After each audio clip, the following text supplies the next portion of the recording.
appreciate you stopping in and saying g'day. Let's go and let's get some runs going. Let's get some gaming on the Geo. No, seriously, thank you so much.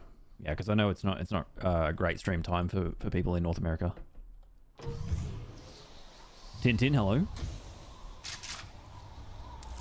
Yo, Finkel Roy. Popping in the witching hour.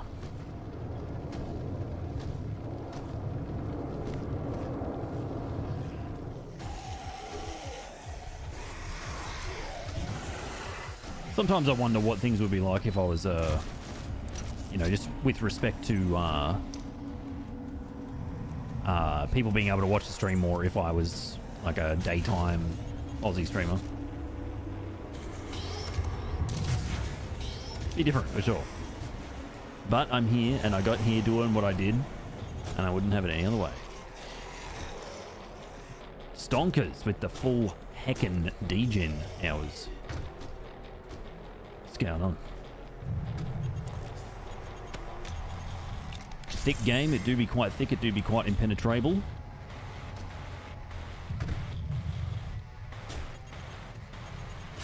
But I do what I do because there is no choice. Full shotgun shells, don't need to pick those ones up. I was going to take the night off, but my partner is, going to gym, so I'm going to stream Vexa. Is that 2 imps? Wow, okay.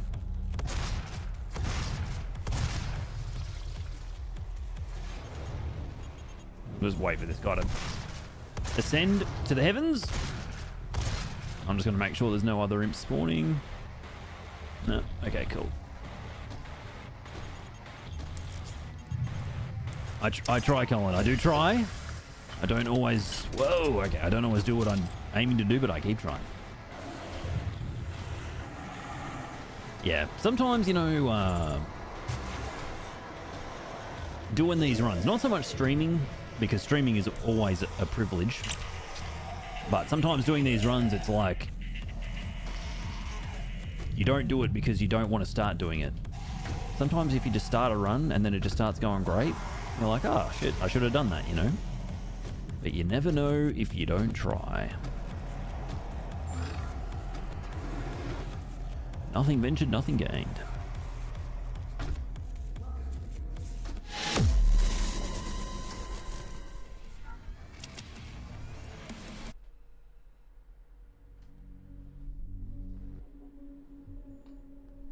Pellets, g'day mate.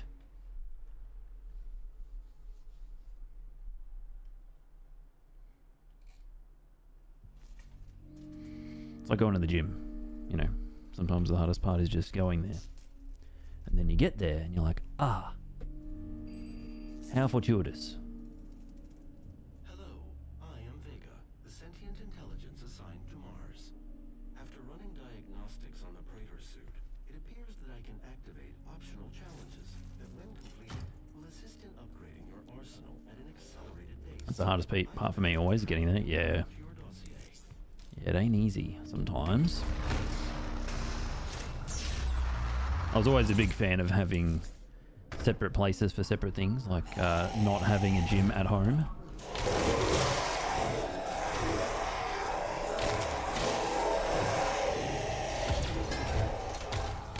But obviously that has the, you know, you have to travel to the gym to go there.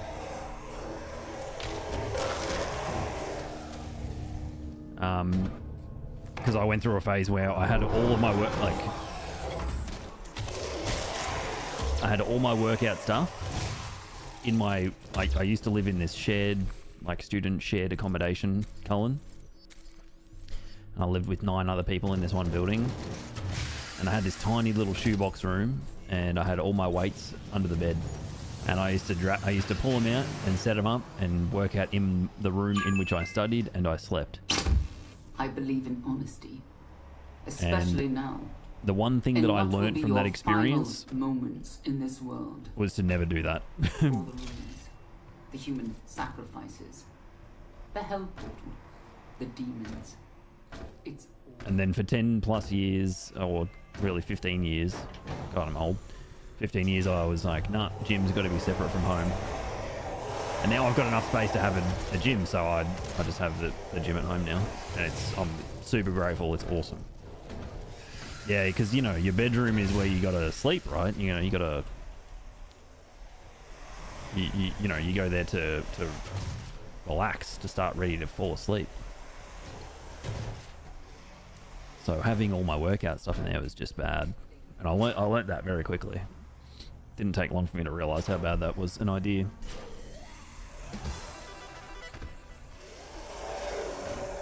But now, you know, as you may well know, I don't know how old you are, but you may well know you get older and you have less free time on your hands, so you got to kind of bring things back.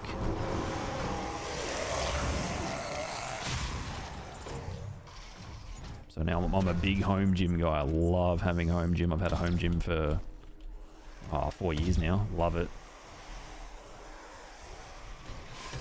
Wouldn't have it any other way.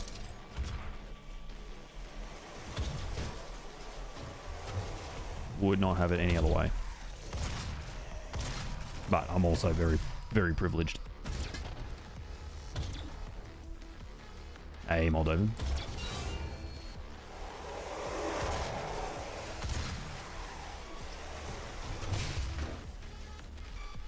I love how that dude keeps shooting, even as he's in the falling animation cycle. And because of that, the projectiles just go in all kinds of random directions.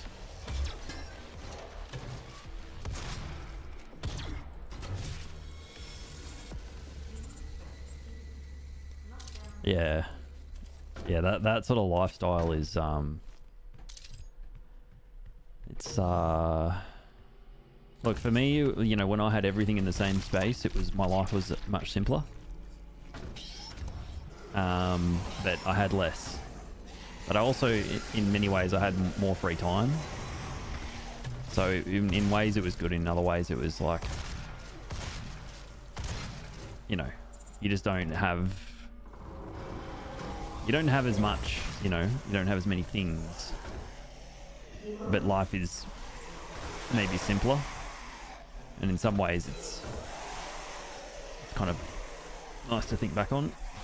Okay, I'm going to kill all these zombies because I keep falling down. Oh, you motherfucker.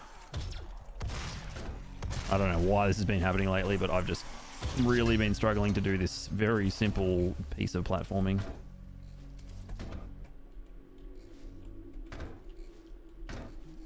There we go. Mr. Moldovan, thank you for the 5-month resubscription.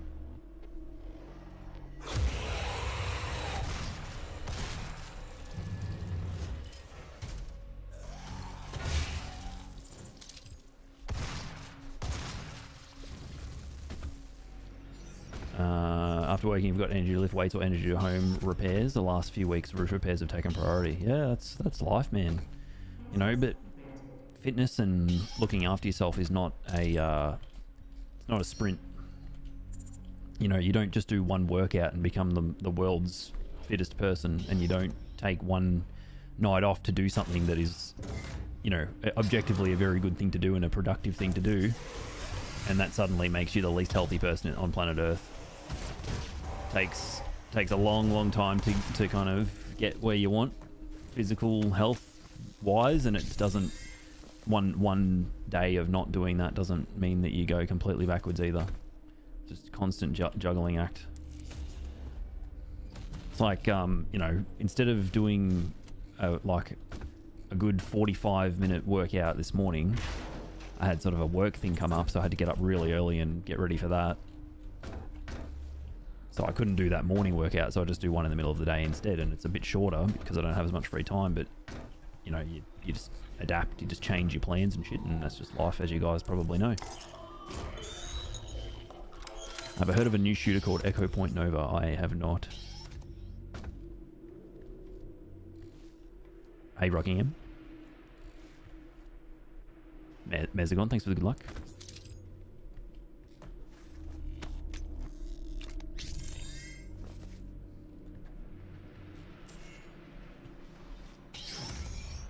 Oh, 100%. Yeah, man. Yeah, then you know what I mean, right? Like, yeah, nearing 40. Yeah, I mean, you know it better than I do.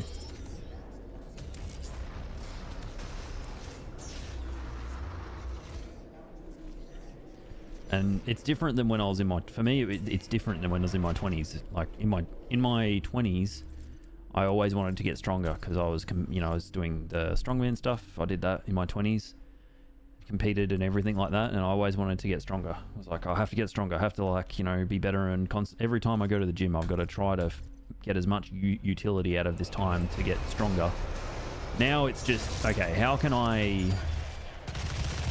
stimulate, not annihilate, and sort of enjoy this time that I have to do this, Whoa, okay, dude. It's more about doing it for myself rather than some other goal that I have. I mean, I'd still love to deadlift 300 kilos one day. That'd be amazing, but at this rate, I don't think it's going to happen. Not quite the tiger, not quite.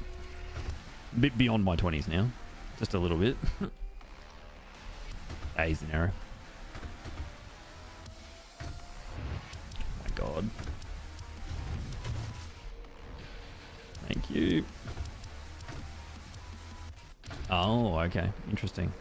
Yeah, no, I never heard of it. There's so many games coming out now. It's just so many. It's too hard for even, like, well, for me, it's very difficult to keep up with all these different games that come out.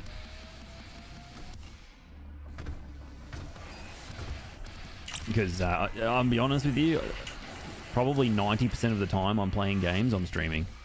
There's not a lot of gaming that happens that isn't streaming for me nowadays. What I'm trying to say is, it's you guys that make me a gamer.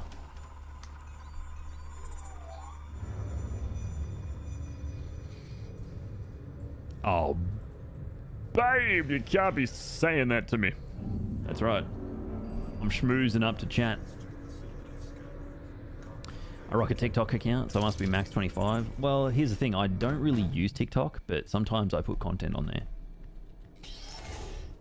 I'm not really a consumer of Le TikTok. Yo, Jester, what's up? How you doing?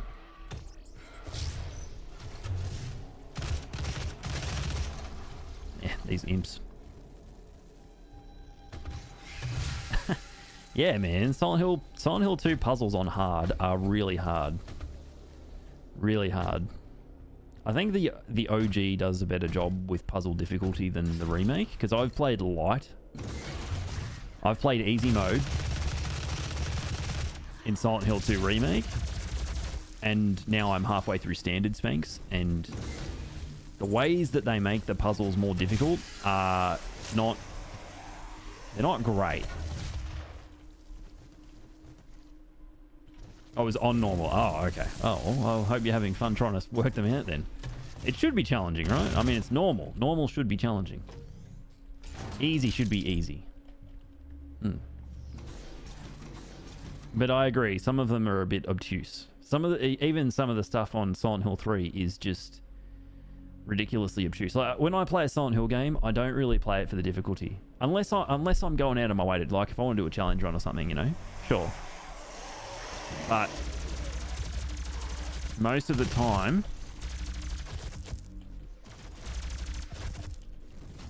most of the time I'm playing them just for the story and the experience and everything like that. I'm not really playing them for the difficulty. I want to be immersed in the world and whatnot.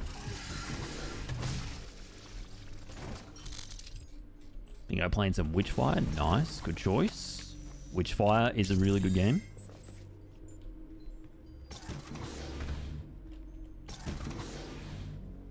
Remember our OG SH1? Yeah, the puzzle that gets everyone in it. Well, I mean, maybe I'm projecting here. But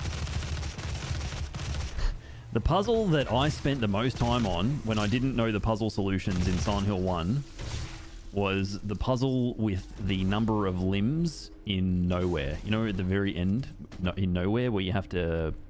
There's 3 number pads, and you have to put a number into each one of the number pads, and the number is based on the number of limbs on the picture adjacent to the number pad. Spoilers. Sorry, it's like a 30-year-old game. Sorry about that. That puzzle got me big time. Big time.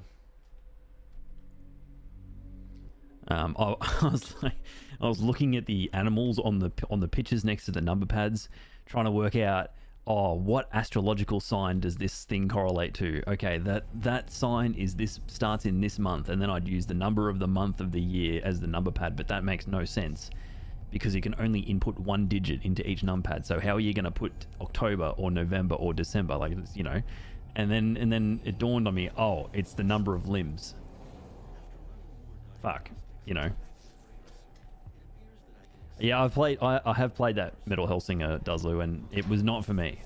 I couldn't play it because when I play a shooter, I always like to just move and shoot to my own rhythm, whatever feels cool to me. And that game, it did not. It was like, no, you will shoot to the rhythm that we have decided. I'm like, this ain't my jam. Awesome music though. Music is sick. Just not for me.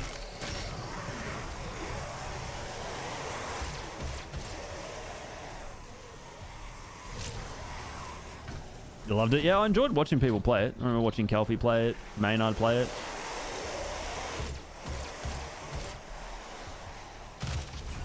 People who are good at it make it look cool. I just make it look really cringe. Yo, Skubansky. Appreciate you stopping by and saying g'day before you go to work. Have a great day, mate. Have a great day, sir. Thank you so much.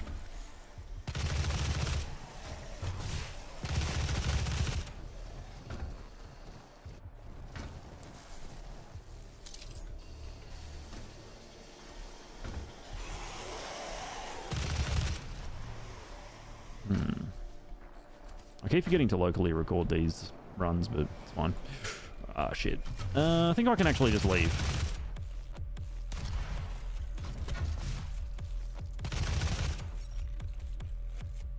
Yeah, I think I can actually just leave this combat, and it will actually reset all of the combat. I need to have remote det before I do that.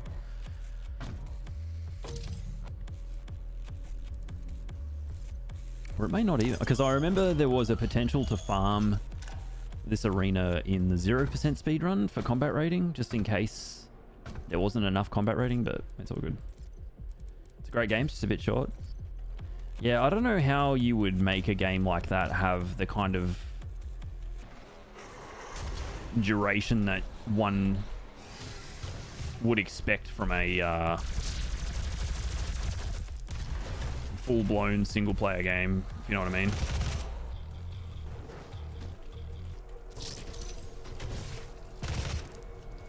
Like, how do you make that game fresh for 10 hours? I don't know.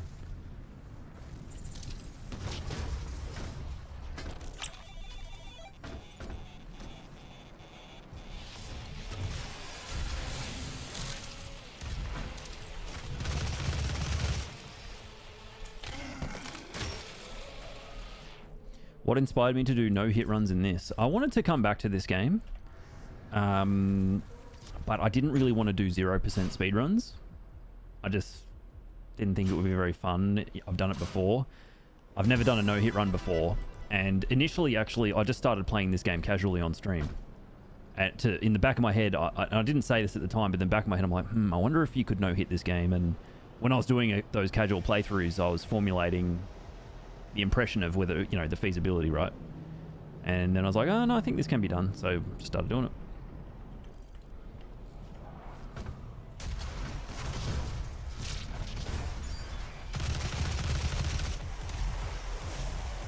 It's always scary when that dude decides to do that.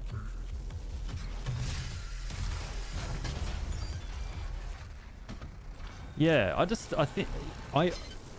I feel like this game is actually kind of a good no-hit game, but you need to really have a good foundation in the game to begin with.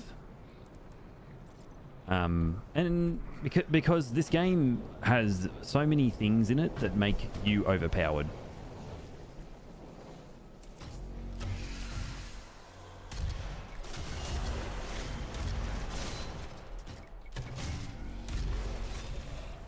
There are so many upgrades and different things and bits of tech in this game that I feel just invariably make you overpowered. I don't know how I took damage from that barrel then. Weird.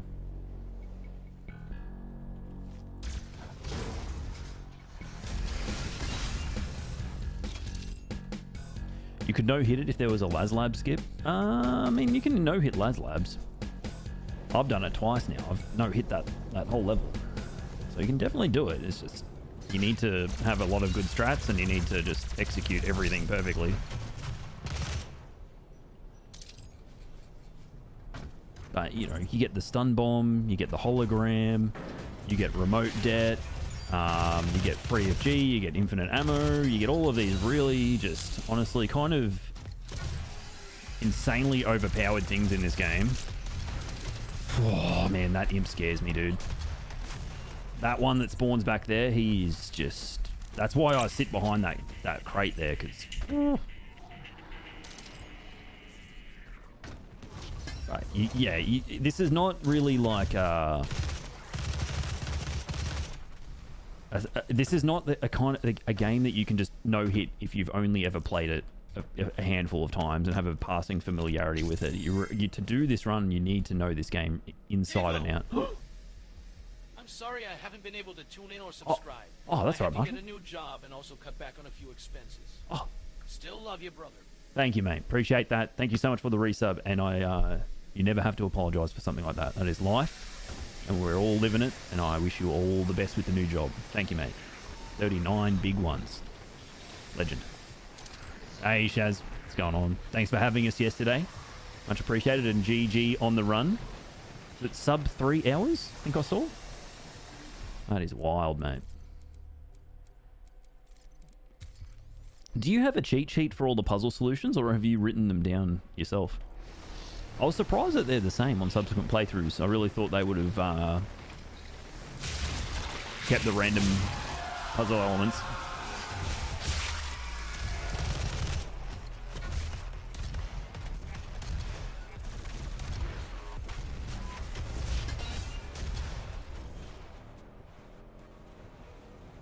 Okay, I just want to make sure that soldier that's at the top of the stairs here is actually done.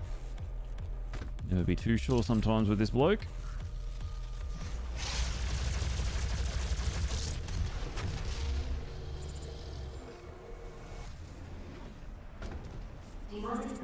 Oh, those are your own ones you've written down. Oh, gotcha. Gotcha. Yep.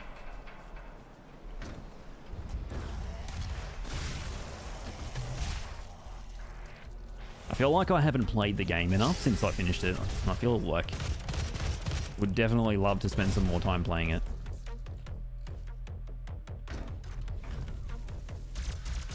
Hey, Finchy. Yeah, I imagine there is probably a cheat sheet floating around already. Kind of like the RE2 remake cheat sheet. Oh, he's already on his way. Okay, cool.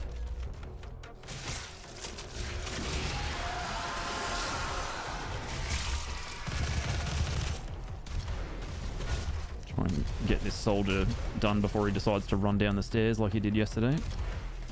Give me a heart attack.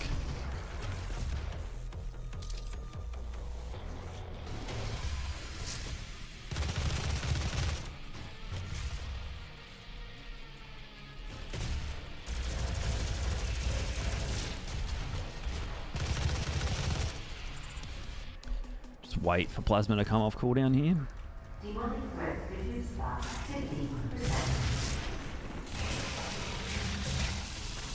Yeah, I reckon it's really cool that you did that. Wrote down all the solutions as you were going through it. Very, very smart.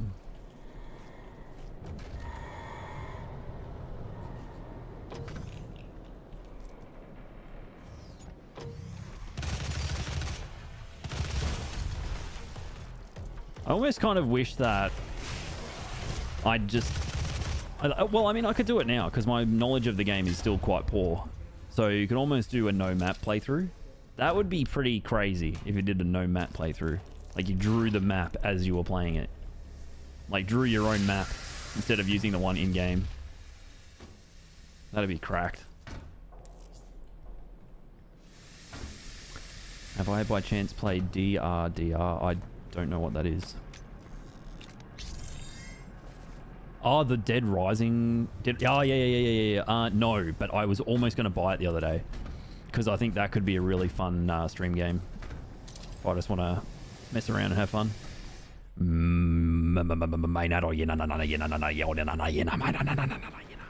Sorry.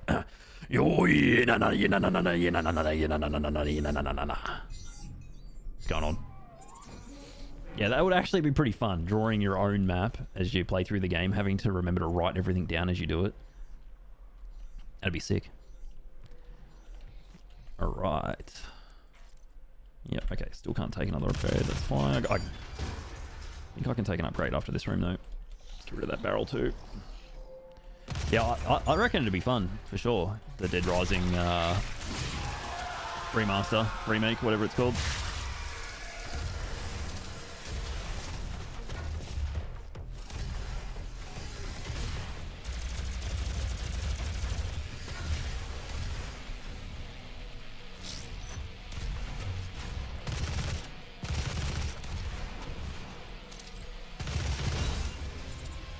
I almost feel like I could chainsaw that guy and the next Hellraiser, because I'm going to get the... Yeah, I should start doing that, actually. That makes way more sense. There are some issues I have with it, but you love how it plays. It's a lot of fun.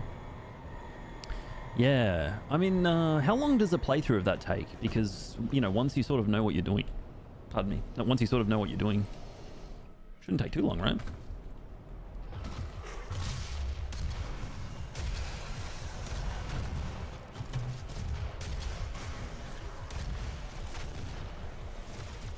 Dude, stop! Oh my god, this guy is such a clown sometimes. Okay, yeah, 19 rockets is plenty. We'll just grab this now. It's fine. So now I have 3. Right, so I could grab longest stun or quick recharge, but we're definitely going to go quick recharge. Gift sub discounts are still going? Really? Ooh, shit. Wonder why that is. We're well and truly into October. It's funny that they increased the cost of the subs, but now they've got this prolonged discount period. Maybe they're like, oh shit, we went a bit hard there.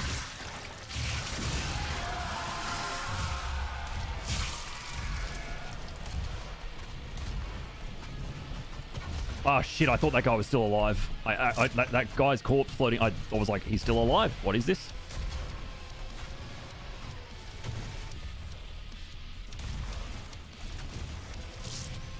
I'm gonna yellow it. Fuck it. No, dude! Oh. I honestly thought I'd be fine then, but I shouldn't have peeked. I was like, oh, okay, gotta go. Yep, tagged. That's like that soldier is the biggest troll, man. He does, yeah. Really big troll. I thought I'd be sweet. Yep, the YOLO curse. Look, it was an informed decision, okay? A calculated risk, as they say.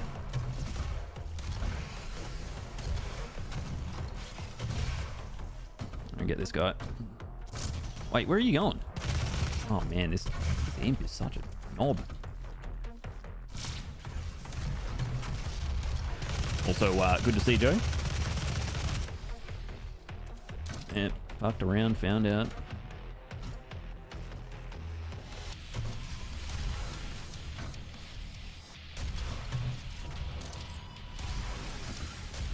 Kind of running low on rockets, honestly.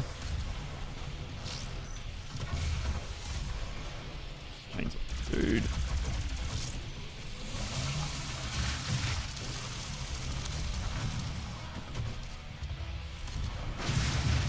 Stay still.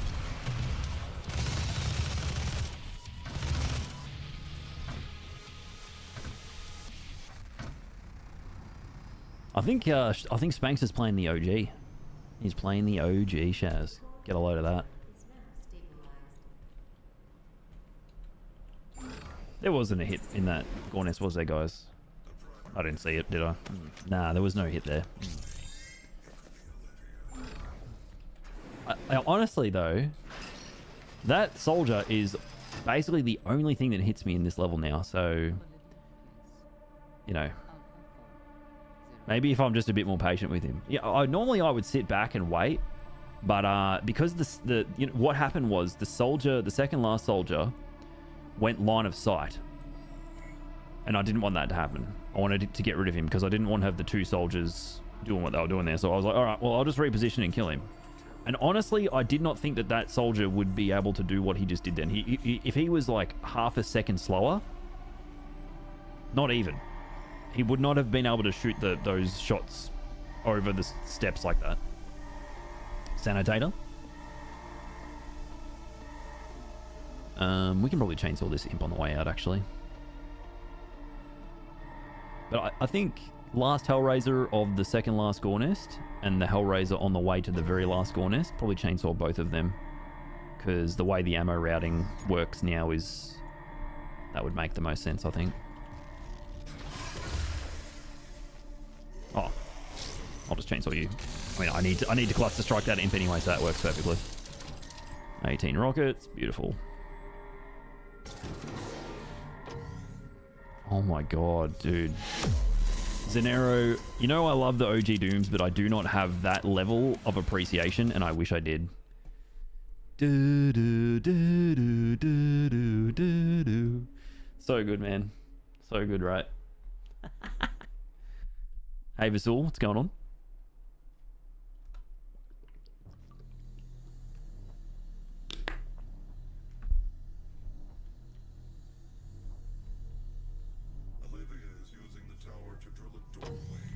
Cool.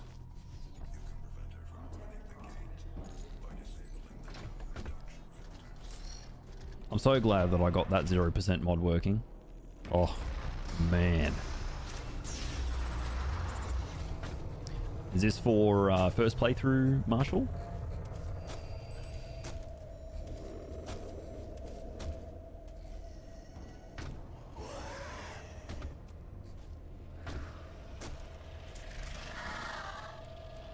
Yeah, probably 10 to 13 hours. Maybe we'll go like 11 to 15, just to be a bit more generous for first playthroughs. My first playthrough was 12 and a half hours, but I played on easy. Didn't seem worth it. It's one of those games that you definitely want to play through multiple times.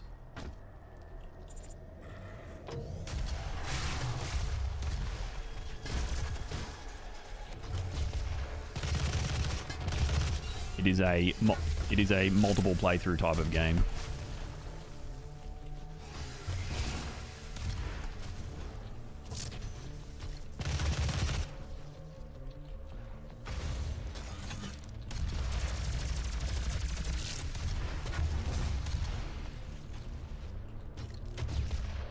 No way, dude.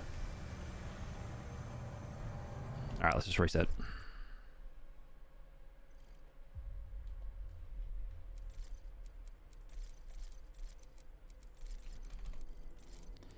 Yeah, part of me was like, Part of me was saying we should just remote det the corner. So I went around the wrong corner and remote detted.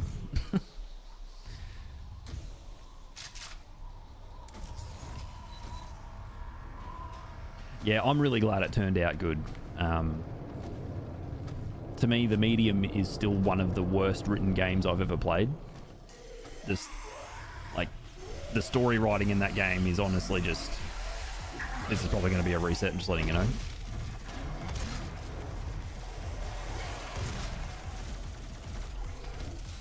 Oh! He shoots, he scores. Never mind. For example, in the Medium, you get to the end of the game and you're left with this fairly emphatic piece of dialogue that essentially says that victims can't be saved. And then you look at the literal beats of the story and the victim is the reason everything goes wrong, and it's kind of a very... the way that they put that story together is kind of insulting. So I was extremely skeptical that they would be able to do any degree of justice with the remake of Silent Hill 2, but you know, they did an incredible job. Really, really good job. Do I wish this game had cutscenes like Eternal so they can be skipped? I don't. I wish that you could just skip any kind of piece of exposition. It doesn't have to be a cutscene. If it's a cutscene or it's not a cutscene, I still want to be able to skip it. For example, honestly, I think cutscenes can be cool because it means there's a certain, you know, there's certain cinematic delivery that can't be done from the player's perspective sometimes. Like that thing in the Ancient Gods Part 2, right at the very end, when the Slayer uses the meat hook to attach onto that ship and then, you know, flies through the sky. It just looks sick, right? It looks really cool. There is a first-person element to that towards the end, but, you know, there's just certain things you can't do when you're constrained to the player's camera. But then also, I kind of prefer the uninterrupted presentation of this game. Not, you know, being locked into the first person is just an uninterrupted presentation. So you feel very immersed in the role of the Slayer. But I still wish that you could just you're not forced to listen to a character talk to you and at you.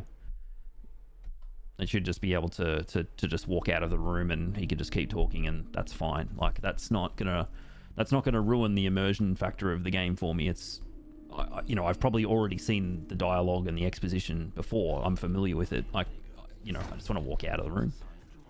Yeah. Yeah. It doesn't. Yeah, it doesn't matter if it's a cutscene or it's not a cutscene. I still want to be able to just to skip it effectively and keep playing the game. If I want to listen to it, I'll stay there and listen. If I want to rip and tear, then I will just exit and get right out of there.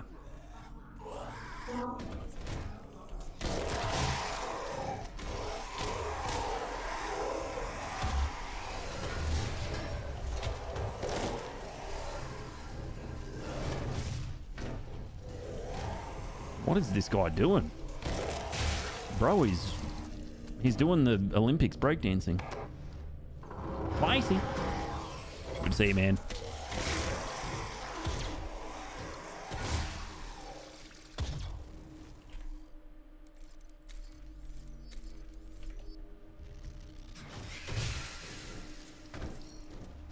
Bookcase, good evening. Oh, yeah, good evening. You're a lore monster. Give me all the cutscenes. Yeah, there's... I believe in honesty, especially now. Yeah. It's just, you know, give everyone every option. If you can, why not? All the rumors, the human sacrifices, the hell portal, the demons. It's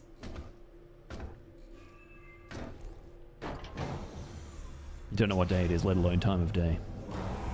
Nice. I wanna live that life. I mean, maybe soon I will be living that life.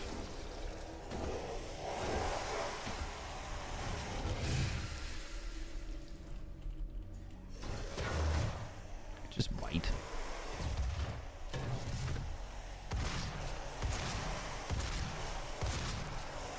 Cool.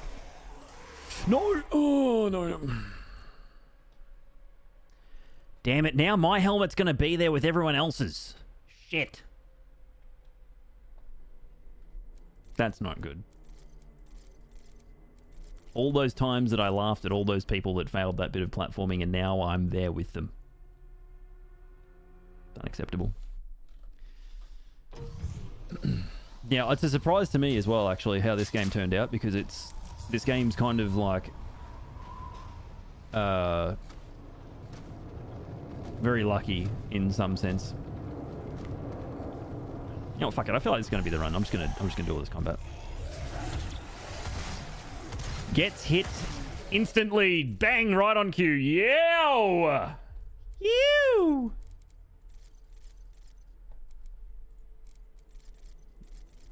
There's a reason we skipped the first arena, guys. Yep, GG. Good run. World first. Nicely done. 0 enemies killed. 1 hit taken.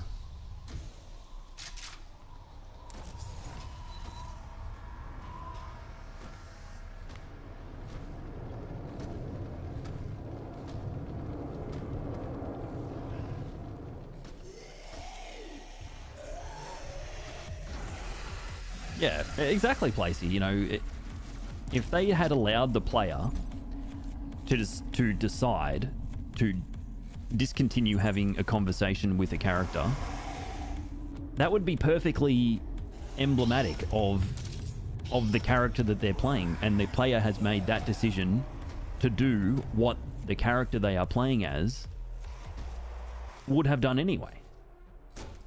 Obviously, the Doomslayer is going to just leave the conversation and just go back to killing demons, and the player wants to do that as well. Which is why that monitor swing in the tutorial area right at the start of the game is so powerful. It's such a powerful storytelling beat. And that's why so many people got their nipples twisted over the Doomslayer kneeling to King Novik in Doom Eternal. Like, why would he do that? You know, like, oh, you know, it's deep storytelling. It's there to show that even he can show respect. Like, huh? Don't. Yeah, throw a fireball at yourself. Just, yeah.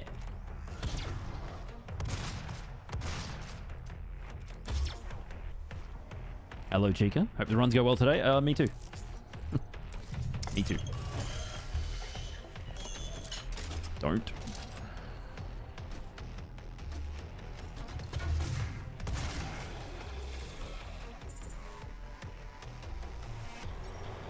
Oh, yeah, nice one, Marshall.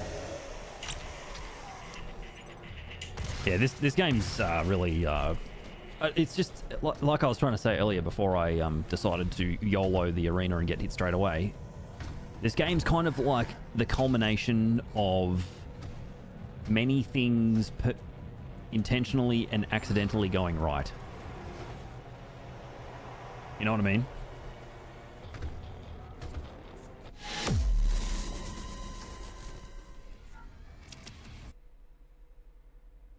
People were mad over that. Yeah, people were mad over that bit.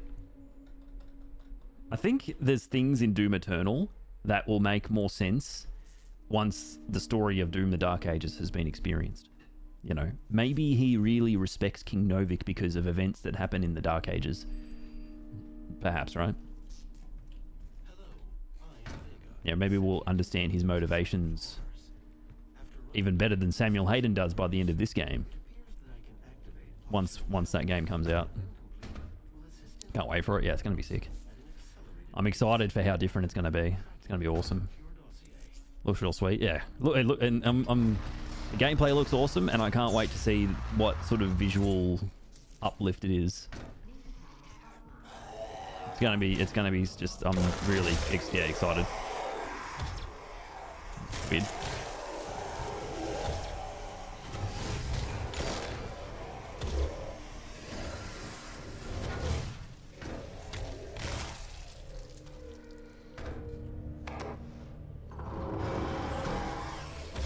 First hit damage done speedrun. World record. We got him. That's like you know, getting banned from the PSN as quickly as possible type of speedrun. Oh, that's not good. Don't be doing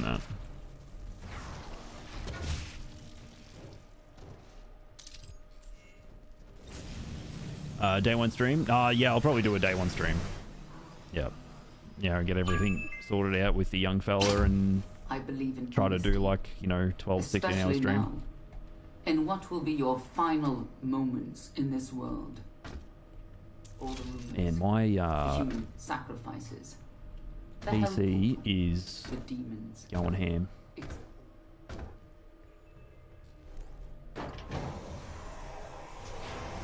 Did I upgrade? I did not.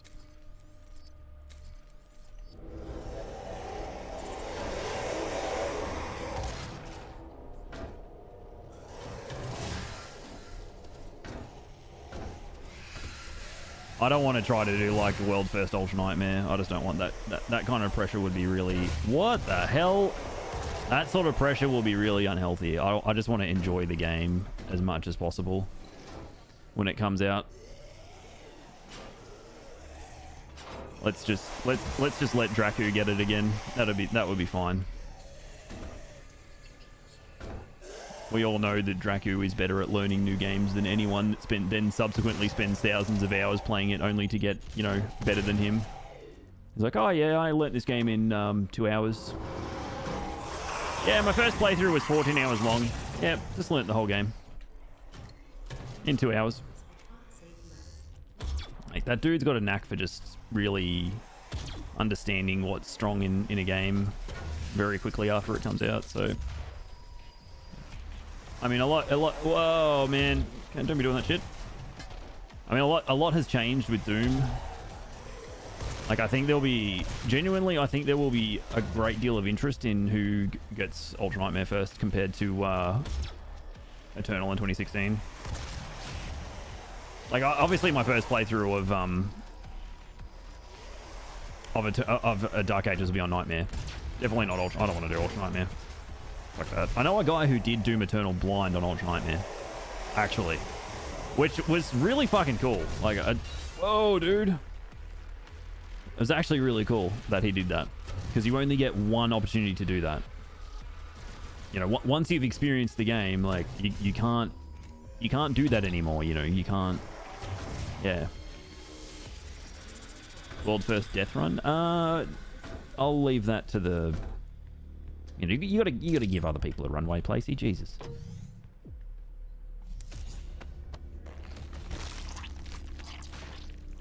Ultra Nightmare though, I'll just give that a miss.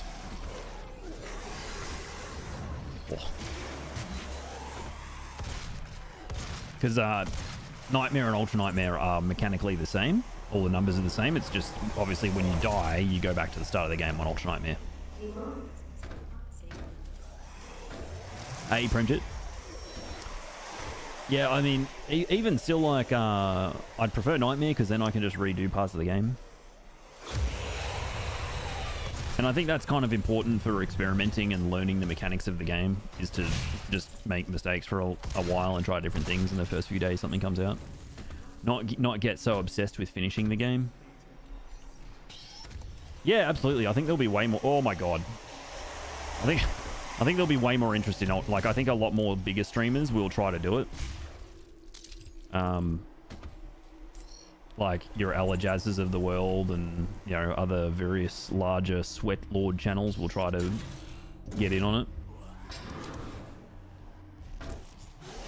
I want to see, like, Absolute Massive or like Zai or Eggsmead,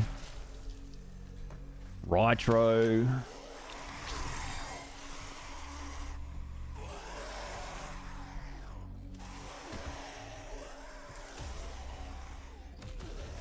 Heinz Burner. I'm just like chucking out names now. Oh, Kovac. You know, like, oh my god, man, what is going on with this junk lately, guys?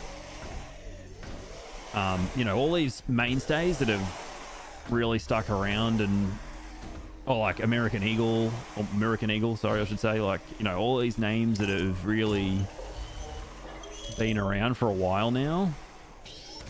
You know, I want to see one of those guys get up.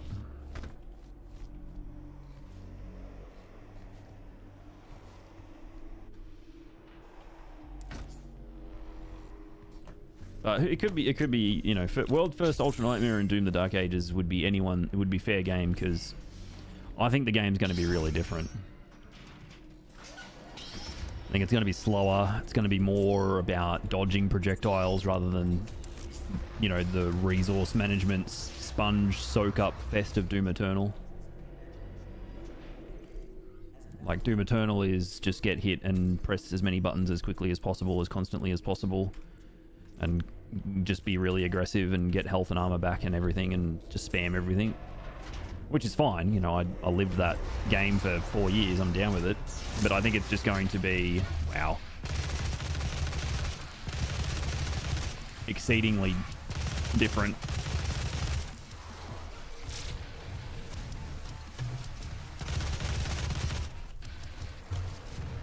Wow, dude, you are an absolute ass.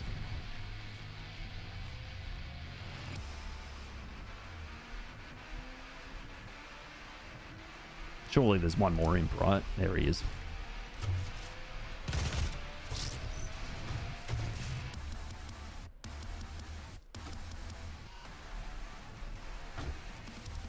I am very low on, whoa, on bullets.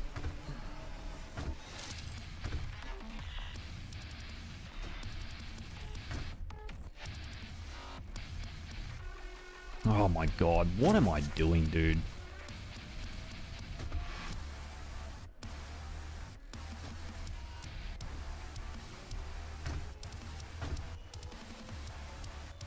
Can't imagine no saves. Oh, yeah. I booted up Village the other day. I hadn't played Village for a long time. And I did the opening area of Village, and Shaz will laugh at this. And I got killed, and I was like, yeah, I can't be fucked playing this game. Resident Evil Village, the opening section with the massive wave of just monsters and shit that come out of nowhere. Did that, and I was like, yeah, I don't think I can be arsed playing this game. It's kind of, yeah, it is kind of,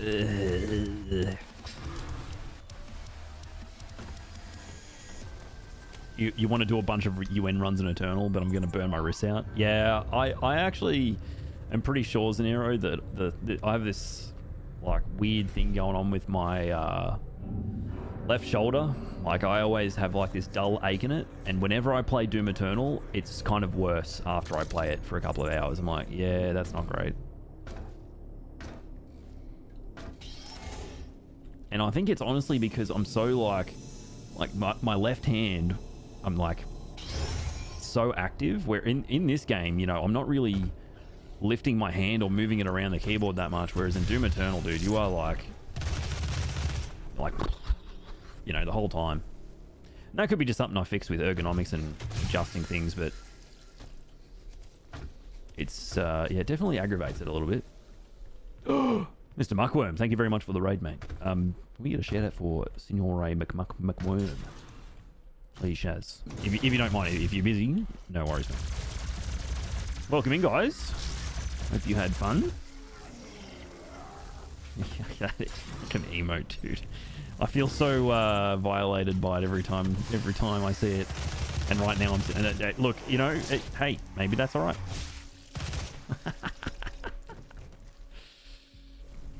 Oh, spinny feet. That was the point. Yeah, good. I'm glad we're on the same page. No, yeah, runs have been all right. I'm at that stage where it's like very difficult to convince myself to continue doing a specific run.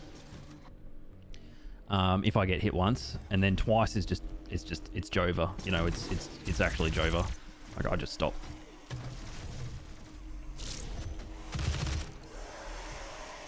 So the run, I'm playing good, but the margins for error, guys, are just so small that it's, you know, it's just Jova. So, but we keep going. We keep going. Relative degree, hello. Jabib Layton, hello. Hey, Jakarta. Yeah, PB1 would just... Yeah, you want to either be 2 or no hit, right? Yeah, you don't want to have PB1. Yeah, no. Because you'll be laying in bed right after stream before you go to sleep.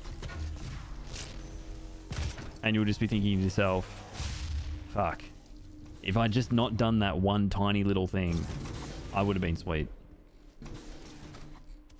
Just take one on purpose. Well, I mean, my PB is 5, so if I'm in the last fight of Argent de Nerve, very end of the game, and I'm on one hit, you know what? They can have a couple. That's fine. They can, you know, I'm paying it forward. I'm looking at it that way. I'm paying it forward. Yeah. Yeah, we're just talking about a Resident Evil 8 Village. I don't know if Muckworm or any of your friends have played Village before, but it was one of those games. Like, I'm a big Resident Evil fan. Love Resident Evil. It was one of those games where the first time you play it, why am I doing this? The first time you play it, you think to yourself, wow, this game's actually like, you know, this game's actually kind of good. And then the illusion of linearity and non-linearity kind of just fades away. And you're left with the realization that it's a very linear game.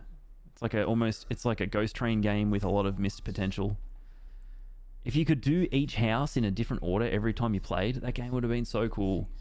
Would have been awesome. You know, oh, maybe maybe you've got to do the castle first, perhaps, or you don't have to. I don't know. You get there and you decide, do I want to go to factory first? Oh, maybe I want to go to the fishing village and fight Moreau first, or whatever the case may be. That would have been really cool if they'd kind of found a way to do it in, you know, just whatever order you want. Would have been cool. But yeah, it's yeah, because I installed it the other day, yesterday, and I thought, oh, you know, I'll just play it for half an hour or whatever, and if it seems like fun, sure, maybe I'll play more of it. And hitless, I don't know about that. I just was like, I got to the village bit where you get accosted by 500 Wolverine lichen throat dudes, and then I got killed, and I was like, oh man, all right, I'll load a checkpoint, and it loaded me back to this way earlier part, and I'm like, yeah, I'm too old for this shit. And I played that game. I beat that game on Village of Shadows on New Game, and I just on hardcore I got killed once, and I was like, yeah, no, I'm done. I'm getting old, guys. Just got to face facts. Getting old.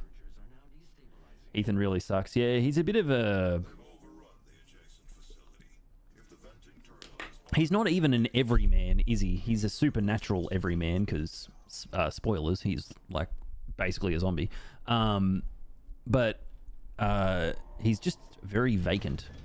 Very kind of boring dude, unfortunately. Yeah, I could actually just skip that. I don't know why I did that then. Doom no hit taking its toll? Not really, dude. I think it's just, like I was saying earlier, you know, I would probably say that 85 to 90% of my game time is on stream. Legit. Like, I don't really game outside of streaming. So when I play a game that I think, you know, is this a game that I'd want to create content for? And if I don't want to do that, I just don't play it anymore. I don't know. When I no longer stream anymore, that will probably change, but there are very few exceptions lately to that. Most games that I play, I don't really commit too hard to them. I think the only exceptions this year really have probably been Final Fantasy VII Rebirth and Silent Hill 2 Remake. Those games, I just played them off stream and I was like, wow, this is so good. I'm actually having so much fun. Holy shit.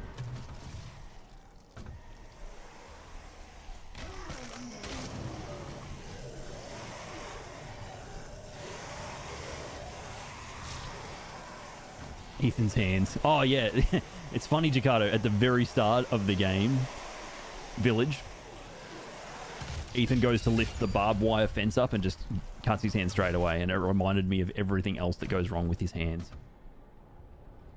Dead Rising was it for you this year? Nice, nice. Yeah, that game to me just seems like it would be just good fun. Nothing too serious, just good fun, you know?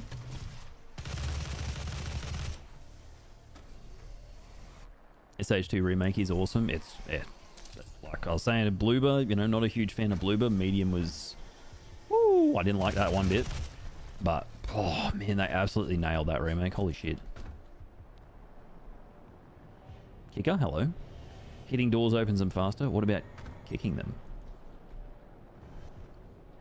Oh, well, now you're talking my language, streamer. God damn.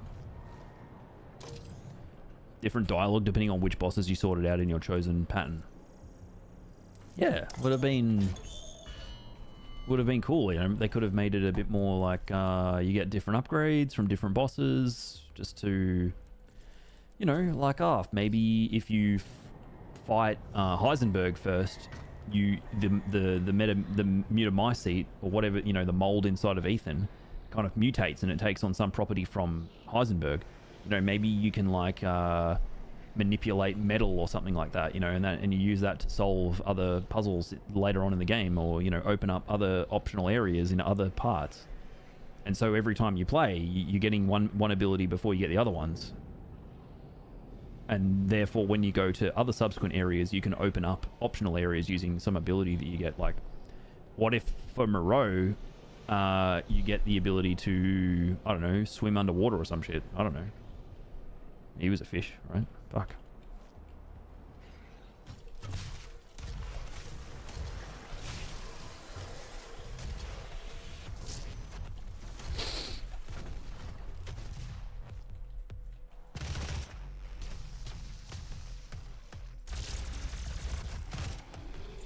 Cool.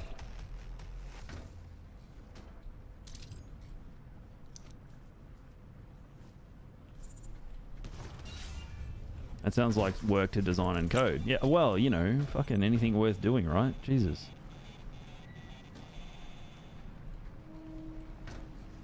I don't know why I'm going up here, by the way. Just thought it'd be fun.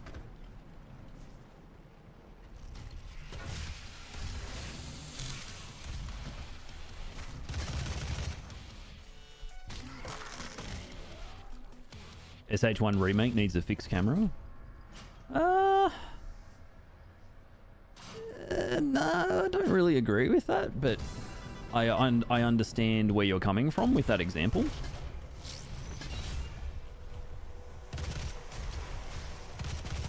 Like, they could probably recreate that whole camera thing with a cutscene just to kind of pay homage to it, I suppose you could say. Hey, Preds. The plasma gun alt NMP burns you, not stuns you. Always felt lame. Really? That sucks. What, the heat blast can burn you, or the plasma stun can burn you?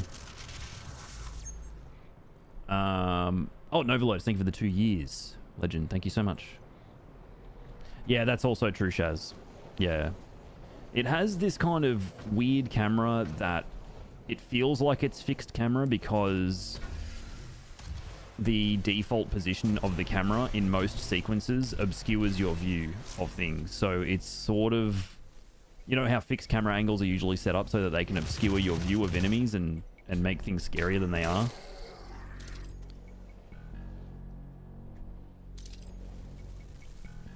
I guess that's why it maybe feels. So, and there are some fixed camera angles, like the bit that Vasul's talking about. You know, when you're at the start of the game, where the camera angle is fixed in the corner of the alleyway and it sort of pulls up and then goes over the pipework. You know, like that was just that's still a very iconic piece of camera work in gaming.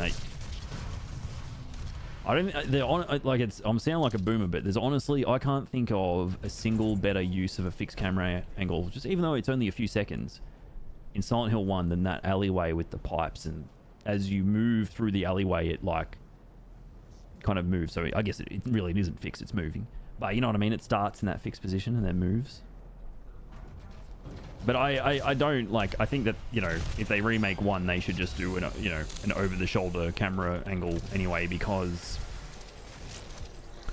that would allow us to, you know, gain a different perspective on the environment.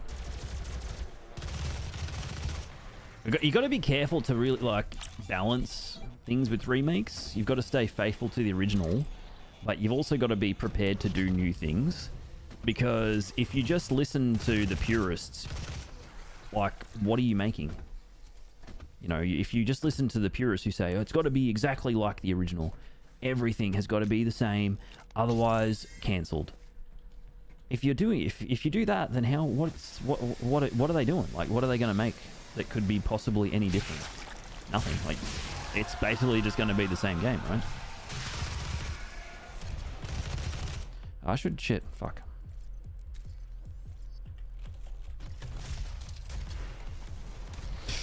Oh, this fucking clown, mate.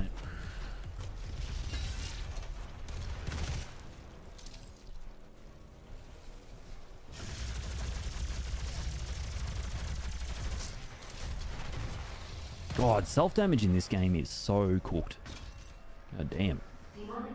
Standing a good 4 or 5 meters away from old mate, Rocket still does 44 damage to me.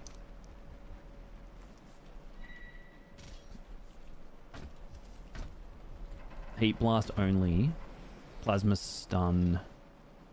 Oh, only plasma stun is damage over time. Oh, right. And if you walk into it, you take damage from it? That sucks. Yeah, damage in this game is really cool. That's why Doom Eternal is... The gameplay in Doom Eternal is generally... It's a big part of why the gameplay in Doom Eternal is more appreciated than the gameplay in this... The combat gameplay, anyway, I should say. Because it's just... all the enemies are better balanced. You know, the enemies that should be harder are harder to deal with. The enemies that are tiny little peasants, namely imps, are balanced so they're not that hard to deal with. And then the self-damage is a way smaller part of the equation in Eternal. Exactly, Marshall. Exactly, man. Like, that is my, you know, by having a remake of a game, that doesn't suddenly invalidate the original. You know? Oh, Smelly Meat Sticks with the 11-month resubscription. Thank you so much. I can't believe it's nearly been a year already. God damn. That's crazy, dude. Thank you, mate. Where's Big Boy? There he is. Box of plays of the official variety. Hello, my friend. What is going on? Let the X-lax flow through you. Let the constipation run free. Divorce me, divorce me. Divorce me, divorce me. Divorce, divorce. Sure. No worries. Divorce me? Do I think it will be EdTech 8? I don't think so. I think it's an iteration of, like, it's a smaller iteration of 7. If you just look at the trailer, you've probably watched the Digital Foundry coverage of it, right, Preds? Because in that video, they talk about a couple of things that are big improvements over what they did with Eternal. In 2016 and Eternal, the skyboxes are like beautiful, right? But they're kind of like probably not as simple as flat textures, but they have no depth to them. You know, if you were to turn on no clip and fly up to the skybox in this game, it would be just a flat thing, right? You would go through the texture of the skybox and then you would pop out on the other side. Whereas in the Dark Ages, because you can get on a dragon and fly around and everything, the sky actually has proper volumes in it. So, you know, there's cloud volumes and storm volumes and shit like that. So when you go up into the sky, you know, you actually feel like you're flying through the sky. So that's a big change. And then also, I think there's going to be better kind of cloth simulations in the game, like the cape. In the trailer, you could actually see the cape has some, you know, more detailed cloth physics simulations, which is really cool. Which is huge, because one complaint I visually had about the Doomslayer's armor in Eternal was that the armor kind of looked like rubber, and it kind of, there were parts of it that sort of warped with his movement. You know, the armor was not independent of his body. It was like it was painted onto his body, and when he would turn, the abdominal section would like twist and contort, and I think they've kind of fixed that up with the Dark Ages. Hugo said it'll be like a Metroidvania, returning to old areas with new things. Oh, awesome! That was pretty much exactly what I wanted it to be. I mean, that's pretty much what I said. I'm like, I hope it's more like they move away from this discrete mission level structure of, okay, here's the first mission. It's in this file, in this level, and it is just self-contained. And once it's over, you never come back to it, you know? And so I'm kind of glad that they have at least tried to change that, because the combat sandbox of Eternal was stretched really thin. Like, I don't know what else you could possibly have done with that to make it feel fresh and innovative. It was so packed and dense with things to do and learn and master. So by going to the way the progression structure of the game works and changing that, and how the missions are experienced, is like a low-hanging fruit that if they get it right, plus everything they've learnt with combat, it would just be an amazing game, you know? I can't wait to see what they've done differently. Heather, thank you so much for the raid. Much appreciated. A good friend, if you guys know Crash Redux, I met Heather over on Crash's channel. I'm going to do you a shout out. I'm going to chuck you a follow, actually. I kind of want to see what you're getting up to. Make sure I get you a shout out. Thanks, Heather. Appreciate it. Yeah, the Doomslayer, it's a Metroidvania, so obviously we're going to have to go back to the rogue encampment at some point. Preds to get the PSG one to fight Sniper Wolf. Yeah. Yeah, no worries. Appreciate the raid. And I know you're a mutual through Crash, so yeah, get in there, guys. Chuck Heather a follow. That's why they need to make you the main character, since you only wear a lion cloth to battle. Yeah, sure. I'm not sure that the going on dates with your dad counts as battles, but I definitely wear a lion cloth to those.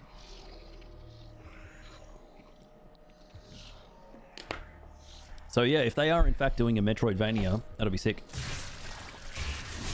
That will be very, very cool.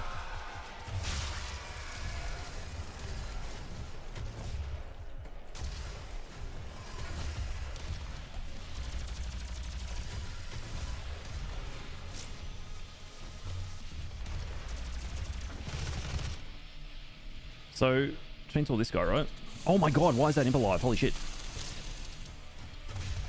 That is terrifying. Okay, it's fine. Yeah, so we chainsaw that guy. And then we can chainsaw this other Hellraiser. Well, I actually don't even need to. Oh no, I will, because I'm 153 plasma. How the workouts going? Yeah, pretty good, man. Pretty good. I actually overhead pressed today, and my shoulder was really good. I went through a period, Marshall, where I couldn't really overhead press. I get like this really weird pain in my collarbone. Like I couldn't properly push my head through. I had really bad mobility doing that, and yeah, it's been great. Like I did like 60 kilos for 3 sets of 8, and I was like, wow, this is the best it's felt in ages. And I haven't really pushed it very hard because my strict overhead press, because my shoulder's been really weird, but it felt awesome today, so I'm pretty happy.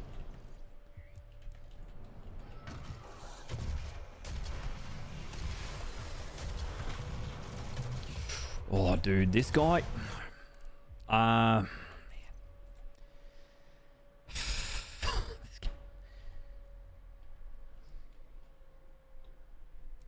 G'day. Oh man, this game is wow, dude. Yeah, dude, self damage in this game is really bad. Yeah, I got one shot because a rocket blew up about a meter in front of my face. That's how this game goes sometimes, guys. Yeah, I don't know. So what happened there? The reason that happened was because there's 2 soldiers, right? One soldier is really easy to hit with the remote det there, but then there's another one who is a little bit further back, and sometimes he doesn't really get tagged by it, and sometimes he gets killed by it. Like sometimes he's just dead. By the time I glance down there, he's gone. But because that first one hadn't died, I had to kind of throw another rocket down there, and the second one was still alive and he was shooting, so I tried to move, and then I was freaking out and then just yeeted the rocket.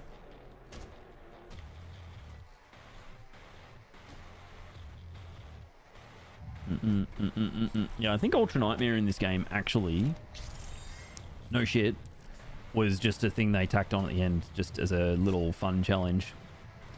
A throwback to the nightmare difficulty of the OG. Oh, why is my camera broken? Mango Ranch. Mango Ranch. Get rid of it! Get it out of here! Jesus. Still the same game, Dismelian? Yep, and you're still wearing the same pair of underpants that I saw you wearing live on stream, watching my stream on your stream, with just underpants on, bro. You're still wearing the same underpants. I looked the other day on your Twitch.television website. You were wearing the same underpants. Alright? Okay? You want to come in here and be like, kick W, still same game? Yeah, well, you know, people in glass houses and shit, mate. Fucking hell, cunt. Yeah.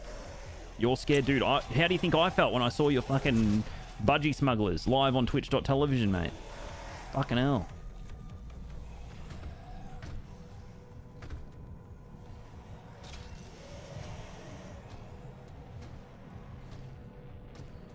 OG Nightmare's still way harder. OG Nightmare in Doom 1, Doom 2 is, yeah. Silence of the Lambs shit.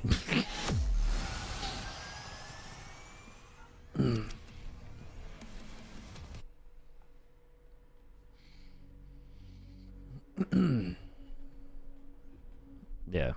Enemies respawning. Sounds horrendous.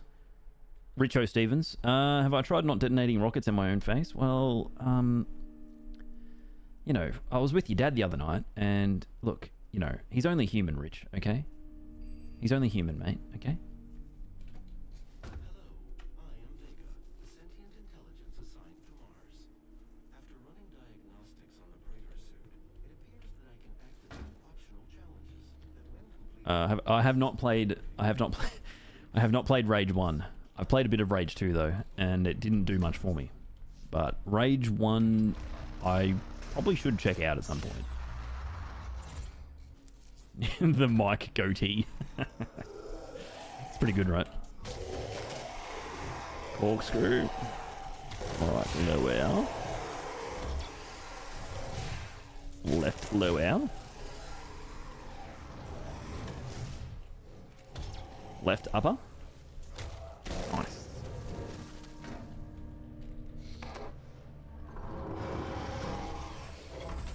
Night with him would kill you. Yeah, probably.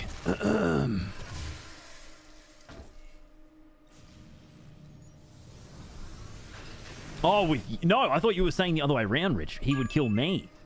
Okay. I believe in honesty. Especially Okay, now. Vidaz, And hey, what will be your hey, Rich, final you see that thing that moments Vidaz in just this posted in world? chat? If Dark Ages loses to Hades 2 for best action game, I will shoot myself in the ballsack. The helpful. Do you mind doing me a favor and just adding that as a quote? It's So that when it does lose action game at the TGA, we can be reminded that he said that and committed to it many, many moons ago.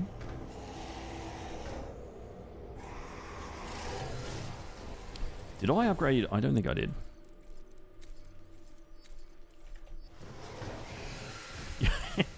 Don't stream it. Oh my god.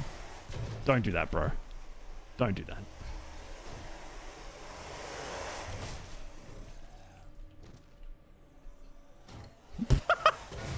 I don't know why he was looking at me like that. You have my word. And my axe. And my shotgun. And my excavator.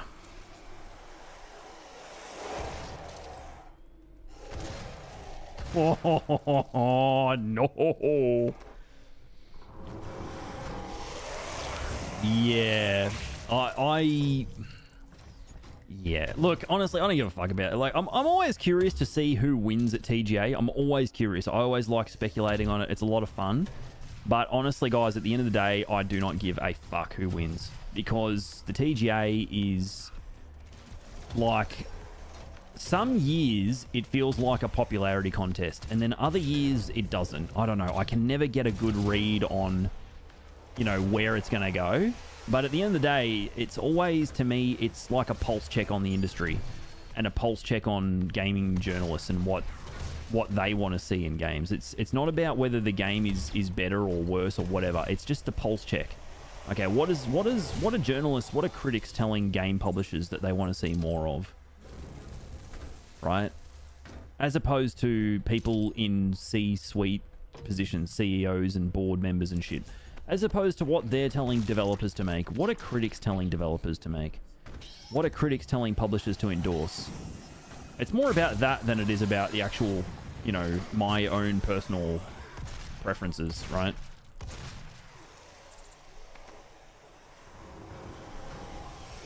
Yeah, I think it's insane that, well, you know, I don't know. People just get off. Preds, people get off on how creative people can be when creating sounds. Like, oh wow, he used a fucking watermelon through a PVC pipe to make that squelching noise. Wow, that's so cool. Well, I think a lot of people, you know, like Doom Eternal sound design is just insane. Whoa, okay. Nanny, what's going on, mate? How are ya? Thank you for the raid. We're just talking about the Game Awards, mate, and how silly they are. But how I still enjoy speculating on them. Doom Eternal sound design is just... It's just so good. You know, from a gameplay conveying information perspective. You can hear every single thing in that game, and it just cuts through so clearly, even though there is so much noise and information in that game. Oh my god, man. You ever tried not just shooting yourself in the face with an explosive shot, guys? It's really hard.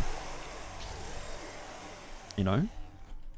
Like, I think the only thing from a gameplay mechanics information perspective that doesn't work very well in Doom Eternal is the grenade cooldowns. They sound too similar. Everything else, though, amazing. Music, incredible. Like, I don't think that music really falls into the sort of sound design side of it, but you know, there is obviously an element of that, because you've got to make the music work with the sounds of the game. You know, you can't have too many things competing for your ear holes attention. There's a mod. Yeah, I mean, it should have been part of the game. But, you know, your flame belches, your blood punches, enemy attacks, like, you know, all these different sounds in the game really cut through super, super clear. You almost did a video on Eternal sound design. I went, oh, shit. Do you still have the essay for that, or did you not write anything yet? Separate binds for grenade and ice bomb. Yeah. Yeah, definitely. I think at one point they must have wanted to have more than 2 grenades in the game, and so they just built it that way, and then, you know, they probably didn't want to unbuild it. Sometimes, you know, once something is working, it's like, it's pretty hard to kind of get the investment to go and rebuild something. It's like, you know, it's mostly good. But I almost guarantee you they plan to have 3 grenades in that game. Dude, what do you... Oh my god, thank fuck he's actually dead.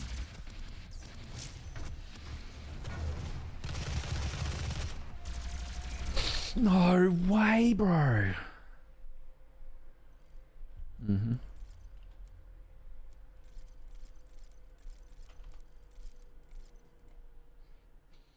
Imagine playing Doom Eternal without mods. Yeah.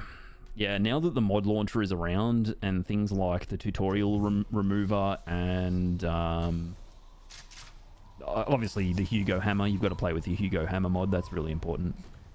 I pretty much always have mods installed now. And Chainsaw Savagery, like I have now that I've played with Chainsaw Savagery, I have to have it. Like, Chainsaw Savagery is just so cool to me. It's brilliant.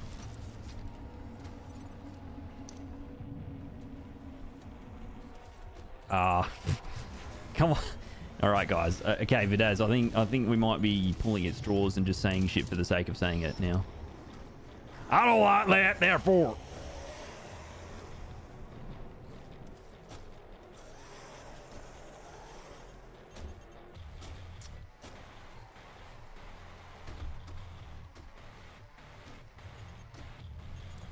Still waiting for Neo No Hub to be added to mod launcher. Oh, okay, that hasn't been added, and there's no alternative mod. That's surprising. Seems like a bit of a low-hanging fruit, that one. That would be something that you know you'd want to have. Okay, interesting. I'm surprised there isn't one, to be honest.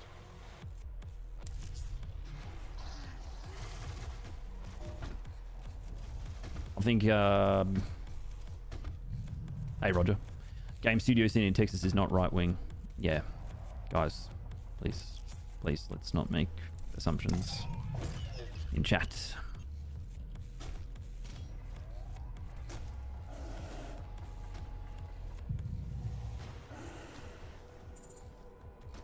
I wish TGA had Devo as Best Streamer nominated. Look, if there was a category for most emotionally stunted and constipated streamer, I think I'd be in with a chance. But alas, it does not exist, so I just stay in my lane.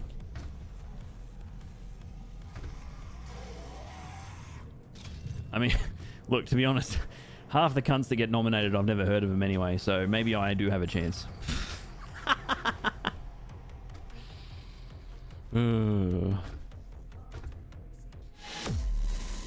For real. Right? I mean, in some ways I kind of respect that, in the sense that, like, at least it's not just the same, you know, 6 streamers. Like, we have Pokemon this year again. Okay, very good, carry on, you know. At least it's always like different people. So yeah, that's good, right?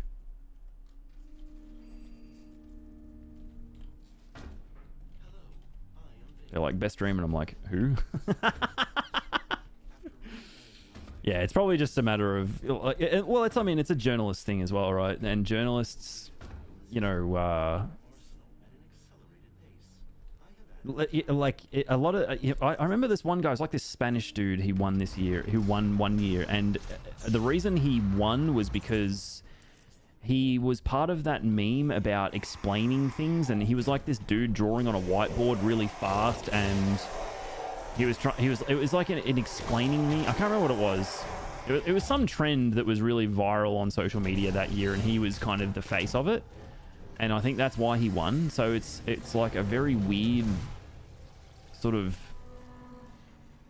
yeah, it was just weird. Like, okay, you trend jacked and you were the face of some really big meme for the year, therefore you are streamer of the year. Like, yeah, I know, it just sometimes it seems very arbitrary and weird. Whoa, shit, fucking what? Best esports award. I mean, that's a thing, right? Australia's easy to become a meme. Yeah. I believe. Yeah, right place, right time, right Especially meme. now. Congratulations on And what being will be your meme of the year. final moments in this Memer of the world? year. All the Fucking, the human I don't know if you guys know, how many of you know the Uh-huh. Happy Hob, but fucking go to his channel and then scroll down to the About section of his channel and tell me that you don't fucking piss your pants with laughter. Just go to twitch.tv/the_happy_hob. Scroll down to his About section, because we're talking about the Game Awards. Yeah, every time I see it, Marshall, I just fucking wet myself. It's so funny, dude. Fucking hilarious. Most nominated for most days off. That's so good. He's great. Yeah, you just if you can't, you got to be able to take the piss out of yourself, you know. Otherwise, if you're all about like respect and honor all the fucking time, you know, you'll get nowhere in this world. And then, you know, he can take the piss out of himself, and I think that's a big part of the reason why I love watching him. You love his rants, fucking yeah. He's such a funny dude, man. You know, if you have that attitude of you know, I can just take the piss out of myself and not care. Oh, you're gonna go places, you know. Some of the shit that comes out of his mouth in the middle of a suit. Yeah. I remember watching his stream once, and he was like, yeah, so, you know, when I got started, I realized that if I was going to grow, I would have to say the most salacious, just disgusting and altogether ridiculously unhinged things if I was going to go anywhere. And that kind of just became his whole shtick. That became his thing, just saying increasingly unhinged and funny things, you know. But the important thing is that it was unhinged, but it was still funny. You can be unhinged and not funny, but he's funny and unhinged.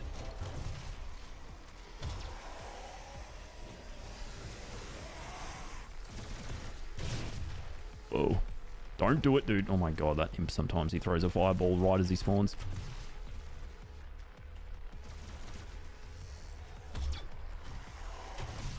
Thank you. Cheers for coming.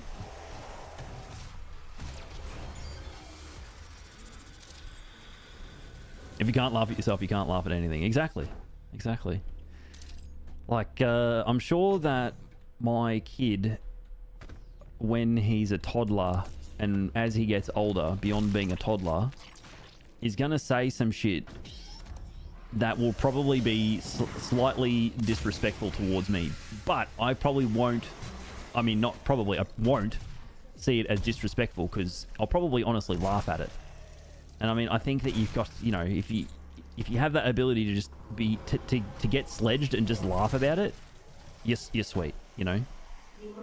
I probably will honestly laugh about it. My son will be like, oh, you got hit in the UAC first arena, you're shit. And I'm like, the amount of cognition that it would take for him to put all of that together would impress me alone as he gets older. I just laugh at it. So even as a parent, I think it's an important, let's call it, quality. unhinged and not funny is a corner of the market I like to dominate. Yeah, I came across this channel once, and it wasn't twitch.tv/Maynard because, you know, that's where all of the good shit happens, obviously. The Maynard Maniac Asylum. No, it was not that. It was, I don't remember the name of the streamer, but her whole shtick was kind of like, what was the name of the guy? It was a comedy YouTube channel, and it wouldn't pass the pub test now. But what's the condition where you have tics and you sometimes just curse and swear and insult people? Like, what is that called again? Yeah, Tourette's. Yeah, so her whole shtick was... I'm not saying that... I don't think she actually had Tourette's, but she behaved like she did. And I was in there for all of about 10 seconds. And this happened several times because Twitch kept recommending her channel. And I just would go in there and I'd be like, fuck. I'm pretty fucking cooked in the brain. Like, you guys have seen me go on rants before and become quite irate. But I couldn't handle this. I couldn't handle... Devorettes. That sounds like a very niche cigarette brand. No, like, I couldn't handle it. It was too much even for me. I couldn't do it. Like, fuck, get me out of here. Take me back. Take me back. Get me out. Is this the bitch lasagna girl? I don't know. I thought bitch lasagna was like a PewDiePie thing, because I got it from Slickflow. Do you guys remember Slickflow? I don't know if many of you guys would know who Slickflow... Holy shit. I don't know if many of you guys would even remember who Slickflow was.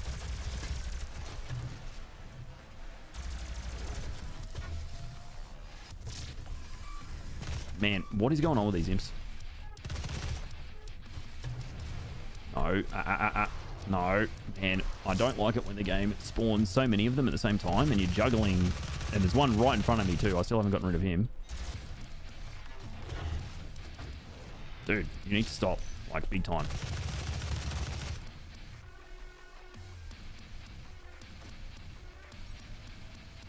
Yeah, old mate Slickflow, Quake Champions. I got that from him.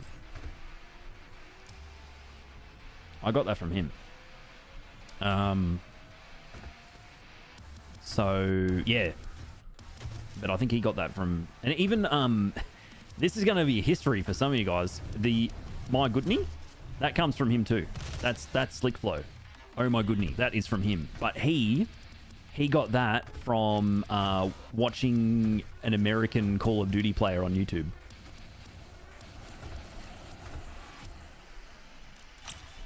So, you know, everything that you think might be original about me is actually copied from someone else who copied it from another person. The oh my goodney, it's like an inheritance. It's like a gift, just getting passed down and around everyone. Sharing, exactly. Sharing is caring. That's it. It was fun on a bun. Yeah, he was always so much fun to play games with. Like, you know, I wish I... For the nookie. Come on, the nookie. Come on, so you can take that cookie and stick it up your devos me. Devos me. Devos me. Devos me. Devos me. Me. Devos me. Devos.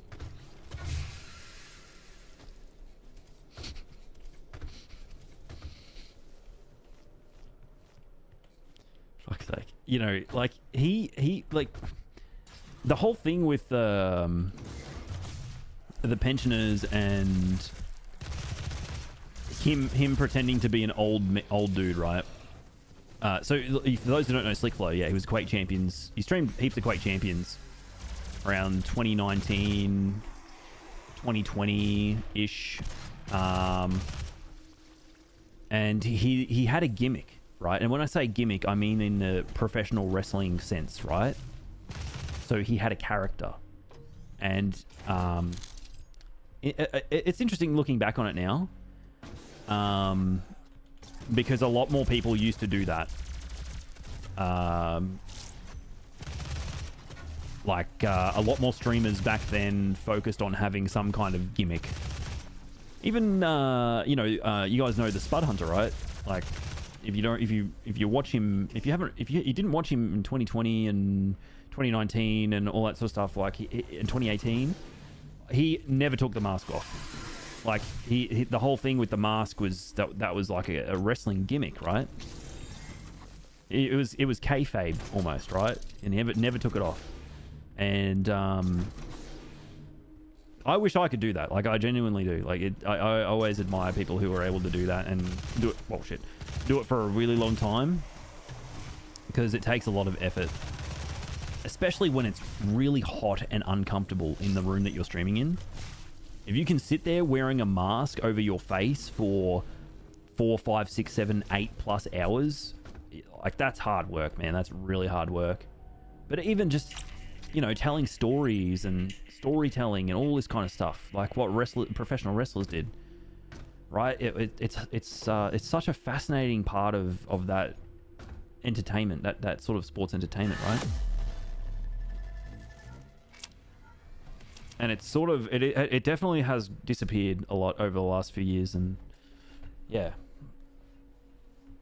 I don't like, I really, obviously he's like a really gross dude, but Dr. Disrespect was, another example, just to give you guys an example, right, of a gimmick and a personality, and using that to create stories, and not just focus on gaming, like to focus on, obviously the game. It's like the wrestling, the wrestling is what people, that's the that's the meat and the potatoes, but all the spice and the flavor and the seasoning and everything that's sweet about it and exciting is from the storytelling.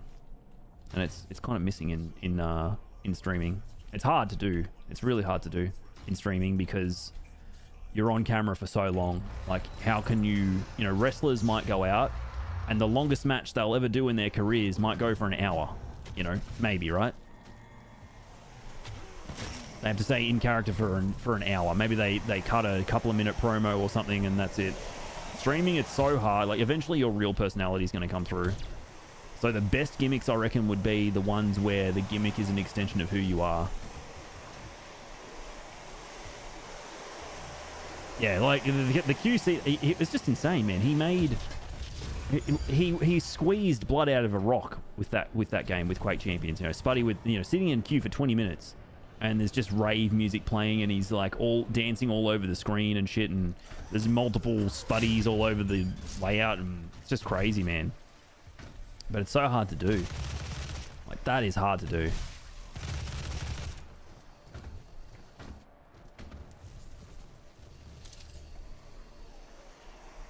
Oh, 100% Marshall. It like, that's what I mean though.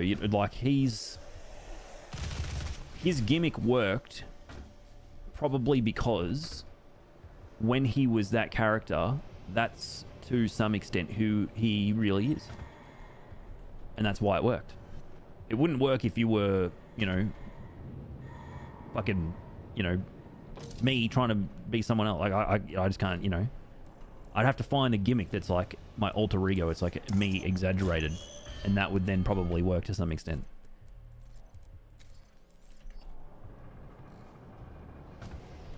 He was the first guy to do that. Yeah, he was the first guy to have a lot of success with it.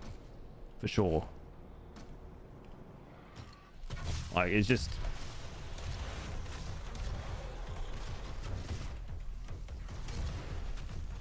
cheeky.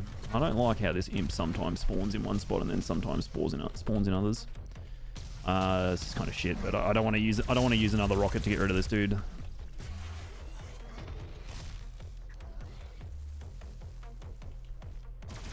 To be honest, I remember Spuddy saying something to the effect of he had never really watched and or heard of or even gone so far as to research Dr. Disrespect.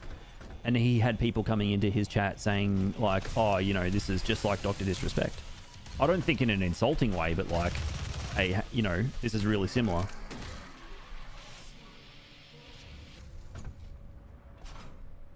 Oh, yeah, bookcase, yeah. Like, it, you know, that was right time, right person, right place. 110 million %.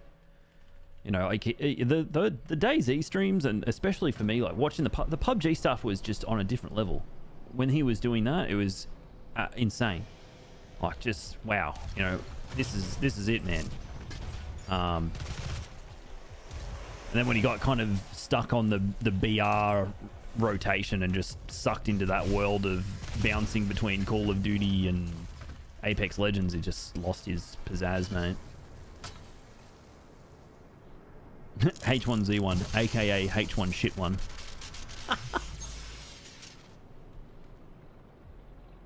Oh, there it is, guys. Quote 332. Remember that number, okay? When inevitably old mate Jeffy Baby Boy gives the award to Hades 2, you can remember that Vidaz will be live on his channel. Losing a few grams of body weight. Get in there.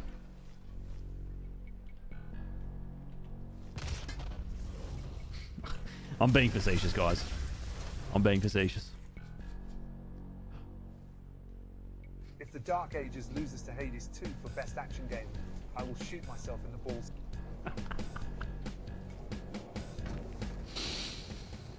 Amazing.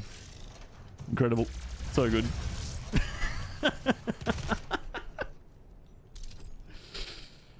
Oh man, that's so funny, dude. That's quickly becoming one of my favorite voices. Is Gordon.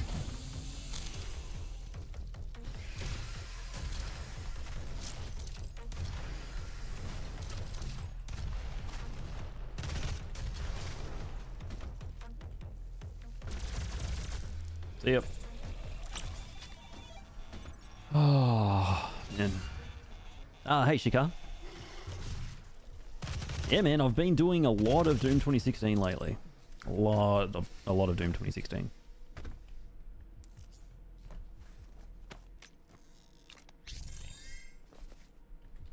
As I get older, I find myself only going to streams that I can engage with the streamer, or Japanese streams, since I'm trying to learn. That makes a lot of sense.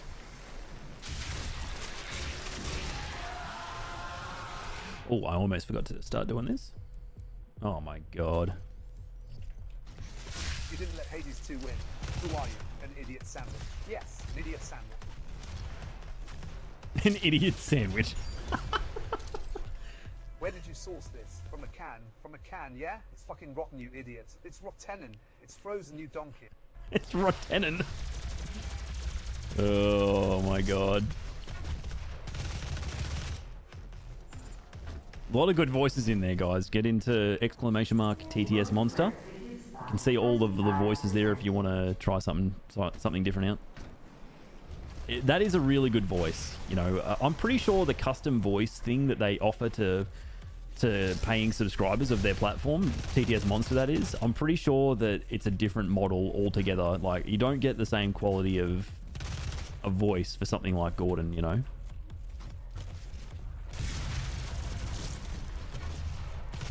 I'm kind of looking forward to that, Marshall. I think when my son's born, I'm definitely going to be streaming, obviously, quite a bit less, but I'll be watching a bit as well. And I'm looking forward to spending more time in chat over, you know, November and December, probably. It's going to be good. Hello, Fishbot.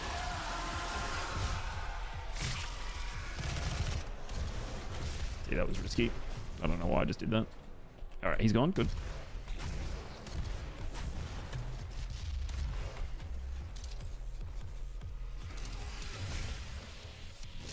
Whoa, big fella.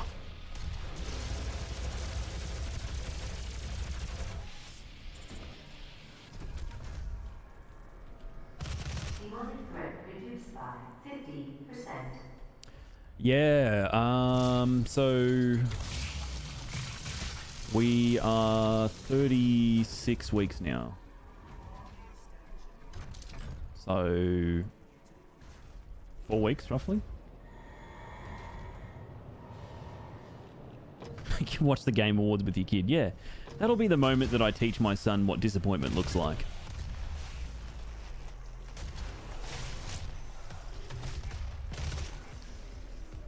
Ah, yeah, you see this trailer, son? This trailer is for a shitty game. It's called a gacha game. Don't play gacha games, alright?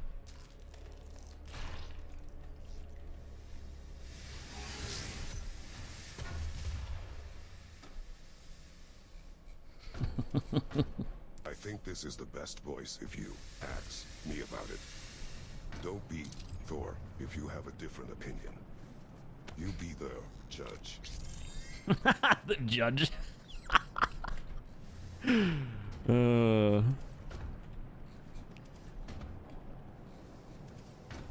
was trying to use fake you before was good, but it was always a game of find the proper voice, and now I use it. Yeah.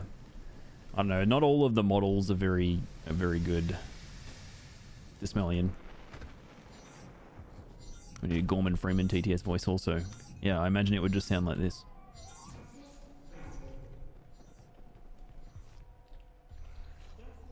And that's what it would sound like. How's the miss? Yeah, she's coping all right.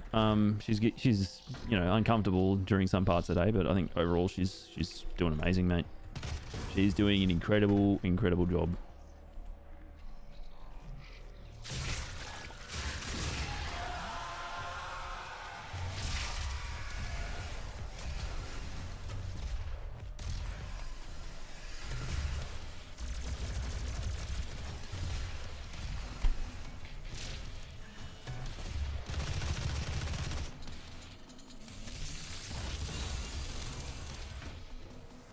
Well, that just happened. You're needed, Gordon, in the test chamber. Well, actually...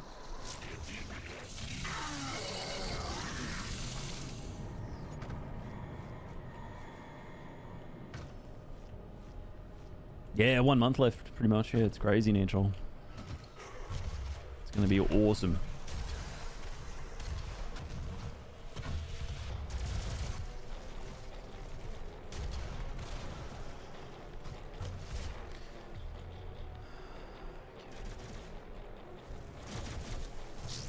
Man, I need to stop doing this shit.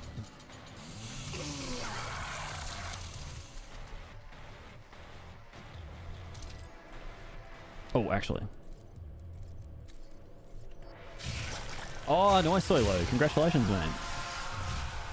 Is it your first?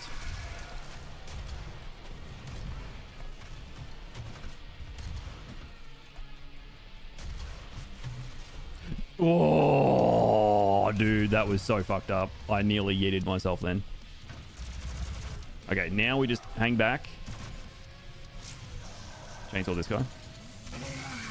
Oh, you're second? Oh, shit. So what's like, it's my first, so any tips for a soon-to-be parent?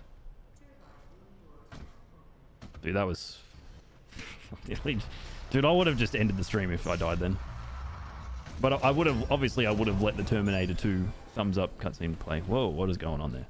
Sometimes with the game capture, it gets really... Did you guys just see a bunch of frame drops then? In the game?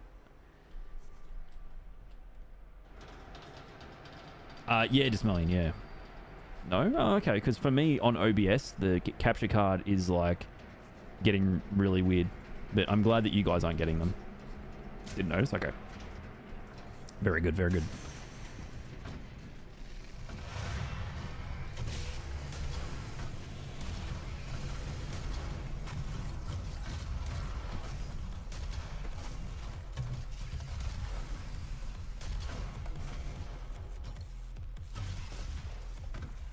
Don't move.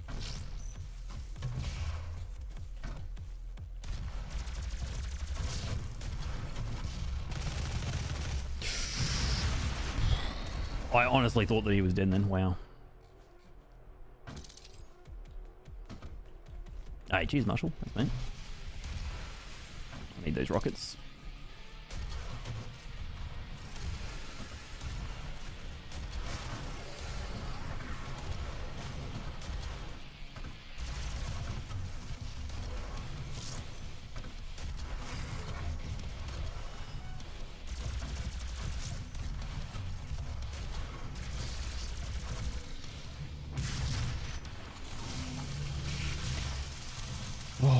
Man,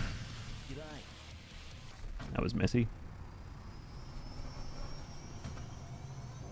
Don't know how people go for second. Like, enough is enough. 7-year-old daughter seems like a really busy job for me. Yeah. Yeah, I don't know if we'll have... I mean, hopefully we'll have two, but... Gotta have the first one and then see how that goes and go from there, I guess. Feels bad, man. Having 2 pair of each is choice. Rabzow, hello.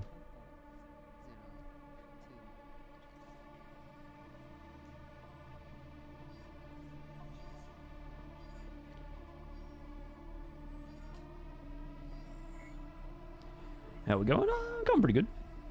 Finally got out of Foundry, which is nice.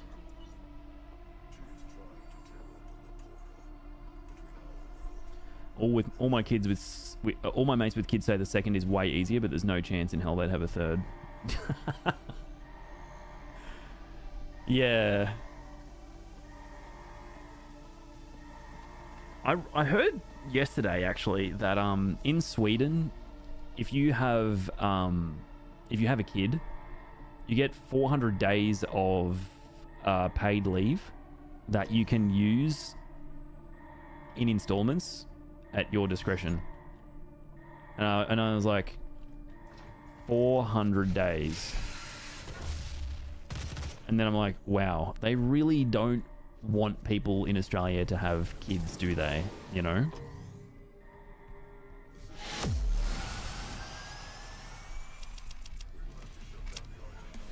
This is Watch Mojo, and today we look at 10 reasons to be scared of becoming a dad. Number 10, you have no sleep for first 6 months. Yeah, I'm not looking forward to that.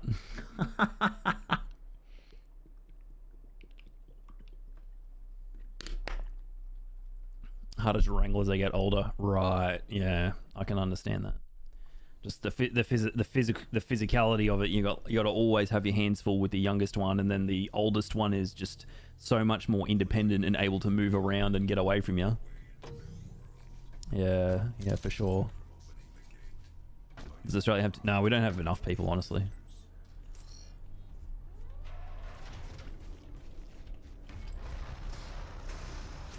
Like, we have too many jobs and not enough people to fill all those jobs in Australia. The unemployment rate is really low right now. Meanwhile, your mate got 2 weeks off. Yeah, I got 2 weeks of secondary carers leave, and then I have 2 weeks of annual that I'm going to use. So I'll be off for 4 weeks. Oh, why am I doing this? Don't need to do that challenge. Why am I doing it? Used to work with a Swedish company, and we cycled through lead engineers 4 times in 2 years because they had kids.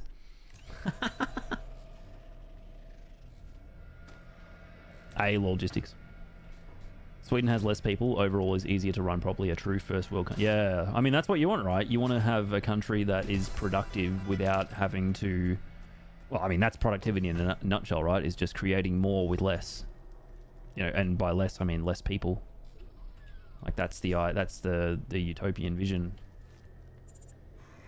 No, we have maternity leave. Oh my god, what am I doing?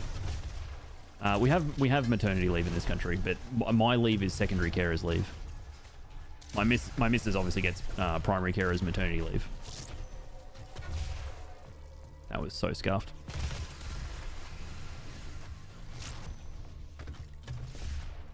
Keep trying to farm ticks and shit. Shouldn't be doing that. Nope.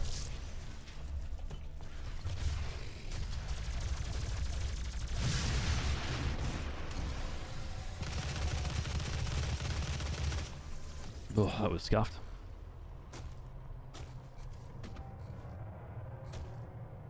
Yeah, exactly, logistic. It is exactly the same thing here. It's honestly, it's a big problem, right? Because the reason they want you to stay at work is because, you know, there are bills that need to be paid. So young people have to go to work.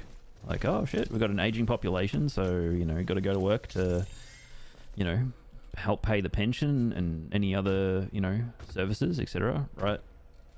But then if all the young people are working all the time and we're not encouraging them to not work, then people don't have kids.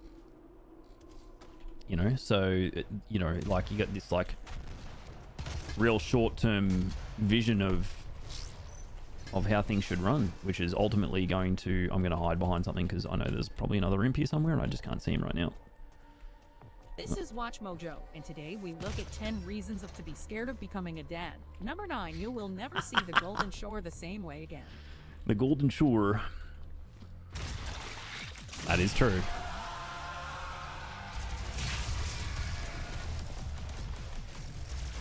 That is very true. I am getting the fuck out of here.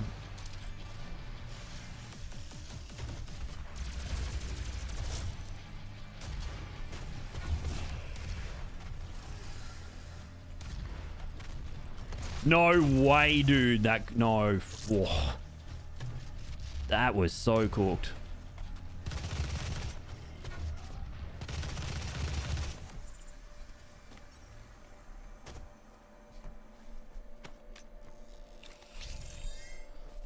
Most of you people, are you in India, Vissel? Yeah, I think there's a lot of countries that have this problem, like aging population, people aren't having enough kids, and yeah, it's cooked. Oh shit, you're in Croatia. Well, there you go. In Croatia, okay, so Croatia has the same problem. I mean, India wouldn't have like an aging population issue. I wouldn't have thought so.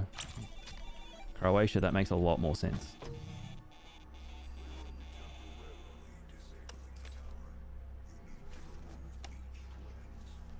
Oh, sorry, I just saw your earlier message. Yeah, you are in Croatia, got you.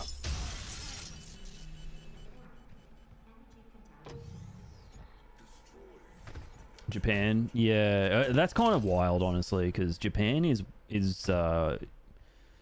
Japan the like in the top 5 economies in the world?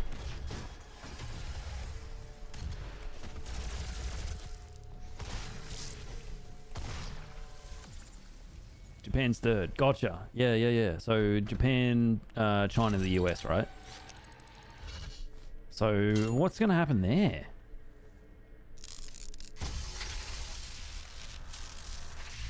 Nah, China doesn't have the one kid thing anymore. It does not. Mimdom doesn't make enough money to have kids.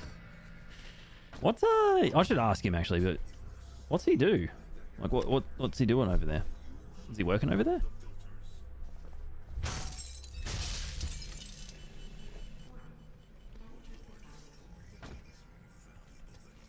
Oh, he's an English teacher? Gotcha. Right. Wow. How that guy was still alive, I do not know. Oh, right. The work hours are insane, Elzerothi. In Japan? Are you in Japan?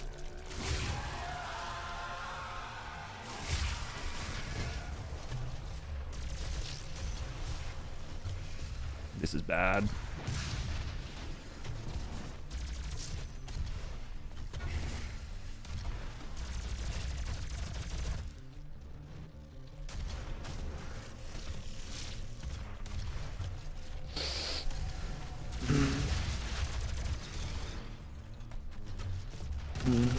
No, man.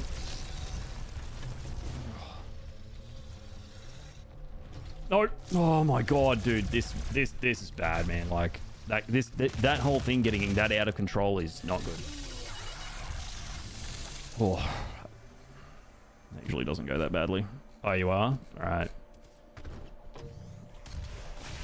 Are you a Japanese citizen or are you working there as like an expat?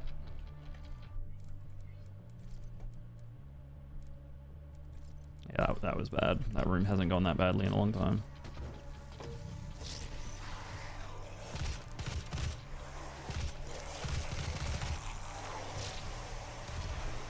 What? Yeah, whatever.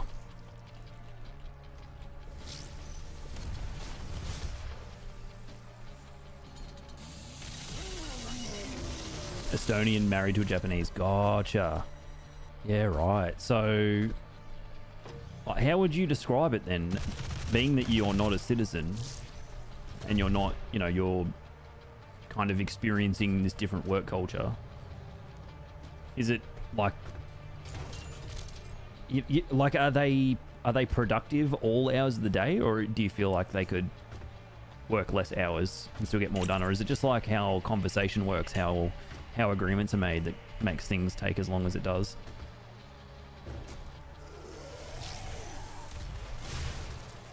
Like, it's not that they're unproductive, it's just that to reach an agreement on something and to start doing things, there's a lot of talking and thought that has to happen before you do anything. Fuck.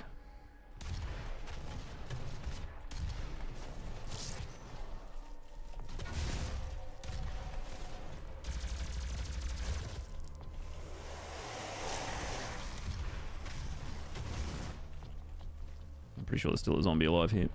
Oh no, he's gone. Okay.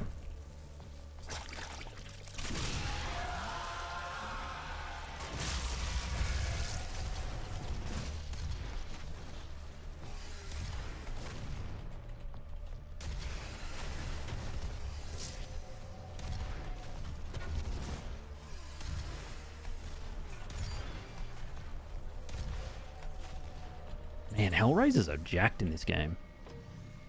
You switched from the Switch company to a Japanese competitor, and sometimes at crunch times, those guys would still be in the office when you went home at 7. Right. Yeah, you know, look, me personally, like, every now and then I understand why stuff like that has to happen. You know, I'm a big, like, 9 to 5 type of dude, right? Like, I get in, I do my job, and then when I'm done, I'm done. But I understand also that you do have to do overtime at times to get things done right, or to do an adequate job. But when it becomes very normalized, that's when there's, like, I think there's an issue.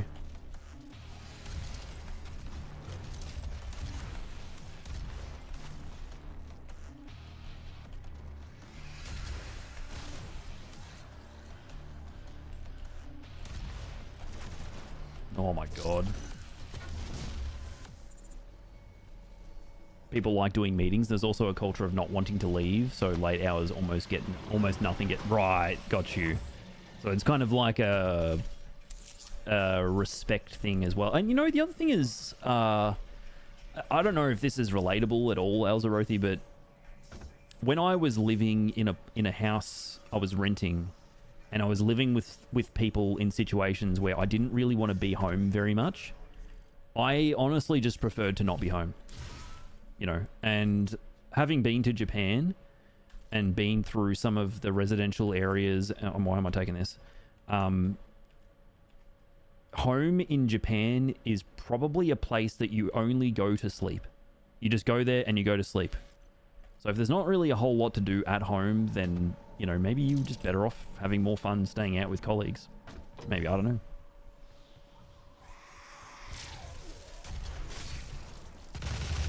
I remember just, like, if I didn't want to be at that rental with those people because it was not a good time, I would just stay at the gym. I literally would just stay at the gym. I was like, I'll just stay here. I'm not gonna go home. When it's normalized, that's being a doctor. Oof. Yeah. I feel like every professional needs to. Every industry should have boundaries, you know, but. Yeah, especially if you're like a surgeon, that's hard. Like, fucking hell. Like, borderline impossible to have any kind of boundaries when you're in such a complicated job. Like, just the logistics of running a surgical theatre. How can you have boundaries? You always hated coming home late from night shift, or a whole heap of... Yeah, fuck it. It used to... Oh, dude. It just used to shit me, you know? Like, it's, yeah, fucking annoying. Like, yeah, you know, you move in with someone and you're like, right, this is our place, you know, just, this is where we, you know, where we should feel like we're comfortable at all times, right? And then suddenly they're like, oh yeah, you know, I got back with my girlfriend and she's gonna, like, move in with us. It's like,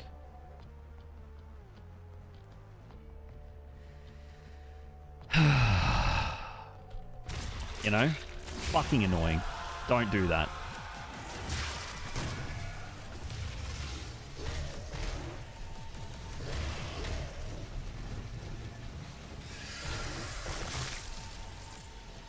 yeah, yes, just it was not a good time. I had that happen twice. And you know, I don't dislike either of those guys, but you know, in fact, I would still go to breakfast with them. But at that time, it was just a reason for me to not be home. So you know, I'd go to work, and then I'd just go to gym. So I'd leave home at 7, and then I'd just come home at 9:30, 10 o'clock sometimes, because I just did not want to be home. I'd rather be out doing something else, which in retrospect was the best thing I could have done at that time.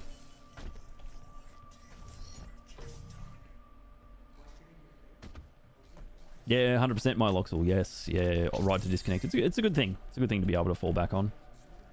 Yo, Rigid, good morning, mate. I wish you a productive day, sir. Enjoy the lurk.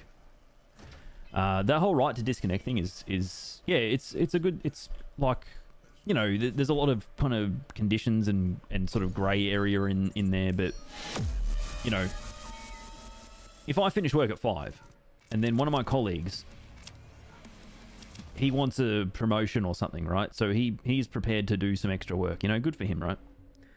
But if he starts messaging me after 5 and is asking me questions that are not urgent, can wait till tomorrow, and it happens all the time, you know, that's where the right to disconnect comes in really handy, because you can just ignore all of that.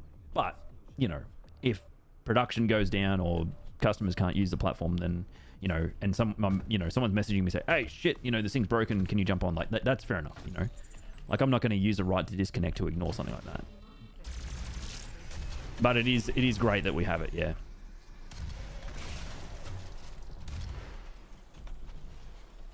Damn it, no Hellraiser spawned down below. I always prefer it when he spawns down the bottom there. It's just way easier to kill him.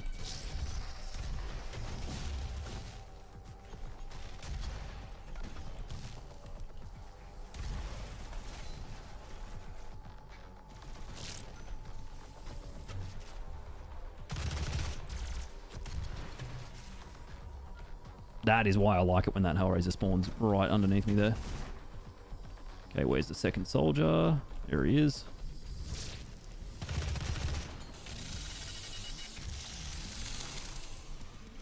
Sweet.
Yeah, like emergency services, Rabzel, that's a big one. I know guys who worked as I know one guy who worked as a paramedic, and last time I spoke to him, he resigned because it was just such a tremendously difficult job. Like those people definitely do not get paid enough to do what they do.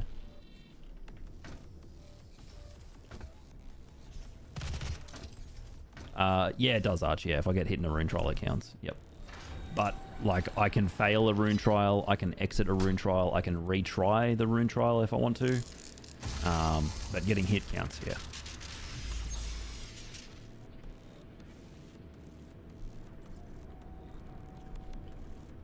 Oh shit, someone used TTS Monster through bits on the extension. Thanks for the follow, appreciate it.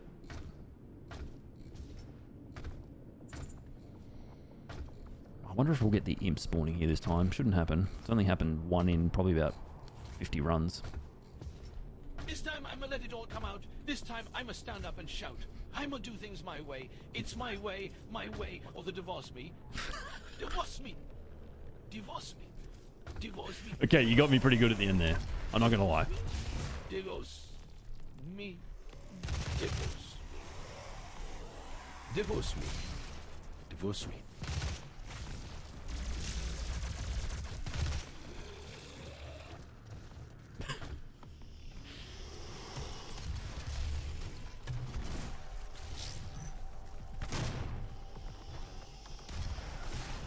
No. That's a bit cruel and unusual, game.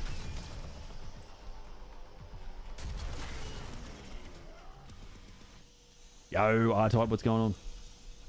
Yeah, she's doing amazing, man.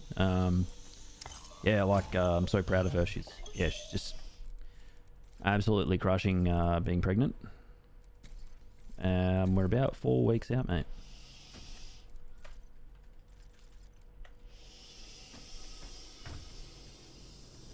Four weeks out.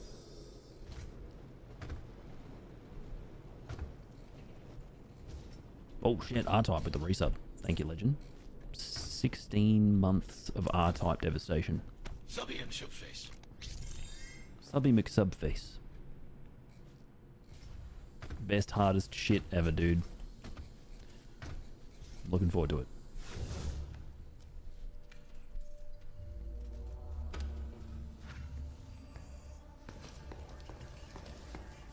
She wants to be, your eldest wants to be a cop, but given all the shit we seem to see them deal with, yeah. Like, I can definitely see, you know,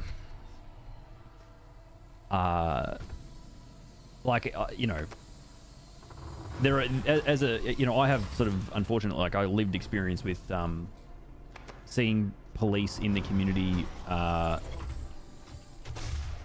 be kind of, like the main support for someone going through something really, really challenging. So while I can kind of appreciate that police, emergency services, and especially detectives have to deal with some really, really heavy things, they also have the opportunity to be someone who is going through something really hard can depend on.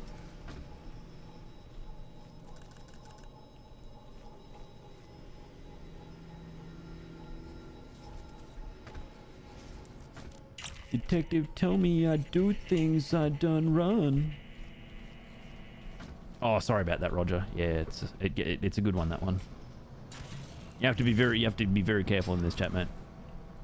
How long is this run, Vex? Oh, it's probably nearly 3 hours, to be honest. It's longer than. It is a bit of a long one.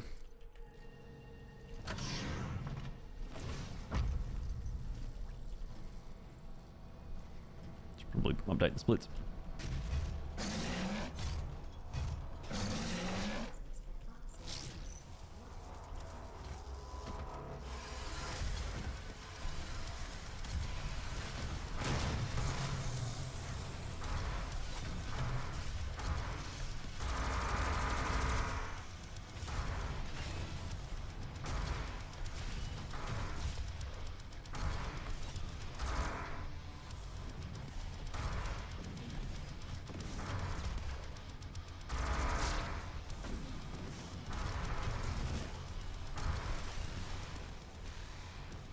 Damn, dude, that was, whoo-wee.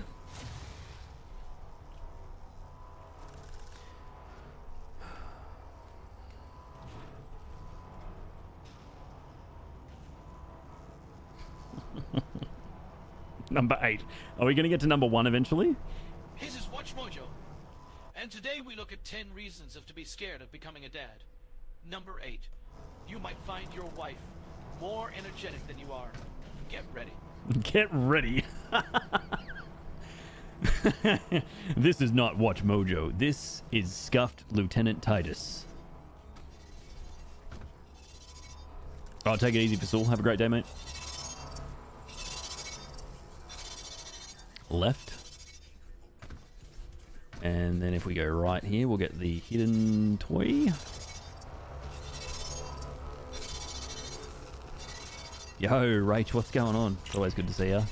Have you been able to pry Prody away from Silent Hill 2 Remake? Dude has been gaming, mate. Absolutely gaming. Gaming out of his mind. I was out of control, mate.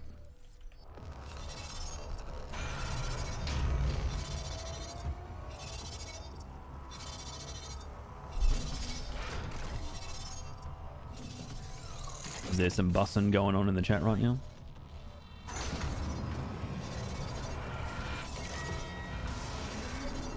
Hey, Dom. How you doing? Okay, guys. This room is really messed up, so I apologize in advance.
Yes!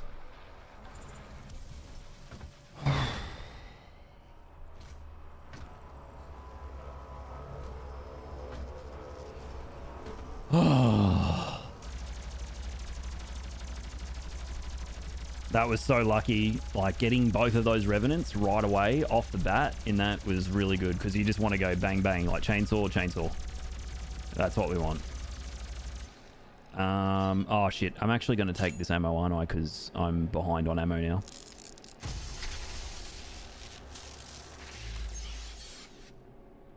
This is Watch Mojo, and today we look at 10 reasons to be scared of becoming a dad. Number 1, seeing your partner in a heap of pain during birth, knowing there is almost nothing you can do to help. That tip, that's the one that gets me the most. I'm be honest. That one cuts me the deepest. Hey Jimbo. No. As far as I know, there's no Ultra Nightmare no hit runs ever been done. Oh, let me just make sure I've got. Yep, cool. Turn that off. Still hot as paint element as balls over here. Yeah, it's getting warmer here. I think it was not that warm. It was 25 today, which is not that warm, but it is getting there. Yeah, that room's just rough, man. It's super random. There's so many projectiles flying around in that room. It's pretty tough to keep a lid on it sometimes. Yeah, the weather is amazing, man. So good.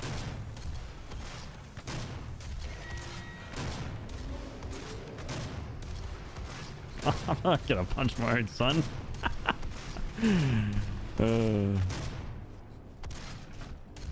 Jesus.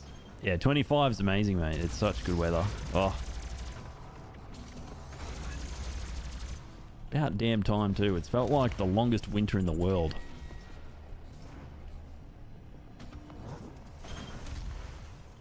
It's 8C right now. Oof. I mean, that's not too bad. It was 8C here in the morning when the sun was first coming up.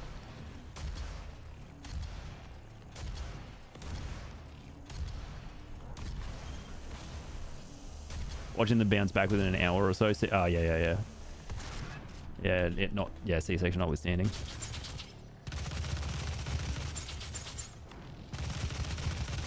I'm getting rid of all of my ammo because in a moment...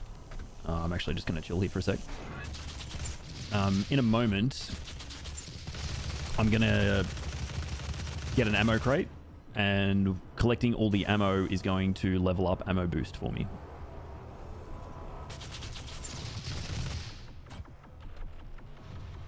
Yeah, I don't know why they did that, Vexer. So in this game, there's a rune called ammo boost, and to level it up, you can level up runes in this game, which is different to Doom Eternal. To level it up, you have to collect ammo, and so to collect ammo, you have to not have ammo, because you can't collect ammo if you already have ammo. And you'll see a lot of speedrunners do that, like emptying their ammo at that part of the tower, because there's no combat and there's an ammo crate at the top of the tower, so it's perfect.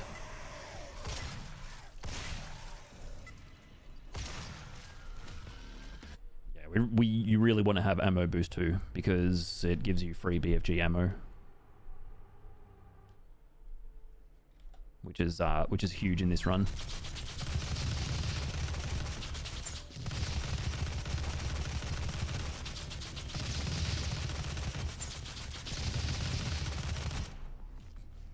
Cool. Okay, and then we pop in here and we get this ammo crate. So right now it's at 33 out of 500. Now it'll be like 100 and something, I'm guessing. 95. Yeah. So just a kind of cheeky way to level up ammo boost. This boost gives you infinite ammo. There is another rune called Rich Get Richer, and that does that. Yeah. Rich Get Richer doesn't apply to BFG ammo though. It only applies to other ammo types. And then we use Equipment Power 2 in this run, because Equipment Power 2 makes the hologram more effective.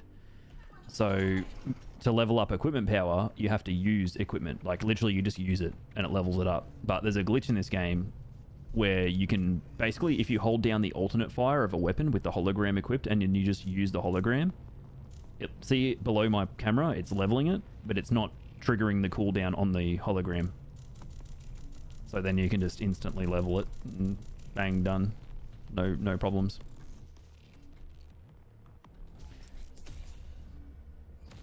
Yeah, it's definitely cheating, 100%.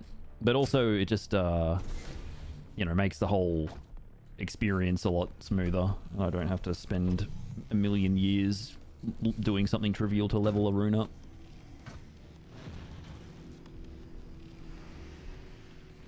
Yeah, they honestly, they didn't do many patches for the single player in this game. I'm going to be totally honest. Well, I mean, I'm used to Eternal logistics, and Eternal had loads of post-release content and support and patches. Heaps of patches. I hope that they do some kind of remaster or big patch for this game, because this game is starting to show issues with... I think it's related to Windows, to be honest. Alright. Yeah, me too, Dom. I wish that was in Doom Eternal. It would have been so much fun. As a streamer, it would have been just amazing. It's been so good.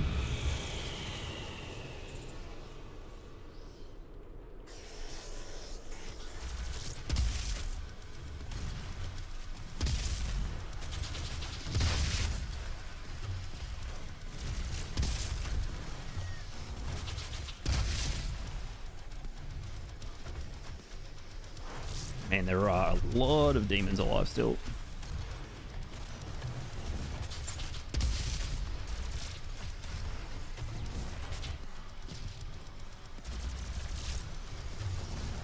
Oh, dude, I just got hit and hit again. I'm just going to put in one hit, guys, there and move on. I don't know what was going on, but there was so many demons for such a long time. I just didn't feel confident moving out of that little spot there. This is so bad, man. Like, how does this happen?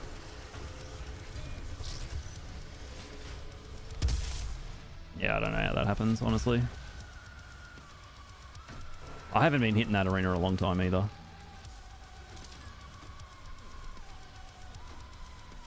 Like, maybe I didn't kill enough revenants or something? I don't know. Like, the last several runs... The last several runs have all been like, there would be an opening, like a clear opening where I could go out, but there was just always imps or revenants, and it was just no break.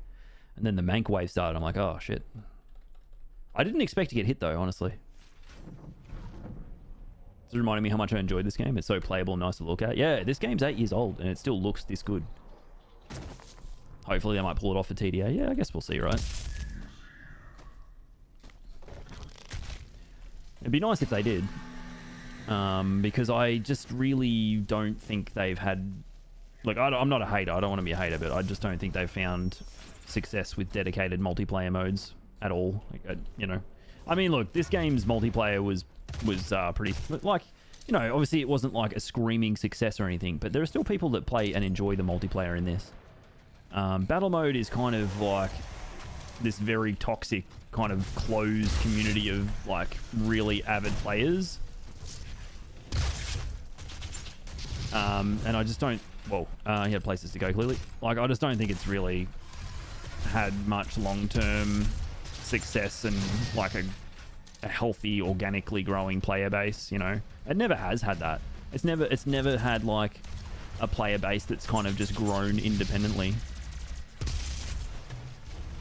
It's always needed to have the Discord and everything to help people understand how battle mode works and shit, and it just never really stood on its own 2 feet. This is not good. Alright, just play it safe. I'm just hang back.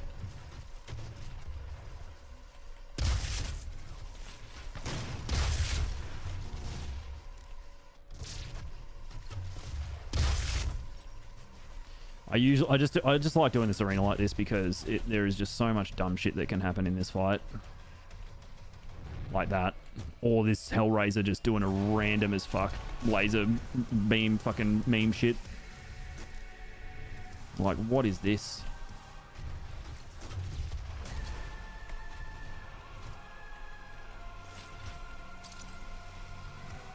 Hellraiser? There he is.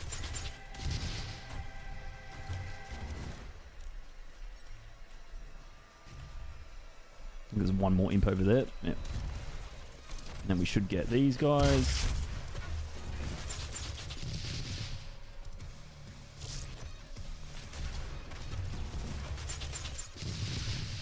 Oh.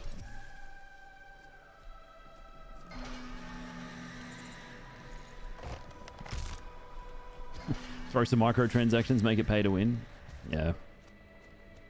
Look, I'm glad they didn't do that. You know, they really tried to make an awesome multiplayer mode, and they didn't monetize it like at this ridiculous level. And I really respect them for doing that. But yeah, it just, I don't know, just, yeah, they just need to lean more into the strengths of what they've been doing, which is the single player. You know, I think invasion mode would be the best way for them to segue into and build a multiplayer later.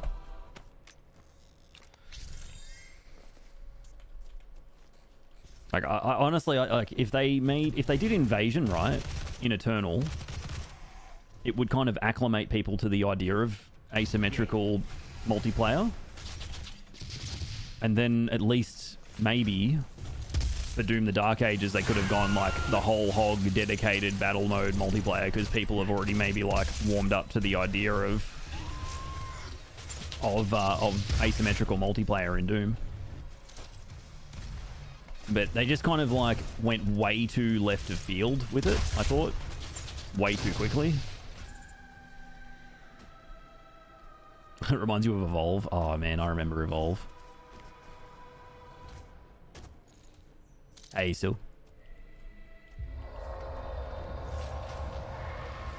Ah, Doom Eternal Rule. Oh, okay, I have seen that one pop up, but I haven't watched it yet. Yeah. I think what would have been really interesting is if they'd done not like a co-op mode, but a horde mode where you actually, you're loaded into a match with another Slayer, and you each have your own. You don't even need to be loaded into the same server. Like, you could be in separate servers, but then your result gets fed into the same scoreboard. So you do a section, and then you get ranked in that section against another Slayer who's playing in their own sort of like map. So then you still have this, like, it's kind of like a competitive single player type thing. It's almost like a MOBA-esque, maybe. I don't know. Yeah, like peer-to-peer would be fine. Yeah, exactly. What do I do in this bit? I've kind of forgotten. Oh shit, cacodemons. Is there another imp? Yeah, there is. Yeah, okay, cool. Now we go.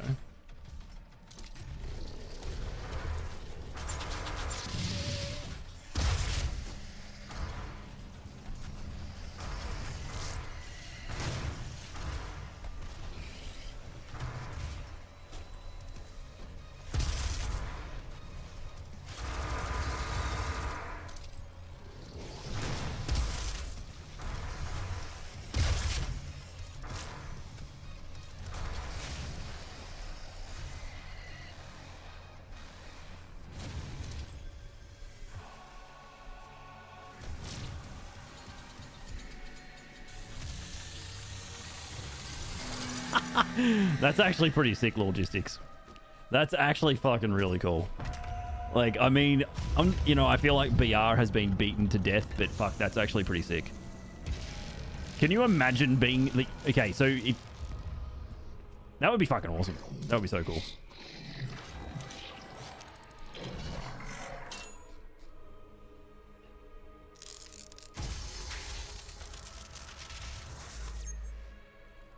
That would actually be sick. We need at least 2 armor upgrades for this run, so we'll grab that one.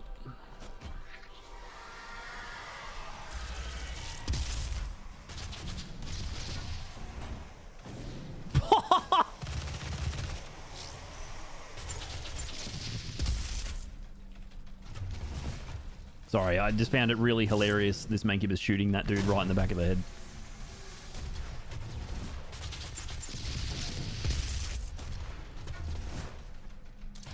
I need to get the mastery for the micro missiles, don't I? Yeah, I didn't play Back for Blood, Roger, but do you know a guy called Hazeblade? I follow him, and when that game came out, he was very vocal about a lot of the sort of the changes that were being done in that game. World's easiest mastery obtained. You know of him? Yeah, yeah. So what happened there? Like, they just made a bunch of really odd changes to the game that just took away from the fun of the game altogether. Randomized dungeons based on players score competitively, pretty cool. Yeah, I mean, even just with, like, different enemies would be sick. Just to keep it fresh, I think that the Space Marine 2 operations mode kind of somewhat captures what I'm describing. Why is my hair all fucking cooked, mate? Looks like I rubbed a fucking balloon all over it. I feel like it kind of captures what I'm describing, but it's not competitive. It's like, the camaraderie of it and everything is thoroughly intact. Why the fuck did I just do what I just did? Oh my god.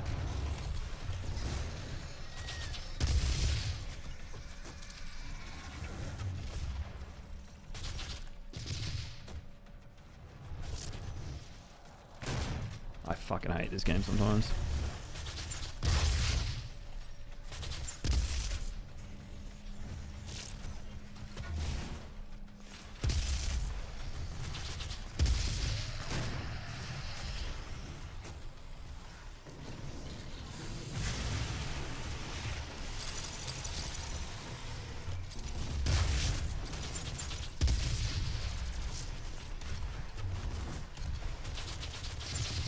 Fucking dude, input buffering in this game, my goodness.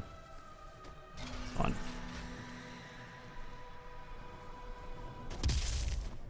I'm taking a hit in this level in a long time. It had some bugs early on, and just when they got fixed, and then they nerfed just about every build that was fun to play. Okay. Yeah, what was that? There was this Battle Royale game that came out. And, well, there were many. I'm not being very descriptive, am I? But it involved... Oh, fuck. I can't remember what it was called. But it was really popular for about 4 days. And then they changed a bunch of things in it. And it just totally ruined the game. Oh, no, is this smelling? Take care, man. Oh, fuck. It was a third-person BR game. Fuck. Oh, Spuddy played it heaps. I remember Spuddy played it shitloads, and then they changed... I think they changed how the armor upgrade worked. You had to, like, forge armor in these forges, and then they changed it all, and yeah. I don't know, it's like, I don't need to remember what it was, but it's just funny how video game developers are so good at sabotaging themselves sometimes. Yeah, it was 4 whole days. It was a really good game, and then they 100% just totally ruined it. Like, it was honestly impressive how much they managed to ruin it.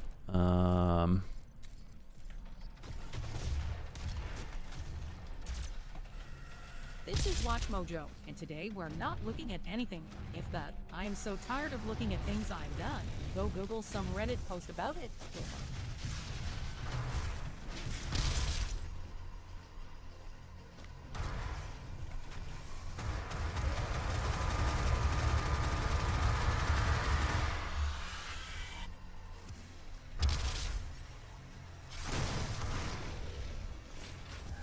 Nice. Yes, smelly meat sticks. That was it. That's exactly what it was called. It was Realm Royale. Yes. Lasted longer than Concord. Yeah, it was Realm Royale. And, yeah, you could upgrade... It was a bit more, deterministic, and you could kind of control the outcome a bit more with skill. But then they changed it, and... Yeah, it was the Paladins BR. Yeah. But when it first came out, it had something going for it, and they just totally messed with it and changed it, and it just died. It went from popping off to just bang, gone. Weird. Like, you know, you've got something good here, guys. Like, let's not, you know, don't mess with something if it's working, right? Yeah, you could. Yeah, it was cool because you didn't just get knocked straight away. It was kind of in that vein of Apex Legends where you could be brought back into the fight. I think, was it you were a chicken for a small amount of time, and if your whole squad got turned into chickens, it was over. Yeah, it was a BR flavor. Yeah. Like, I mean, look, every BR game was flavor of the month back then. Which, you know, you hate to see it, but it is what it is.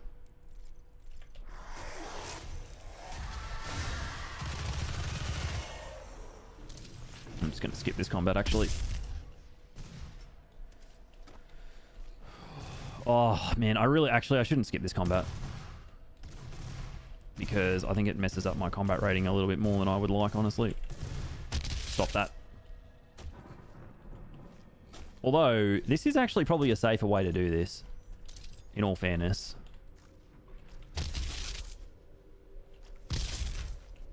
Yeah, I mean, yeah, shit. I reckon just do that. 100%. Will this cause these dudes to spawn in? No, or am I gonna have to...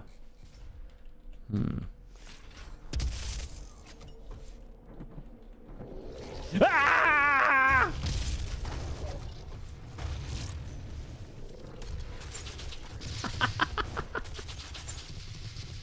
It was all under control, guys. No need to worry, obviously.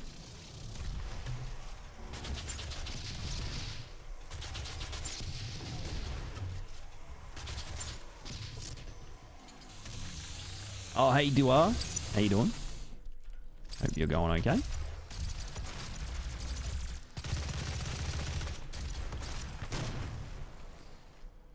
You know what would be the ultimate VTuber image? It would be to become max damage from Carmageddon. That would be the meta VTuber image. Can I get this? Fucking hell, man. So far behind on this. It's fine.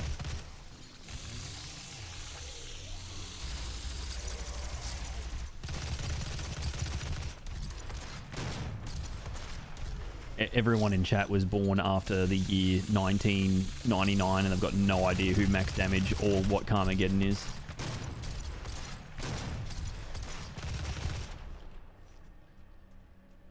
One zombie's gone to places. Not going for the SSG anymore. I am. It's just I can get it later in the game. I really only need it for probably like the Hell Guardians. Dude, take a holiday, bro. I should have...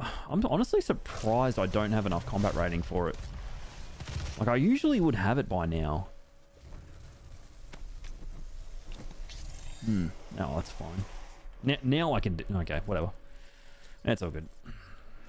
Because the only thing I really need it for is, honestly, Guardians. You know how long it's been since I played Carmageddon, guys? Like, probably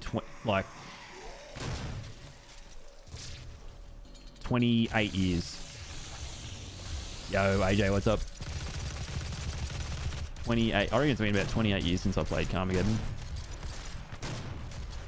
Somebody asked me what Salad Fingers was. Oof. Yep, that's when you know you're getting old. That would be a sick birthday stream video game. The old Carmageddon. Or like a subathon game.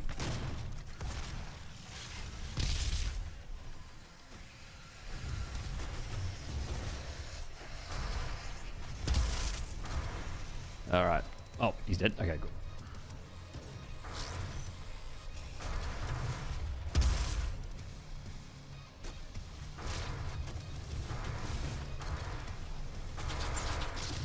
Man, imps are so cooked in this game.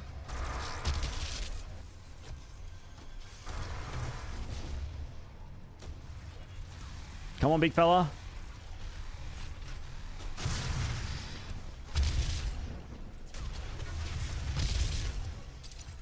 I think I technically got hit there, but I'm just not going to record it because I just want to feel better about myself, honestly.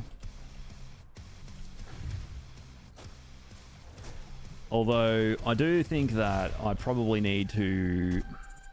I think when I get to these barons, I need to move. Because it's... yeah, I got hit in my last run and I got hit again here by one of those barons. So...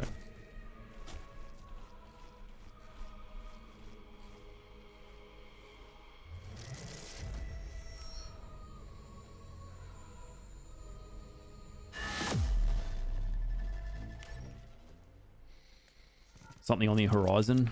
Man, honestly, I feel as though Carmageddon... Man, was there even... Guys, did anyone make a Battle Royale car game? Twisted Metal... guys, look, I know I said it before. BR has been beaten to death. All of this stuff, right? But can you imagine how cool a BR Carmageddon game could have been? That would have been fucking awesome, dude. That would have been so cool. Forza had a really lame version. Ah, okay. Yeah, there's not many games that have the attitude that Carmageddon had. I can't remember its name though. Yeah, it's just lost in the quagmire of mediocre Battle Royale games.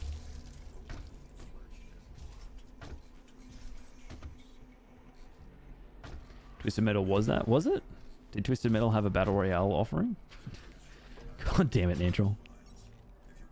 Did it?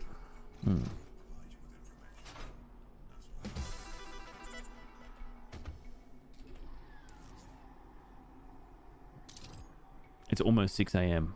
I'm cooked. Yeah, me too. Same. Should I? Yeah, I probably should grab this secret down here. Is this actually... secrets? Yeah, okay. So unless I get... Well, I will get another secret, won't I? Yeah. So that's probably worth grabbing that one.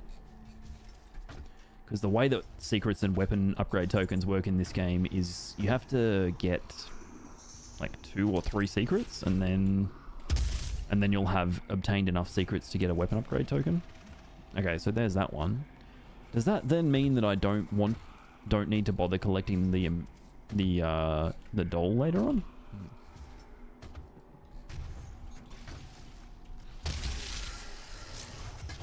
Honestly, Premjid, I reckon it's better to take 2 hits instead of 1.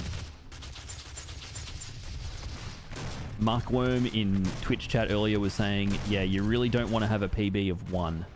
That's the worst. You want to have a PB of 2.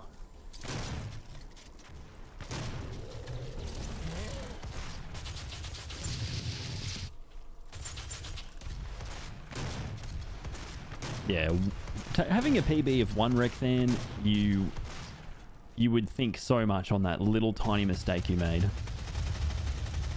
You're like, wow, if I just didn't make that one tiny little mistake, I'd be done. 425. I would like to have been done by now, but it's okay. I feel like I'm going to be really far behind on the super shotgun upgrade, but it's okay.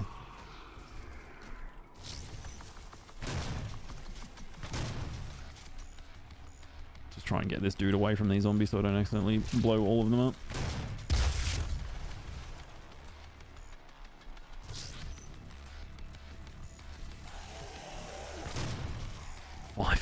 Five out of 30. Jeez. That's not good.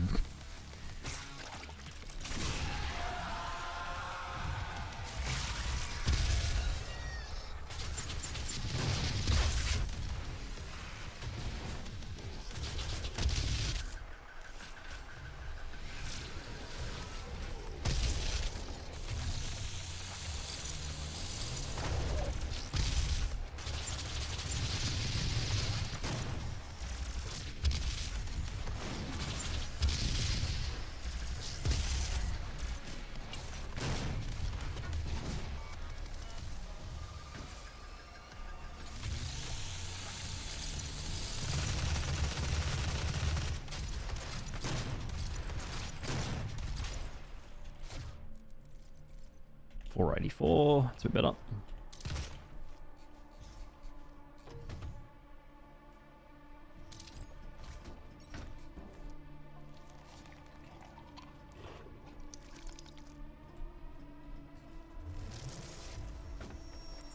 So this is worth a C.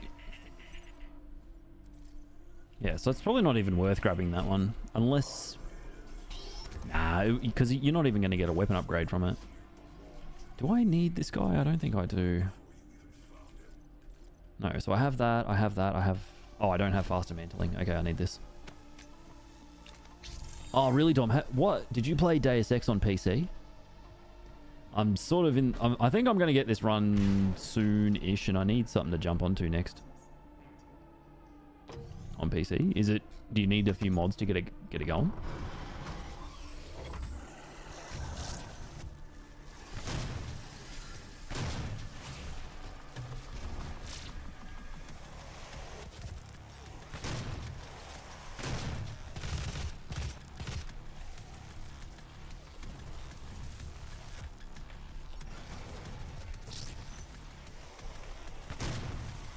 I'm surprised that worked, actually.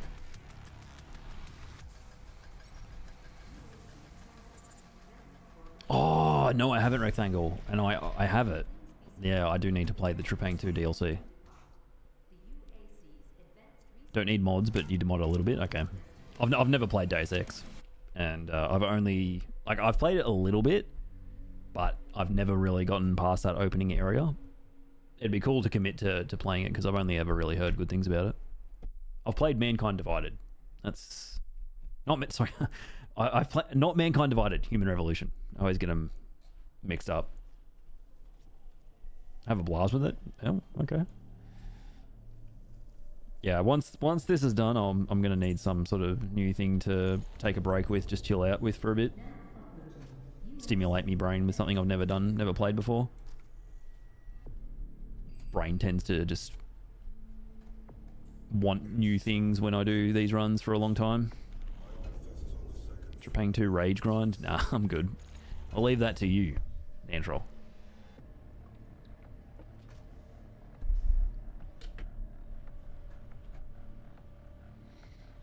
Oh, no alarms? It's like some big boss shit.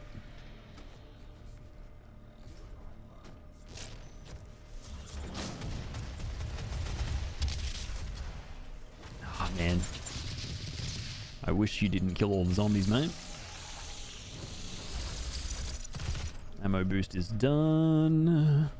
Man, my GPU's fans are going off their lolly tonight. Are you guys getting frame drops there at all? Because I'm looking at OBS preview and it's like a slideshow, but if you guys aren't getting it, that's good. Okay, I should be able to grab It's smooth? Oh, okay. That's weird. Stream's good? Yeah, alright. For a long time, I thought, oh, my capture card must be on its way out or something, but alright, sweet.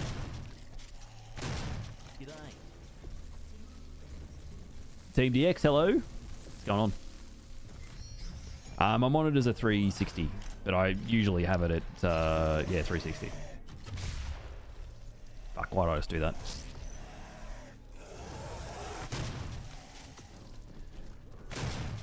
The capture card's running at 120 hertz.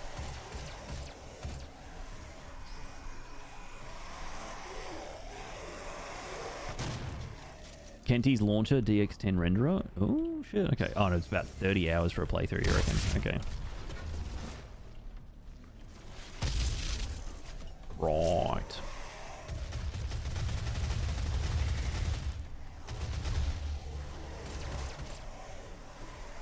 Okay. It's probably one of those things where it's an old game, so you go to the guides, and the first thing is, here's how to run the game on Windows 11 or Windows 10.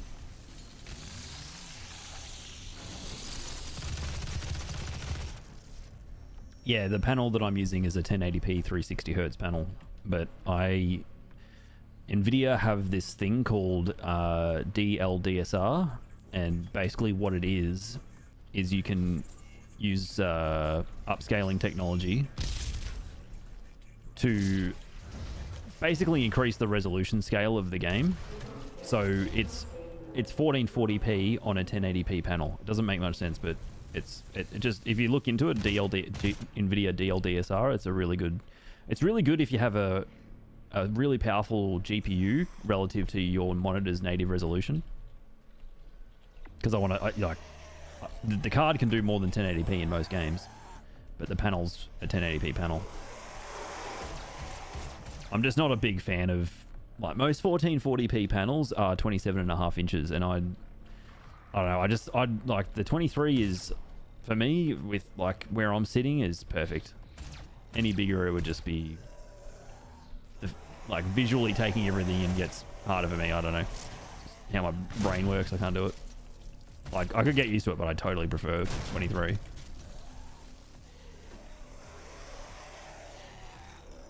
No, Ed. No, Ed.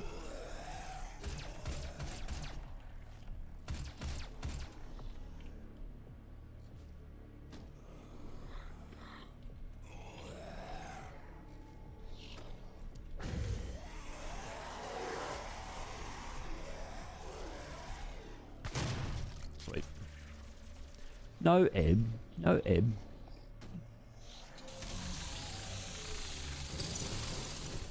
You're Mr. T. You're Mr. T, Icky Moose. Oh my god. I got Mr. T in my chat, guys. Holy shit.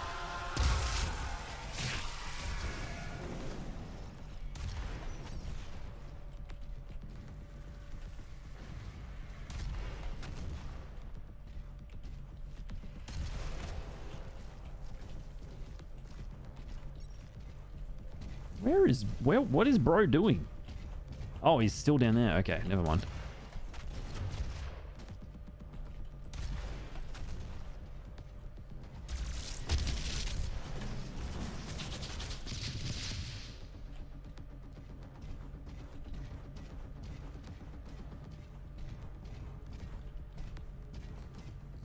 Oh, you have the same?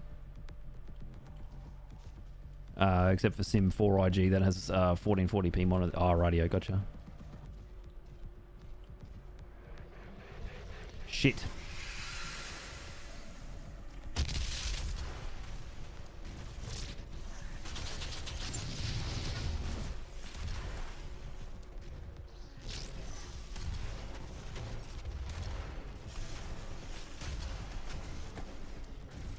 Oh fuck, that's my own soldier. What the hell am I doing?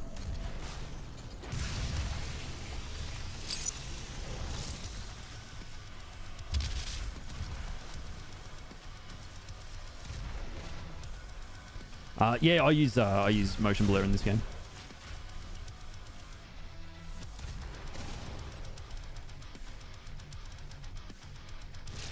No.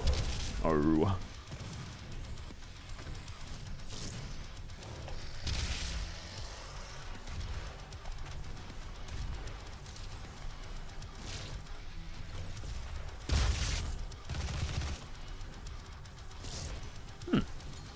Oh, this went alright. You reckon? Streamer, the fight is not over.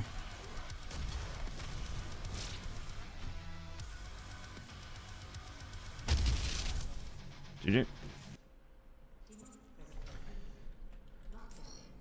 Yeah, I mean, I typically use motion blur in this game and in Doom Eternal because I don't mind it. Like, I can play fine without it. It doesn't, you know, give me any headaches or anything like that. Or, you know, I can still aim alright. Not that aiming is a big part of these games. You don't have to be super accurate in these games. And it just makes the stream look a lot better. It gets rid of a lot of tearing and everything. So, that's why I do it. Am I a full-time gamer? No, I have a job. I have a actual, you know, not actual job, but like a career and everything that's not related to gaming or streaming at all. Freddy Fazbear naked. Is Freddy Fazbear meant to be the bear from Five Nights at Freddy?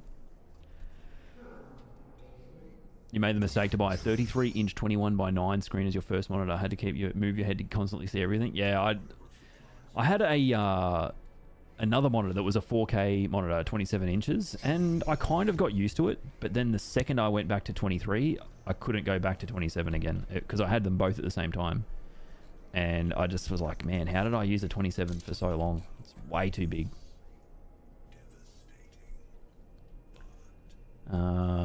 Yeah, exactly, Salad. Yeah, I just can't. My brain is just... Because, you know, like... I sound like such an old boomer, but, you know, a lot of you guys and me as well, like, we grew up with CRT 4x3 monitors, right? You know, and they were tiny. If you were lucky if they were over 20, you know, 18 inches or whatever, right? Like, you know, a 4x3. So I grew up playing 4x3. So 21:9 is, if I had 21:9, it would be, I would be leaning back in the chair with a controller, just taking it in plain slow, not going fast like I do in this game.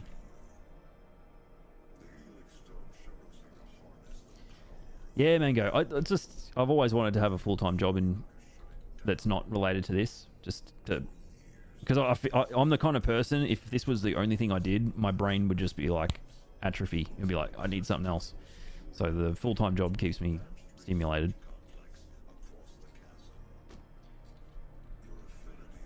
Your current monitor is 22. Received a free one from work that was 27. I couldn't use it. Genuinely too big. Yeah.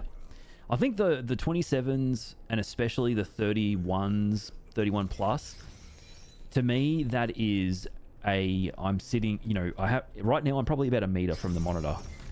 Probably about a meter, maybe just under a meter away from the monitor. But if it gets to 27 or 31, I need to be 3 meters away from that thing, or, you know, a couple of meters. Just can't do it.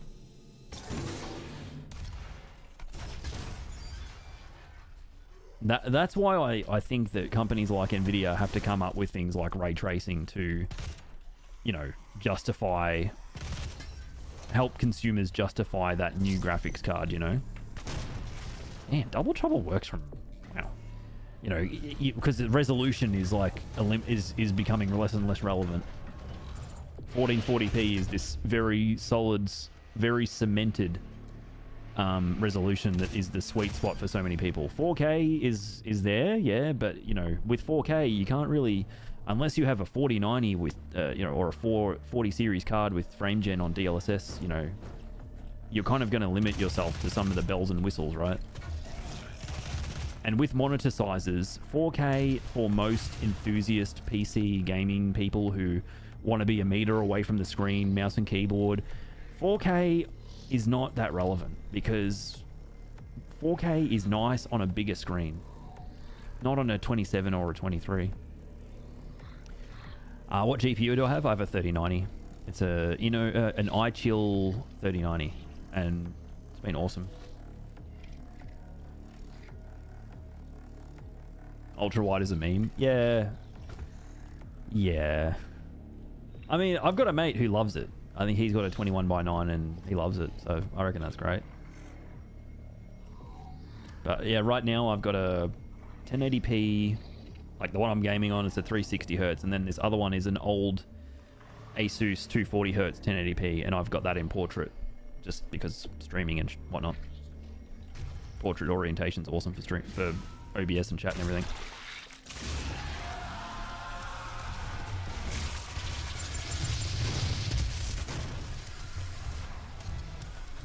What the fuck? No thanks, bro.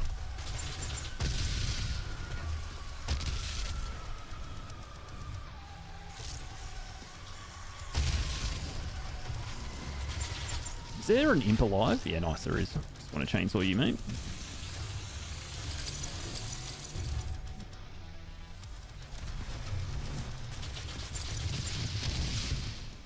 Man, don't get me wrong, guys. I love Doom Eternal. Absolutely love it. I lived that game for 4 years. But when you come back to this game, there are just moments like that where you feel so unleashed. This game perfectly balanced the need to have fun as well as challenge the player. Unlike Doom Eternal is just... the fun comes from mastering the game, but also, you know, overcoming that difficulty feels like there's some... kind of on a leash a little bit, you know? Whereas this game, this game's just like, okay, you can just delete everything. It's awesome.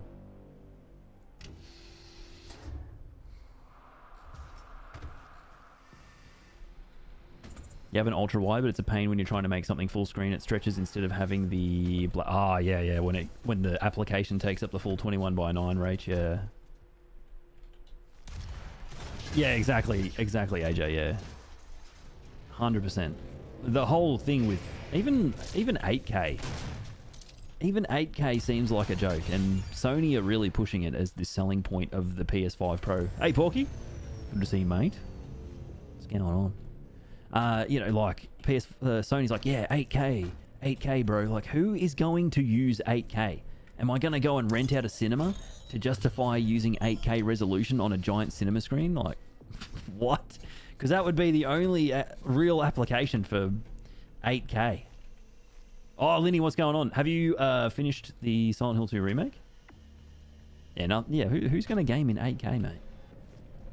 Who's going to game in 8K? I use it on my... Yeah, dude, look, my cousin... I don't know if you know my cousin. He's really famous. Okay? He has an IMAX cinema in his house. Okay?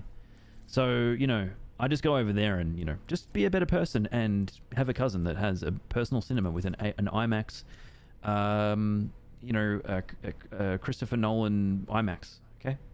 Please. What are we doing?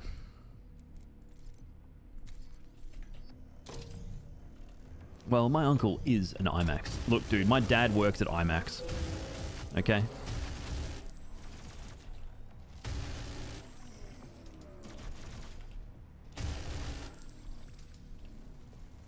Damn, this run's kind of gas, I'm not going to lie. Pretty gas run. Blown away by it. It was pretty incredible, right? Pretty incredible remake. Like, I'm honestly...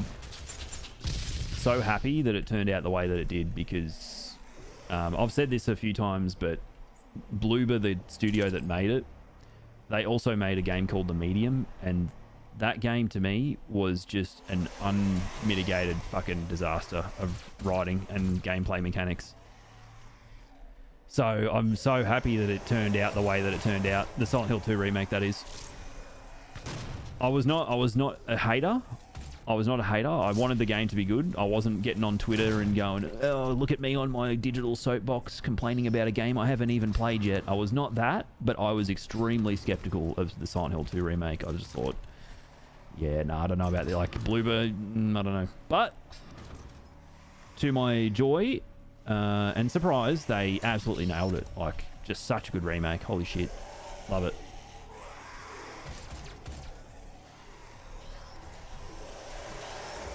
Yeah, it's pretty amazing, isn't it, Mango? That this game's 8 years old. Right, this game is 8 years old, guys. 8 years old, it still looks this good. You played... Yeah, dude, oh man. How good was FF7? I love that game, AJ Shanks. Absolutely loved it. That is definitely a game that you play on your TV. Going out into the grasslands for the first time. The first time I played through Rebirth, I played on quality mode. And, oh, dude, just UE5 and the geometry and just looking at all of the surfaces and everything in the grass, I was just blown away. Like, wow. What a game. Hey, Atrox Molly, hello. Oh, shit, I need to split the level, don't I? Yeah, it's always good to skip that sequence. Lupus, hello.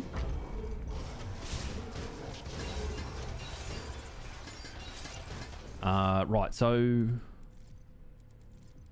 9 more. Okay.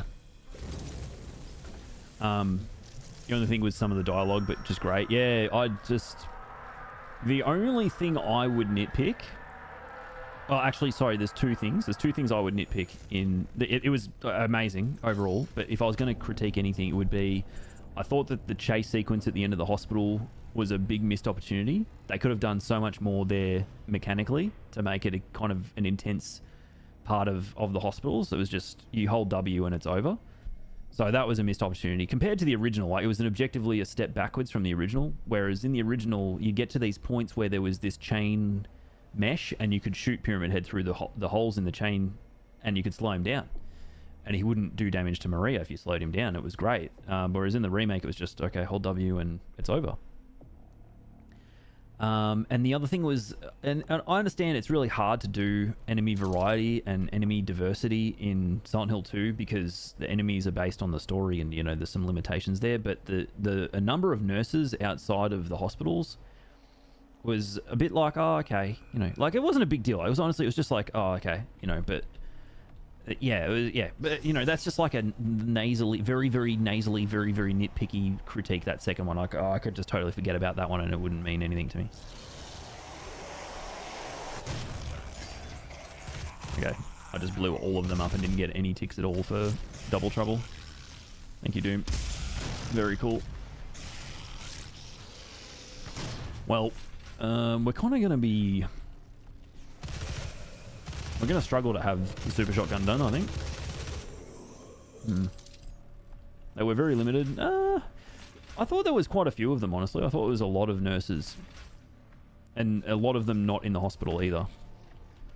But what are they going to do? Like, you know, in some ways you could justify them being everywhere, not just the hospital. Depending on how you look at it. And you know, I could be convinced otherwise. You were super skeptical, AJ, about SH2R, given their track record. They did a really good job. Yeah, they made their best game. Like, they made their best game. And good on them. Like, I'm happy that they finally made a game that everyone's just universally says, this is great. Like, yeah. Because they've always had really good production value. You know, you look at the medium and visually, that game is just spot on, dude. You know, but the storytelling and the narrative imputations that it makes around, you know, victimhood and surviving and all this stuff is really messed up. And then mechanically the game is just like, whoa. But the thing that I loved the most about SH2 Remake was how the level design kind of carefully tread this line of being streamlined and fairly linear, but just kind of open and confusing enough for you to get lost in and to stop and think, where do I go next? You know, it was just enough of that. Yeah. You're replaying the OG right now and you're a heathen who prefers the VA and the remake. The OG VAs were good for the time the game was made, but it can't compare. I agree. Yeah, I honestly agree. I think that a lot of preferences are always going to be biased by nostalgia. And obviously at the time, the voice acting was just unbelievable. You know, it was like a breakthrough game in terms of voice acting and presentation overall, and just the way it handled certain themes. You know, there's nothing that from that time that even compares. But I have to say that's, you know, I thought Angela was incredible. Like, just... there were some bits where there were definitely some... I thought that the one that I found the least remarkable, which is like still a compliment considering how incredibly good all the VA is, was like Maria. I thought was not like amazing, but still really good. It's hard. I think the original Maria VA was just so good. You know, you can't come close to, you know, like, anyway, what do you mean anyway? I was nearly killed back there. You can't even, you know, it's so hard to replicate that delivery. It was just like, oh, just nailed it, you know. So yeah, details, mate. Yeah, it's like I think it's a very dark game in like the literal sense of there's just not much light in some areas, and that can make it confusing. But when you know where to go, if you pay attention, a lot of the positioning of the camera is very leading.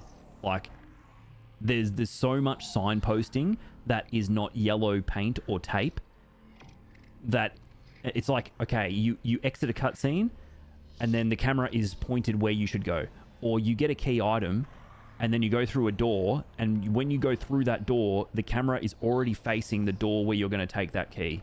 Like, it's streamlined, but it's not like so linear that it kind of, you know, it feels like you're being handheld.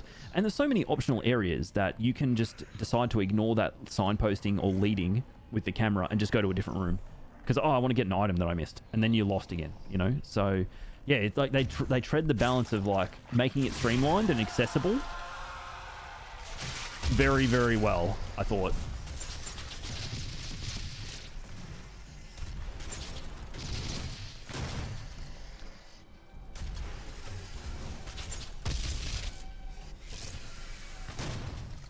I need to drop. Burp.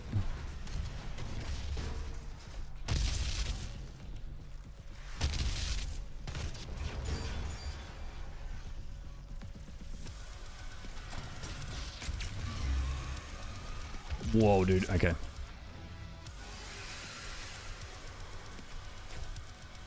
I'm not going to record that because I don't even know how that happened.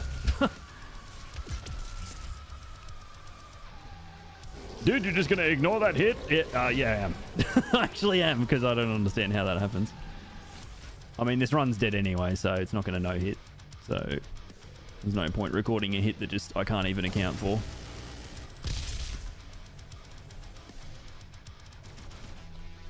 Fucking hell.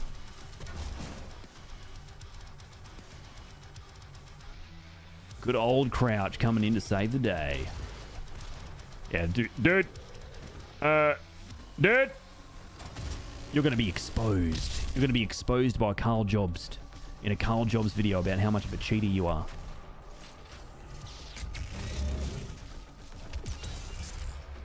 Well, I'll take it. Good morning, Hawaii.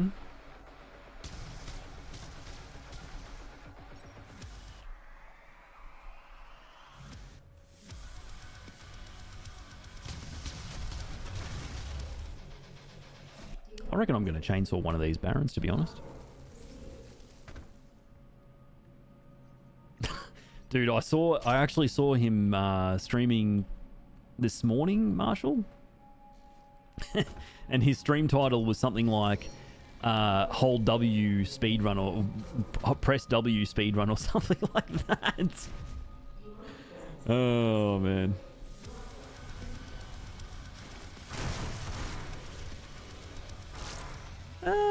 Nah, it's alright. I don't have to chainsaw this guy. This is some free chainsaw later on anyway. It's all good. Yeah. Look, you got to remember that dude, 7 Ray D. He came from speedrunning RE2 Remake, which, you know, is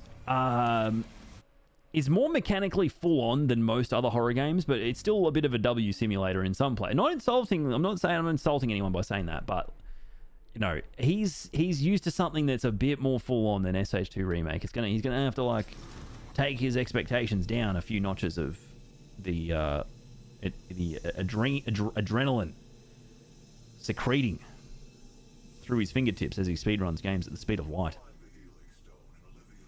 The original Maria was the goat and carried the whole thing. OG Eddie is good too. OG Laura is very obviously an adult doing a bad job at imitating a child's voice. OG Angela and Guy C. doing James were kind of meh. Yeah, I mean, I don't know. I kind of agree with meh, but also and it's not like it's a cop out to say this because everyone says this, but it's kind of true that Guy C. was really awkward, and because he was really awkward, it sort of worked for him. But I agree, like as like objectively speaking, as far as actual VA work goes, probably not like super great, hey.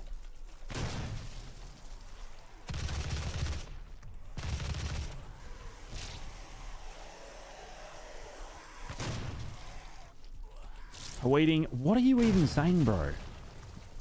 Dude, you need to lay off the red cordial. Jesus.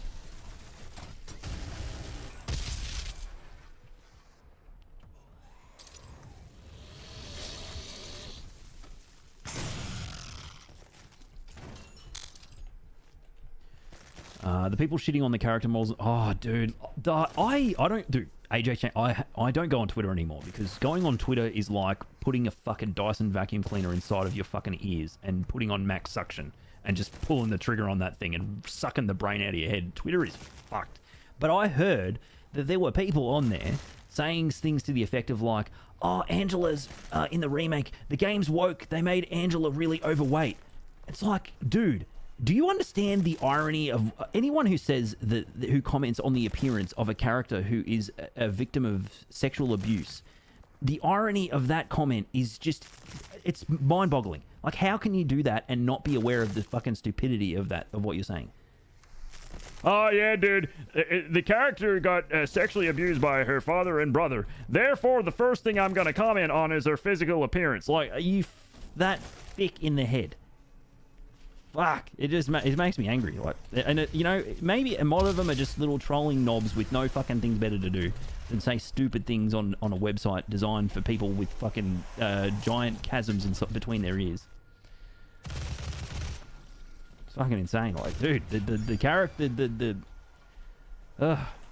yeah, it's fucking sad, mate. Just get a life, you dogs. Anyway. Time to get hit 5 times. Let's go. Yeah. Yeah, actually.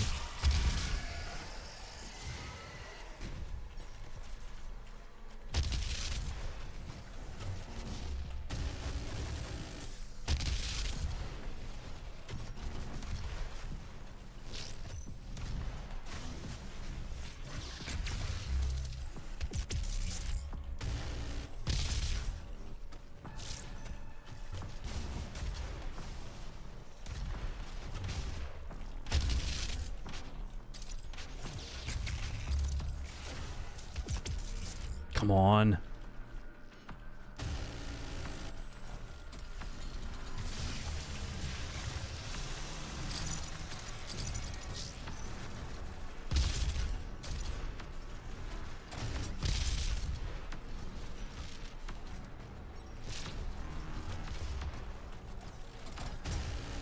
I don't want to shoot another BFG shot because if I shoot another BFG shot, I'm going to be really far behind in later parts of this level.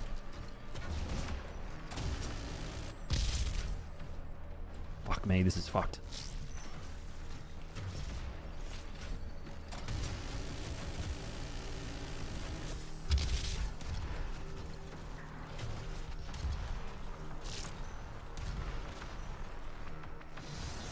Okay, thank you.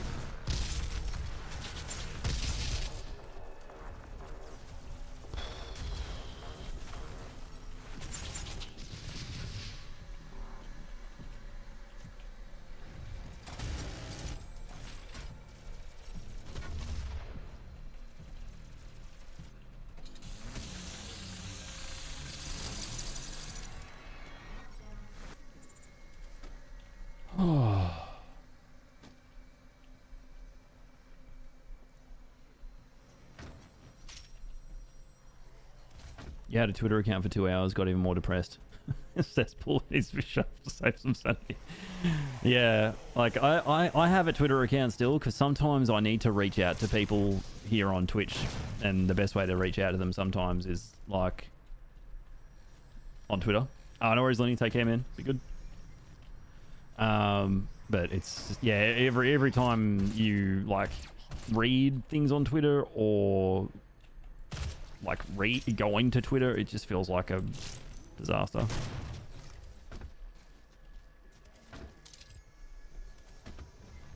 You had to put it under the learning tree?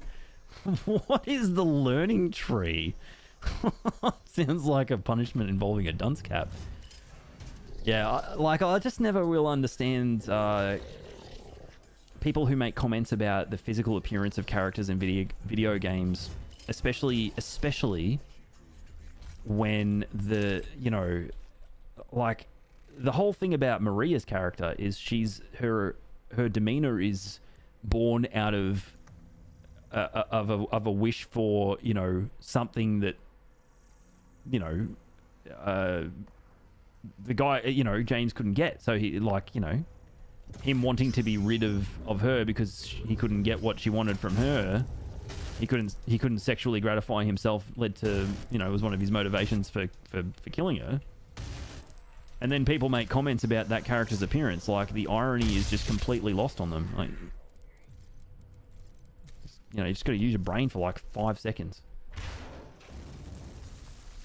Oh my god, spoilers for a game that came out 2 million years ago. You're a cancelled, streamer.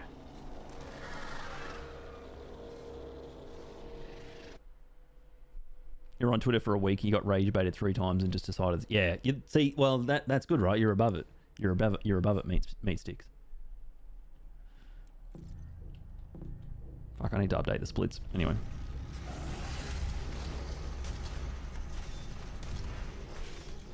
Where's that imp? He's right there. There he is. Hey, mate. Just... Whoa. Dude's cooking. He's cooking hard.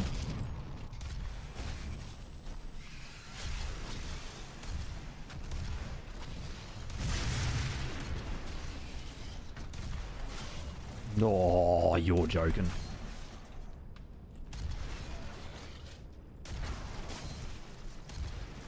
Oh, man. Sometimes the enemy RNG in this room can be so cruel. Like, you'll get if you get both of these Hell Knights spawning right next to you, oh, good luck.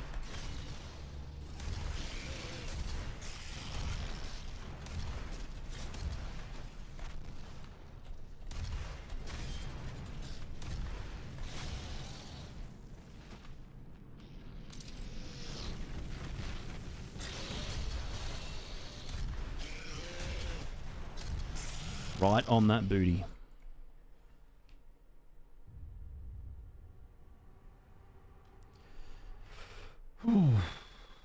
Please explain the game a little more. Oh, Silent Hill 2.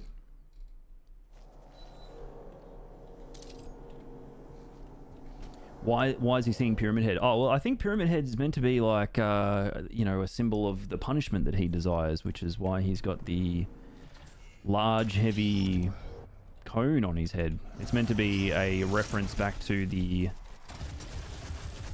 Spanish capirotes, who were, sort of seeking penitence. So that's why he sees Pyramid Head. But then the 4-leg thing is like all of the enemies in the game are kind of reflective of his unfulfilled sexual desires. So that's why there's legs and everything is all sexualized and everything. Okay, time to get hit 500 times.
You can't simply talk so much of SH2 with running Doom and not running SH2 at all. What was that quote, Haweeding? What was it again? SH2 stream is like when you just got salary, and Doom stream is like when you're nearly broke or something. What was that quote? Yeah, I just wanted to enjoy the game off stream and take it at my own pace, you know. But I definitely will stream it at some point. Like I would love to stream it and just talk about everything I loved in it when I was playing it. That'd be really cool. You guys want to see a cool trick? Con Air, namaste, you bastard. Watch this shit. Do you guys want to not fight 6 pinky demons? It's just simple as that. Just go in this little corridor, pop out the side there, head over here, push this button that you're not meant to be able to push, and then you can leave. It's really that easy, guys. Yeah, the Bloodborne stream was a good one. You know, I kind of want to do that again at some point. But to do it better. Do it even better than last time.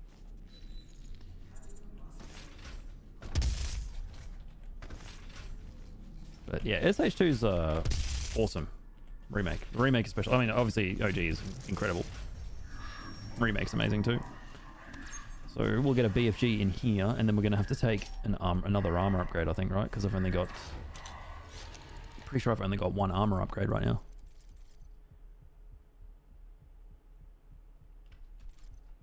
No. I don't know how you say it. Anyway, let's grab this. With Bloodborne, wait for next year, we'll get a remake. Man, that would be pretty awesome. I would be down for that. That would be super, super cool.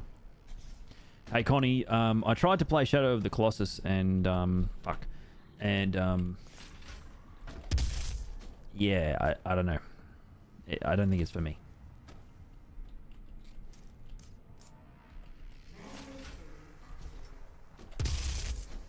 Yeah, I was like trying to climb the dude, and you know, I was like, wow, I've had less trouble trying to climb on Haweeding's mum, mate.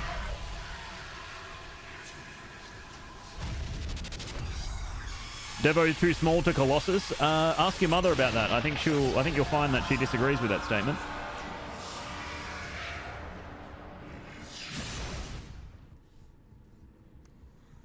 Wow, what's it like having a wrong opinion? Well, it's refreshing. You know, having never happened before, obviously. He is Colossus confirmed. The new Colossus.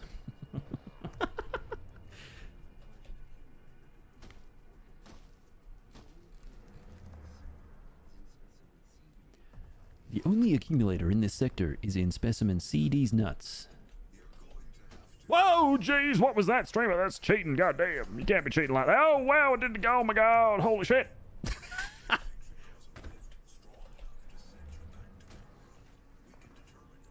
Did I lace? Yeah, I didn't mind riding around the horse. I thought that was pretty cool. Yeah. Having the screensaver? I don't know about that part. Wait. Oh, dude. Holy shit, I nearly stooged myself. Need that upgrade. Make my beam nice and thick.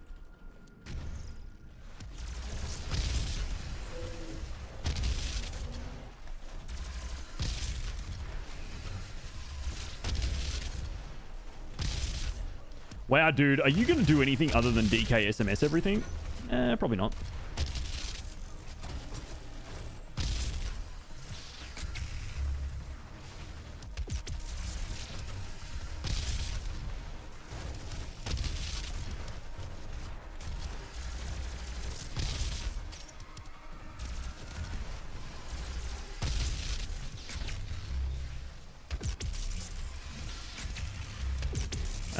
Sweet. Yeah, thanks, Doom. Can just a bit more of that. That'd be good. Hey, you all got any more BFG ammo for me?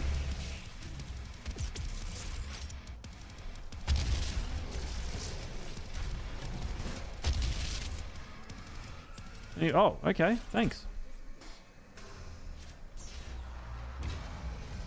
Yeah, we're all colossal wankers. It's a big colossal group wank.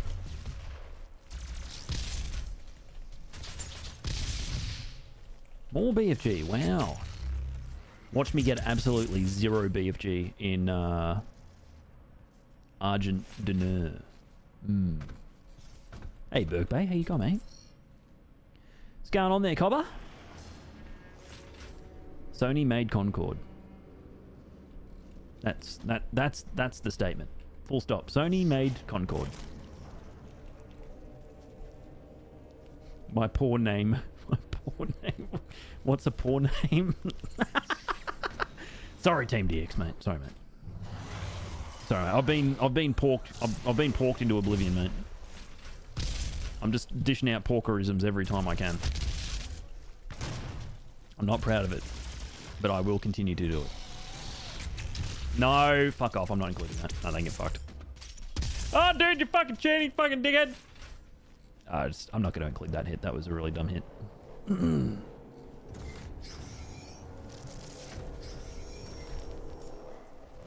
Yeah, dude, just cheat again, bro. Just lie to your community about all the hits that you took.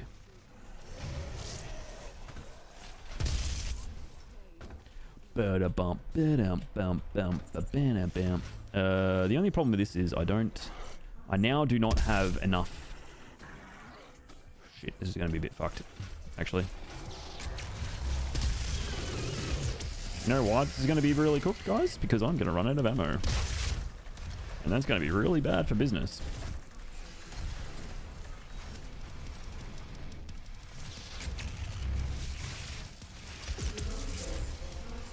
Unless the game's really generous and just gives me a fucking absolute arseload of BFG.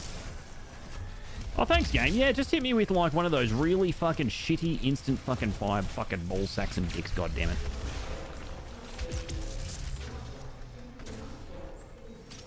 Yeah, I'm not going to include that one either. I'm just not. Because fuck this game.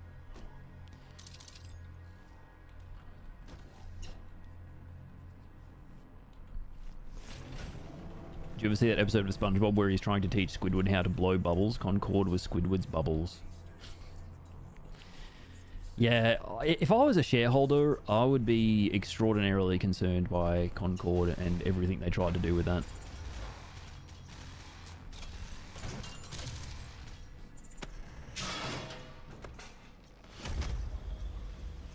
Yeah, exactly, Porky. I just don't want to encounter that hit because it was just the stupidest fucking imp fireball. Fuck off. Like, what the hell is that?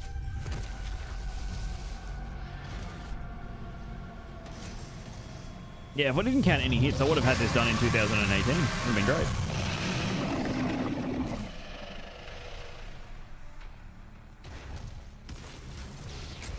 Watch this, B-man. Watch this shit, man. It's meant to go a lot faster than that. That's what she said. Yeah, I did look. It was one of those imp fireballs where they have it in their hand and then it instantly materializes in your face and hits you. Like there's no throwing animation. They don't even stand there and go, oh yeah, I'm coming in hot. It's just and it doesn't travel through the air. It just hits you instantly. I worked too hard on this run. I played way too good to just be like, oh yep, I'll just let that be a hit. Yeah, sure.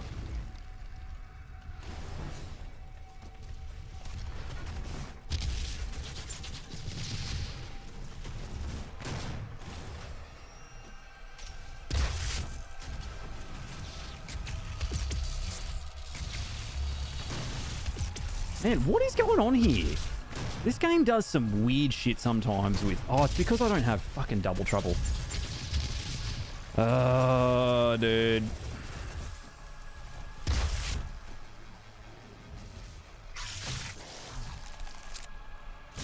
Seems like a skill issue. It's very hard to comment on the streamer's skill issue when you're unable to speak.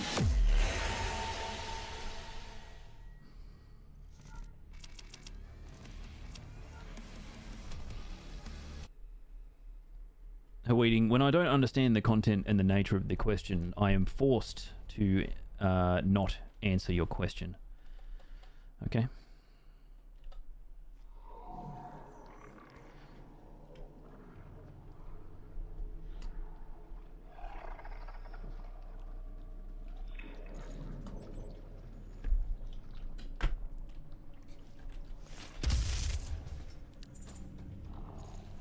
Oh, can I survive that? Oh, of course, mate. Of course.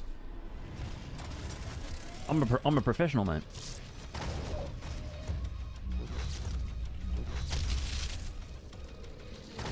Shit! Hey, mate, just stay still for me. What do you reckon, big fella? Just like that? Thanks, mate.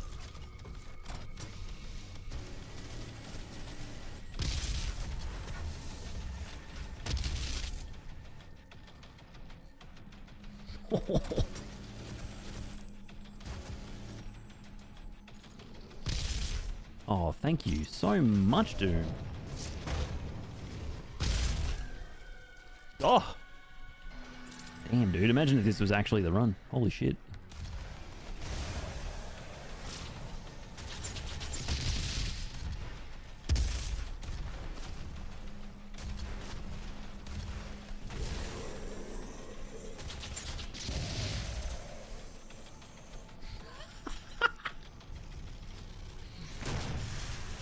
Oh my god, dude, I really need fucking... honestly, I need to get double trouble done. This is fucking messing with me so hard, because I don't have the double trouble at the moment. It is messing with me so much. Oh, I need to push the button. Can we get off the mum jokes, chat? I just got off yours. Oh my goodness.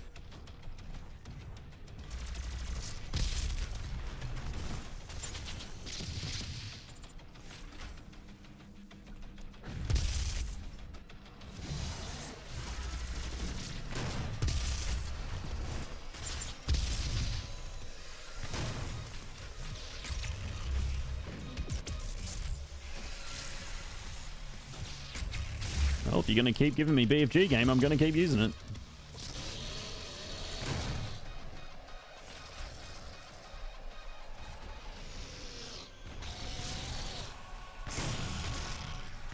Damn, dude, that guy's booty was thick.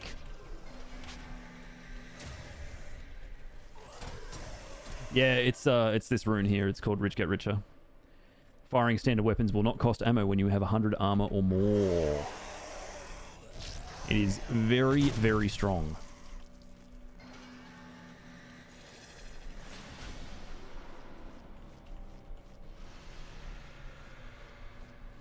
Yeah, it's a pretty cool rune. It massively breaks this game, though. Which is kind of cool. There we go. Double trouble done.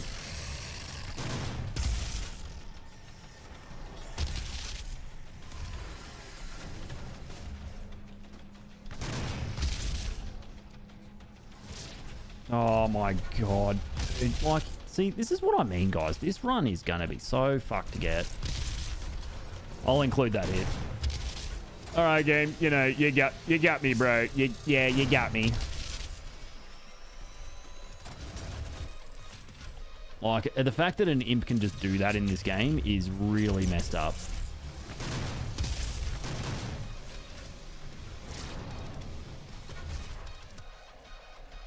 Dude, fuck me, man. I'm never going to get this good a BFG ammo RNG ever again. Guarantee it. What the fuck? Where is this? What? Can Eternal be no damaged? Well, technically, yes. Someone's already done it. Rytro's done it. But I don't think it would be very fun to do no damage, no hit in Doom Eternal. I reckon it would be really bad. Yeah, I'm gonna chuck a hit in there.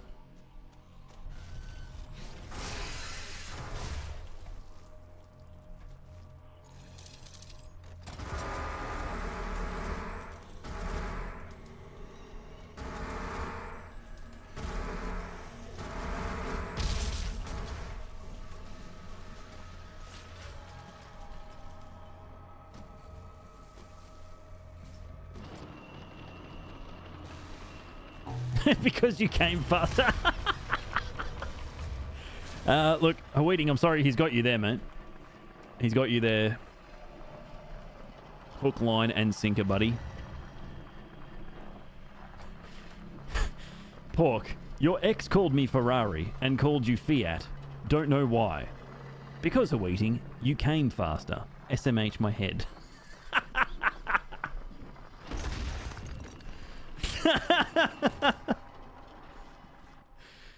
Yep, got me good, boys. Got me good.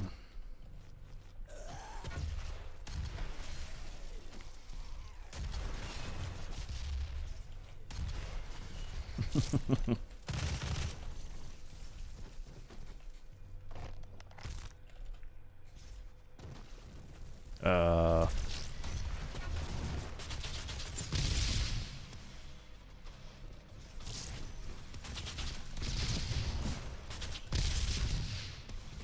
Bag Serene in the chat. Boom, boom, boom.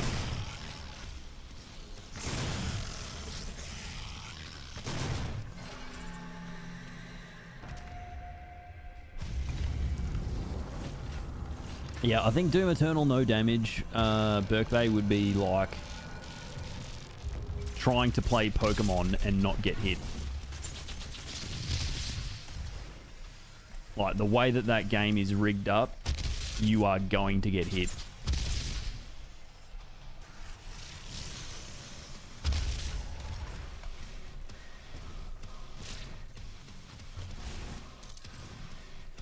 Like I said, Rytro did it, but he did it with checkpoints, so it was kind of... Well, it wasn't even really segmented, it was just he was using checkpoints. So it's not like he did each individual level. I think no health damage would be interesting. No health damage could be interesting. Like a full playthrough. With only taking armor damage could be... that could be fun. Like, that would be a cool run, I think. But no hit would be like... Oh, yeah, I wouldn't do it.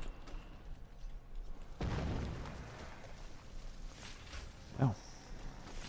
Well, I'm doing really good, Bags. I'm doing really good. Gonna be a dad in like 4 weeks, which is kind of insane to think about, but I'm really excited. I'm looking forward to it. It's gonna be great. It's gonna be great. I hope life has been good. That little Pinky trying to sneak up on me.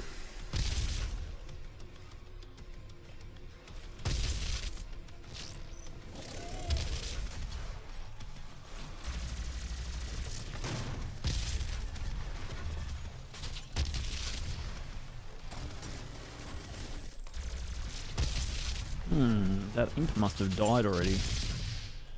Oh no, there he is. Cool chainsaw animation? Yeah. Oh, that animation's so cool. Established dominant. No. What the fuck? I'm not doing that, Porky.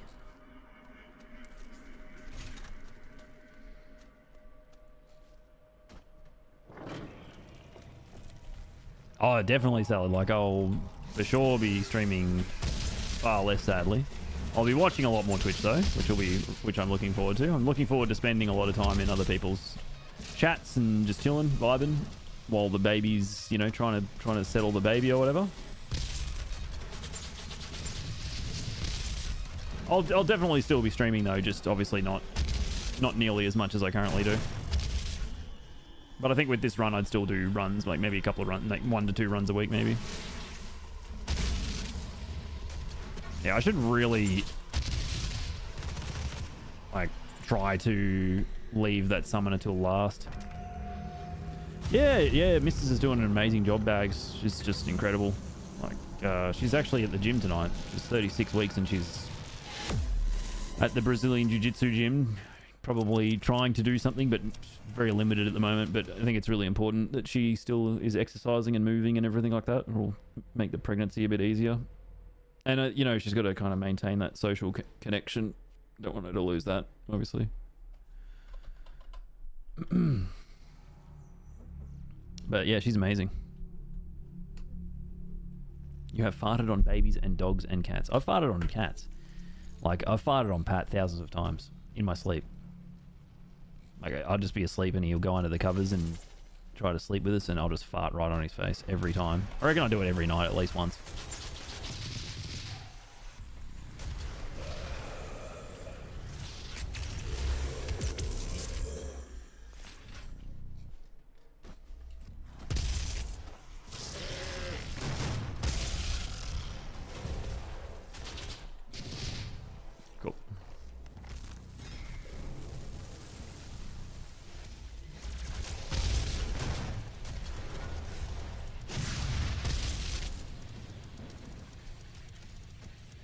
He pissed on his cat?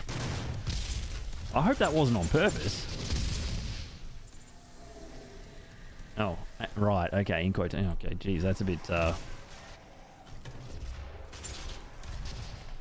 Didn't think I needed to know that. Fucking hell.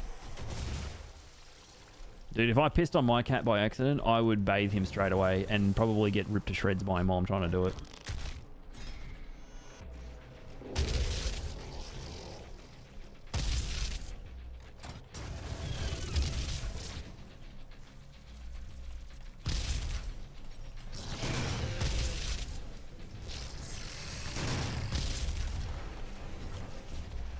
Don't do that.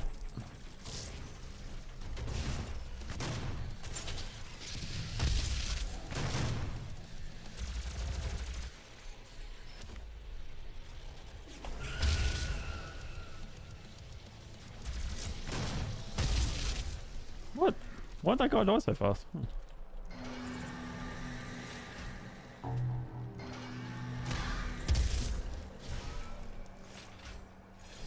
Hey, Quinn.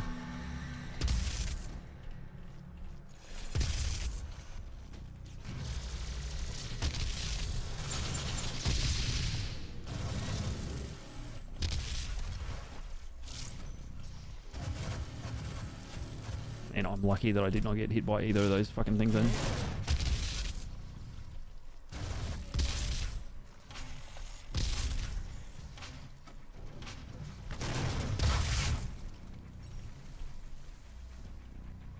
Yeah, 100% bags. Yeah, well, I've got 4 weeks of leave that I'm just gonna drop as soon as the baby's born, and yeah, we'll really try to take all that time early on in the piece. I don't know what the fuck is going on there.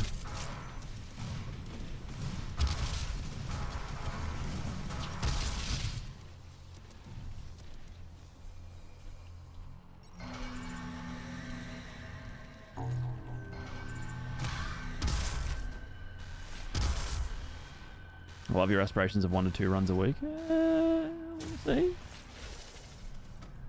We'll see.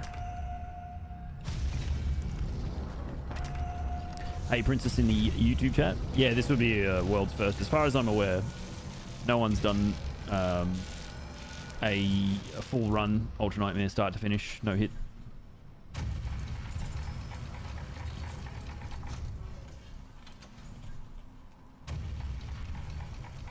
I think a couple of people have done like checkpoint reloading, and then I think someone else did individual levels, but no one's done new game start to finish.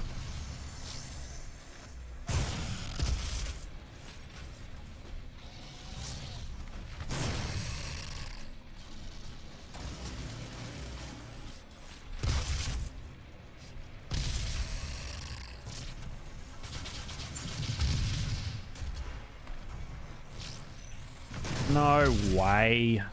Fuck off. I need to... I'm going to record that hit because I need to change how I'm going to that second rev. Like, I need to get into the habit of going over the top of the room, not through the corridor like that. It's just so bad, man. That guy's got such a habit of just doing that, dude. Nah, that one counts. I'll count that one because I need to change how I'm doing that room. Like, I need to stop doing that shit where I'm going underneath. I need to go up over the top because he can't do that to you when you go over the top. It's frustrating because I threw the stun bomb, but the stun bomb kind of went past him. Like, I knew that was going to happen. I was like, all right, stun bomb, you know, should do the trick. And it did not.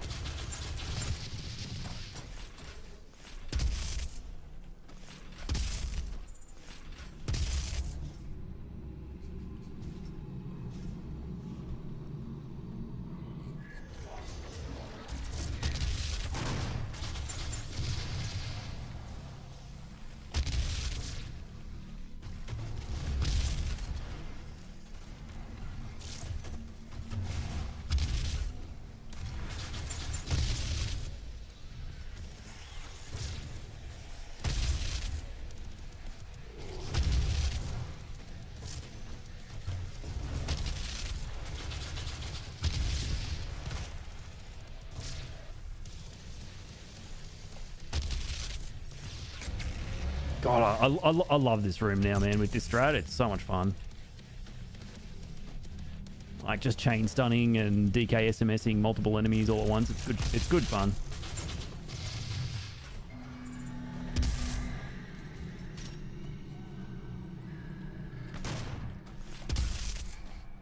I think Maynard already did this run. He just didn't release it. You're probably right. You're probably right.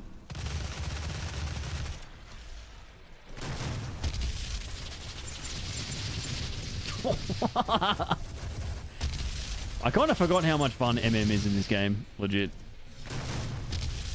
Really, really fun mod.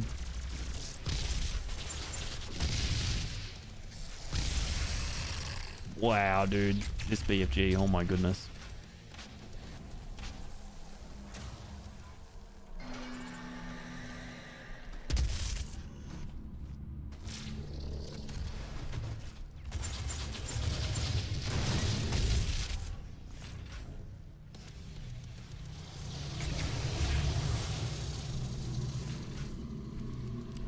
It's technically Eternal no hit is technically doable because Rytro has checkpointed his way through it, but feasible or fun, probably not.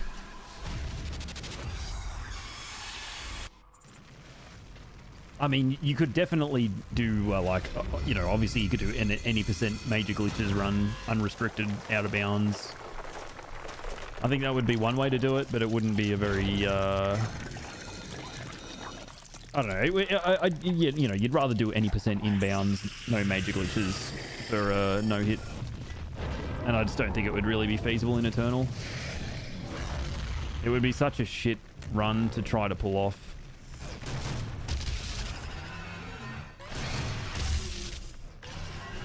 Whoa. Okay, buddy.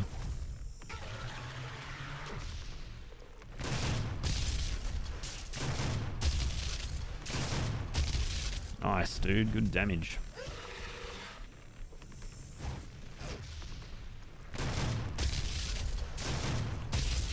Swap to the BFG. So this second phase is a bit random, so it depends on where the Guardians get bounced around to when they get hit by BFG. Are micro missiles better in Eternal or worse than 20? Dude, MM in this is really good. I think the reason MM is so good is because this game, the Precision Bolt is not in this game. Precision Bolt in Doom Eternal it's the bread and butter of that game. Oh, dude, don't do that. I'm just going to BFG again because this guy just did some shit that he shouldn't have done. That was really silly. He shouldn't have done what he just did then.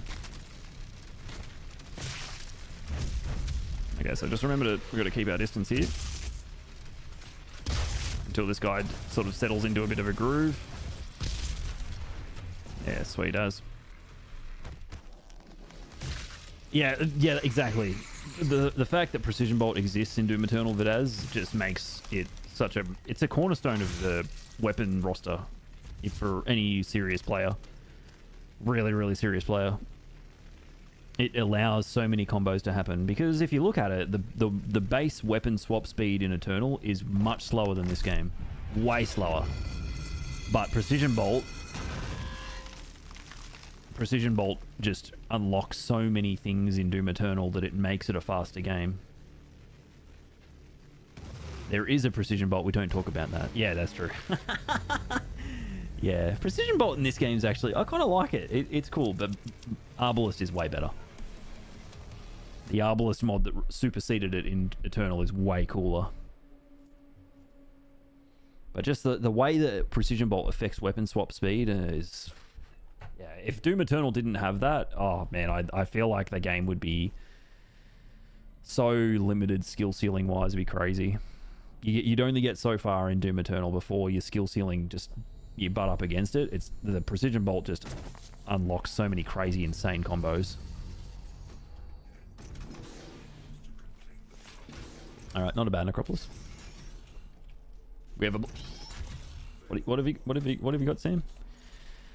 Yeah, when that fight doesn't go exactly how I want it to, I'm just going to use that extra BFG. I don't care. better to do that, honestly. Otherwise, you're probably going to get hit. And chances are you'll just get excessive BFG in this level anyway. There's so much BFG in this level, it's insane.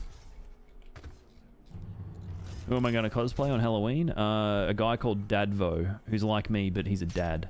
Yeah.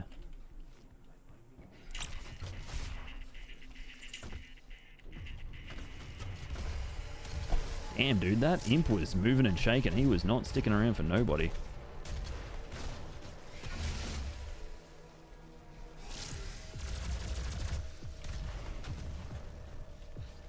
Let me tell you something, brother. Wah! Wah! Wah! Wah! Wah! Wah! Because it's educational law. Divorza, divorza, divorza, divorza, divorza, divorza, divorza. Divorza, divorza. Divorza, divorza, divorza, divorza, divorza.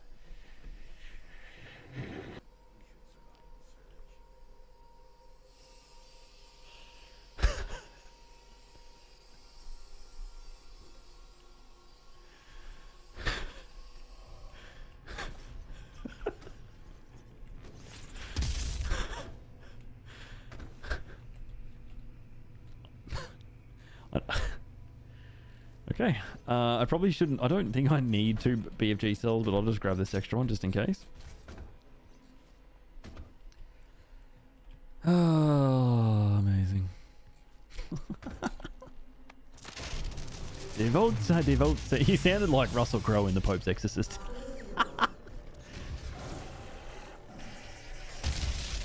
He actually sounded like Russell Crowe in The Pope's Exorcist. That's so fucked.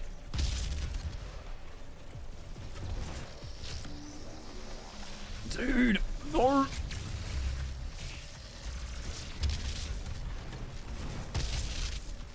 Oh my god, that was so scuffed. Whoa, big fella. Jeez Louise, mate. That BFG did absolutely nothing. Oh my god.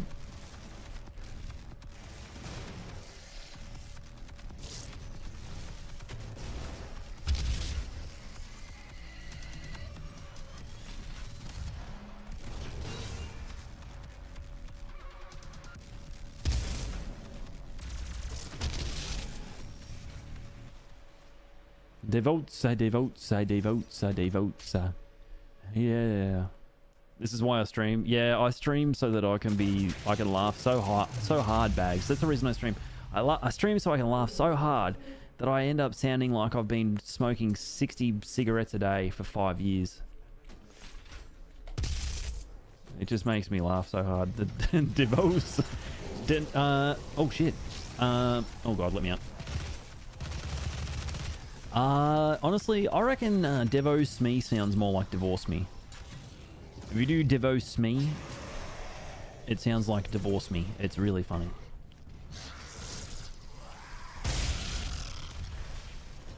Devos Me. Devos Me. Am I named after the band? No, it's a nickname based on my surname. Gaslighting your wife. Well, you know, to get a divorce, If you catch it in mind joke school and like you did homework, you will get F yeah. No, I need that. Oh, I don't really need it, actually. Fucking hell, I missed the mega health. No, I don't need it that badly. I've already got 170 armor. It's fine. Devos me, Devos me, Devos me, Devos me. You know, guys, I can actually... I'm pretty sure I can just skip this whole room if I really wanted to. But, you know...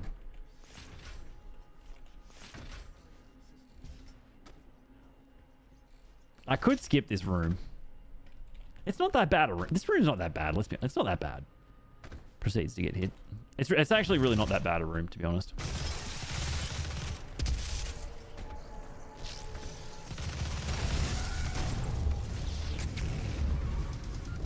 Oh, I already picked this up. Okay, it's fine.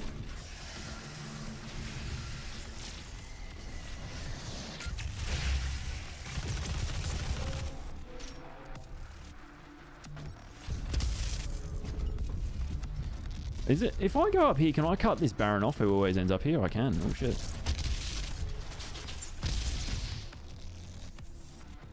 Yeah, this room's really not that bad. Waiting, I'm not making any promises to you tonight, okay? Jeez.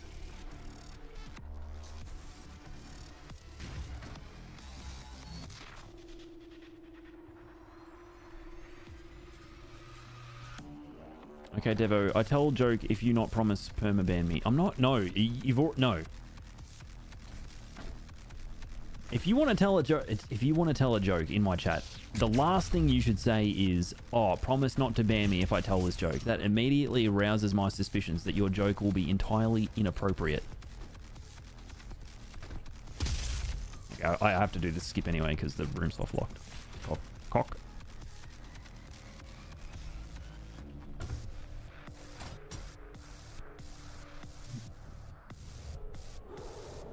It's about farts. It's probably going to be about Pork's mum or something like that. You're not married because you can't marry cousins in Australia. Does that mean that you're not going to be coming to Australia, her wedding? If I say yes? Shit.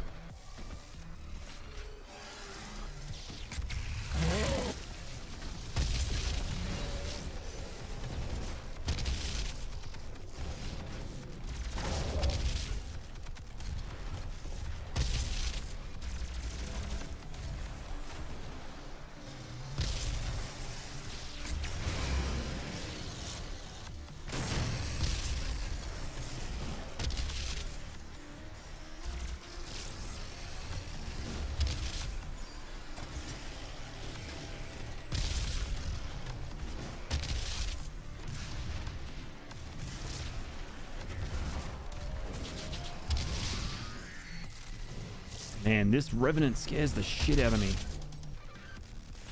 Game's just being really stingy with BFG, so I'm not using a lot of it.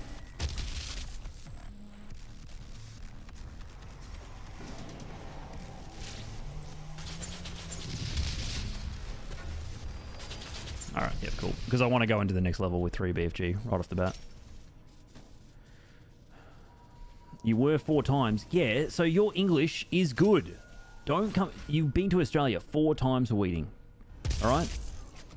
So don't give me this nonsense of, oh, my English is not very good. You know, therefore I'm going to tell an inappropriate joke because I don't think it's inappropriate because my grasp on the English language isn't that good. Your grasp on the English language is perfectly adequate.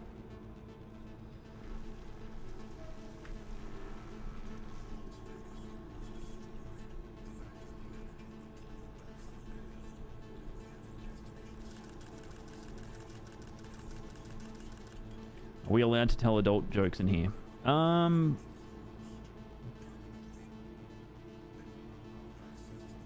Let me think on that one. Yeah. I bet Haweeting is actually English major and just pretending. Correct.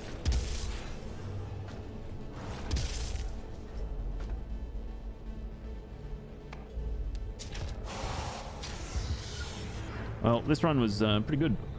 Not gonna lie. Pretty good. It was pretty good. Nearly 3 hits. Yeah. I mean, obviously there was some hits in there where I was like, yeah. No. There was 2 hits in Laz Labs that I just didn't include. One was because I basically face tanked to Pinky when I, was just being an idiot. And then the other one was just an instant hit scan fireball of bullshit that just should never happen. Oh, Doomguy face! Look! Bam! There it is! But, like, it was quite a good run, honestly. What was the hit in tower from? Oh, that was because, yeah, I know. Like, so, okay, I got hit at the very end of tower. I got hit in Cattinger by... what did I get hit in Cattinger by? I can't remember. Yeah, I can't remember. Titans, I got hit by a hit scan fireball. So the tower hit was something I could have avoided. The Cattinger hit, if I remember what it was, I feel like it was the first arena, the first pass of the first arena, but I could be wrong.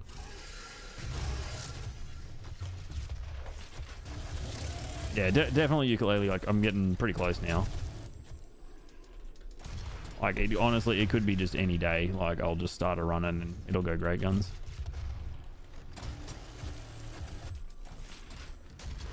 This run, I definitely need to work a bit harder on getting the super shotgun mastered. Like, I think that's going to be a bit of an issue. Going, like, I really need to have it for the cyber. Oh shit.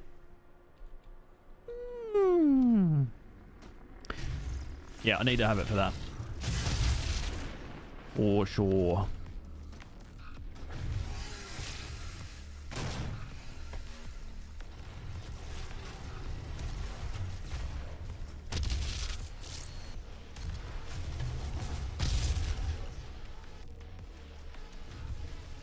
I need to fix up that camera thing. It's cooked.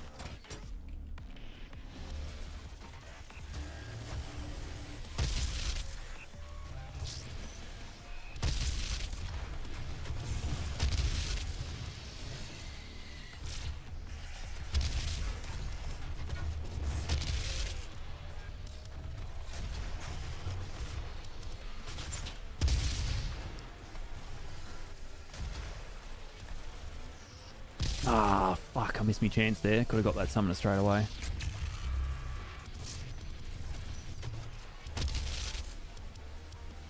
think we still got one mank, maybe? Oh, no. He's done. Whoa! Hey! Oh.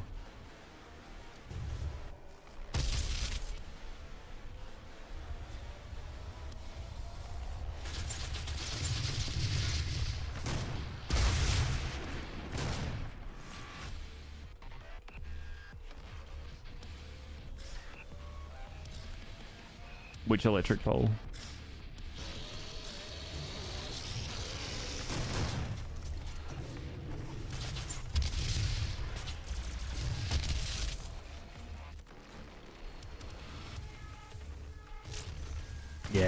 Yeah, whenever you get tagged by an imp fireball or something that's just... yeah, it just feels really like, you know, shit, because there's nothing you can do there. How do you know the imp's going to be there? How do you know the imp is going to hit scan you the second you... the literal frame that you stick your head around the corner?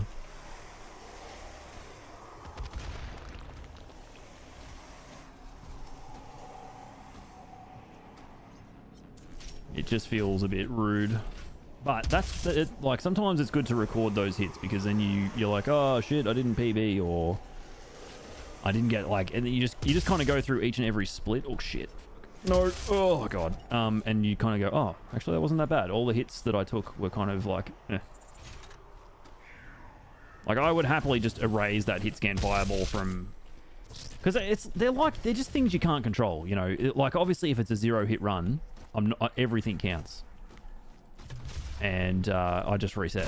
But if it's a low hit and it's getting a PB, like, imp hit scan fireballs are they're just so random that they're not even worth accounting for. You could do 10 runs and that hit doesn't happen, and you do the exact same thing, the exact same strat, everything the same, and you get a different result just because some imp decides to be a dickhead. You don't learn anything from it. You don't change any of your strats or Okay, I'm fucking done.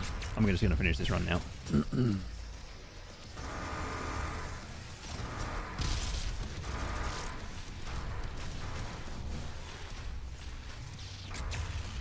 Yeah, just like, see, like that. Well, I mean, in all honesty, I shouldn't be standing on that coffin, whatever it is. I shouldn't be standing up there.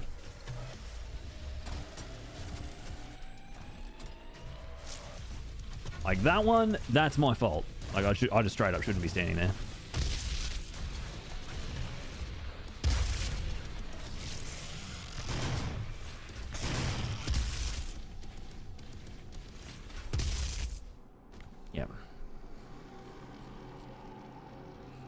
Was that imp listening IRL? That's not really that one's not a hit scan fireball. The hit scan ones are where the frame you see the imp, they hit you. It's like the exact same frame.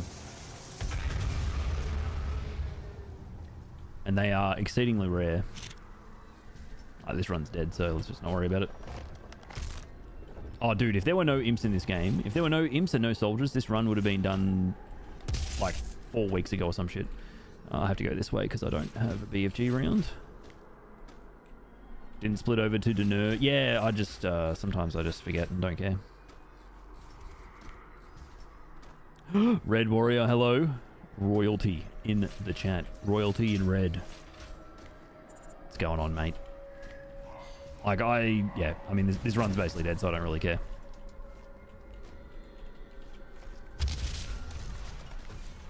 We'll just do a little bit, we'll just do the rest of the level and practice and whatnot. Okay, game, whenever you're ready. Not really on pace for PB, unfortunately. Unfortunately. I just got hit, I just haven't updated it. Can't be fucked. One's dead.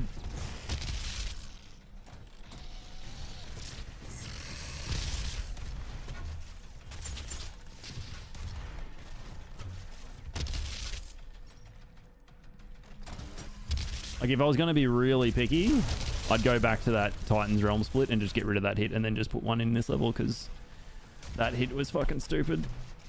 The one in Titan's Realm I shouldn't have taken, but the game was just had different plans. That one, I was just standing in the wrong spot.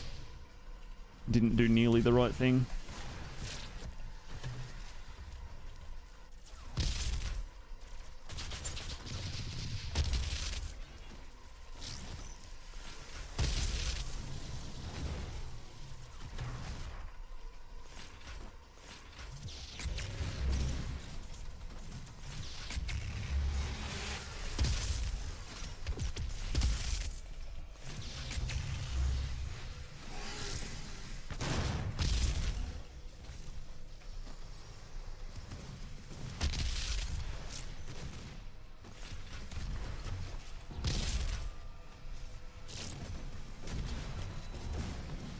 This fucking guy.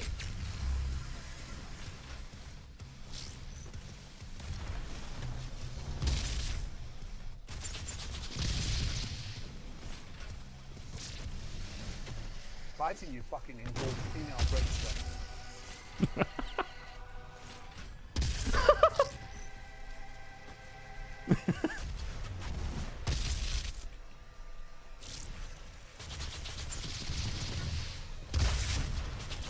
Dude, you should be gone. What is this?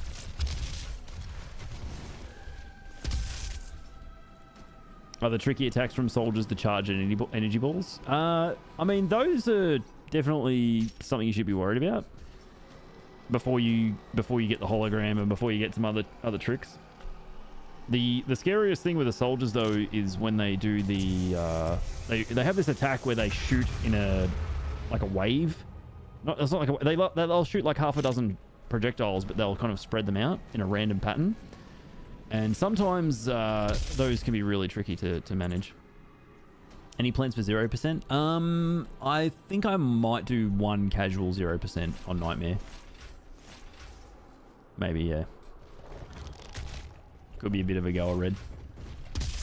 Hey, Nora's Bloodbeard, take care, mate. May your balls be strong in the face of crushing. Yeah, so the tower hit was unfortunate. I'm still trying to remember when I got hit on Cattinger. The Titans hit was a hit scan fireball. The Necropolis hit was... Man, some of these hits are so bullshitty though. But that Necropolis one, I need to leave that there because I need to get out of... Like, when the Revenants spawn, I kill the first Revenant, I need to climb over the top platform in the middle of the room and just walk over that thing and then kill the next Rev. Don't go through the either corridor on the side in Necropolis. Go over the top and then get to him. No, yeah, probably not actual speed runs. Yeah. So that Necropolis hit, yeah, whatever. Vega was good. Vega was hitless. That was perfectly fine. And then I've taken one hit in Deneur from an imp. I don't know. Should I get rid of that Titan's Realm hit? Because that was just a bullshit hit. Imp hit scan fireball. Should I just get rid of that, guys? I'll let you guys decide. Like, what am I going to learn from that hit? Every other hit, there's definitely some value in it. But every other one, I'm just like, what am I going to learn from this fucking hit? Like, actually nothing. What the fuck?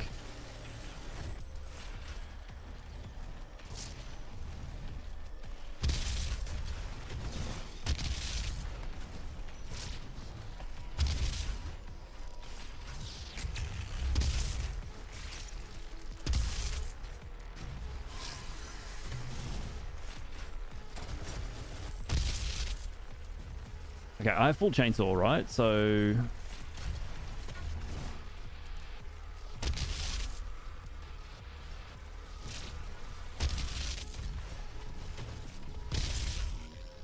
So as soon as big boy spawns, I just... Oh, okay. Alright, sweet. I guess.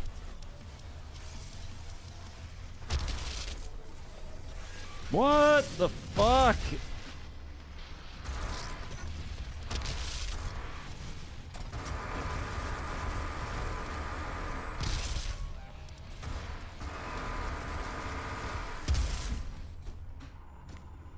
Oh, take it easy, princess. Thanks for hanging. Appreciate it. Did someone say balls in face? Yeah. Sure. Hey, Rain Warfare. Yeah, I don't know if I would enjoy 0% enough to want to speedrun it again.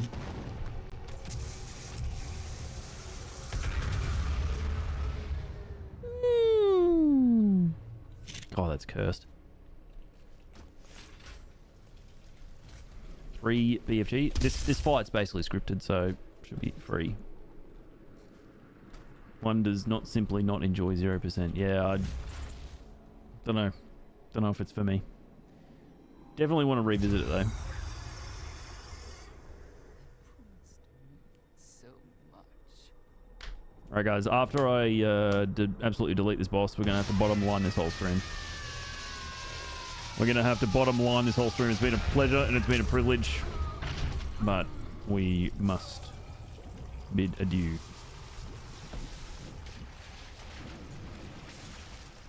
Yeah, wax. Yeah, sure. Yep. Yeah, that's one thing about 0%. And it's a very streamlined playthrough of the game. You know, you don't have to really do all the challenges and worry about routing upgrades and all this other nonsense. Bye now.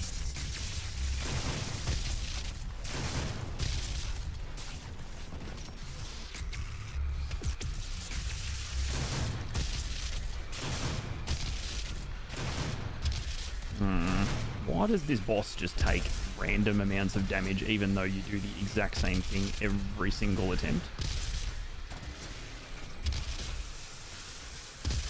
Like, what is going on there? Why does she take so much less damage? Is there a... Red, do you know if there are different hitboxes on this boss? Like, let's say, you know, you only partially hit the brain. Does she take less damage from hitting that as opposed to hitting the brain? Couldn't have dropped that BFG a few moments earlier, could ya? Nope. Angle matters, yeah, sure.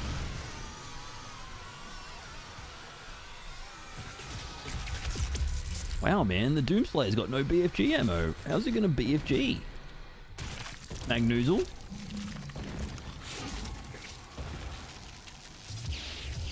Oh, so I shot the BFG a little too late, you reckon? Like maybe I should have shot that other BF... Wow, another BFG drop. I should have shot that a little bit earlier. Yeah.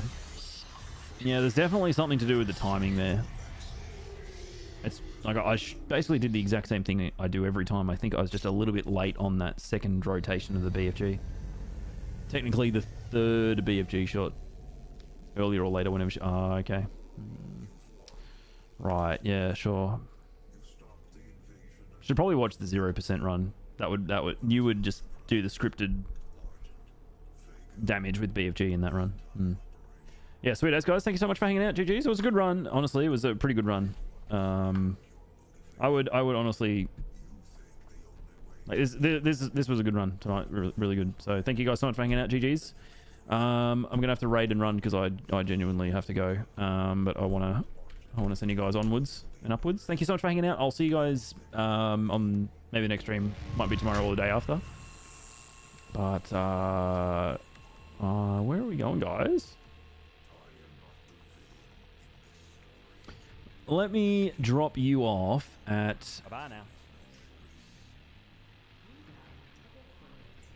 the Spudulation Daycare Center. Man's playing some Day of the Z. Raid someone you never raid? Sure. Or raid the Spud Hunter. How's that sound? Alright. Peace out, guys. Be good. Don't do anything I want to do. Keep smiling. And bye for now. Bye now.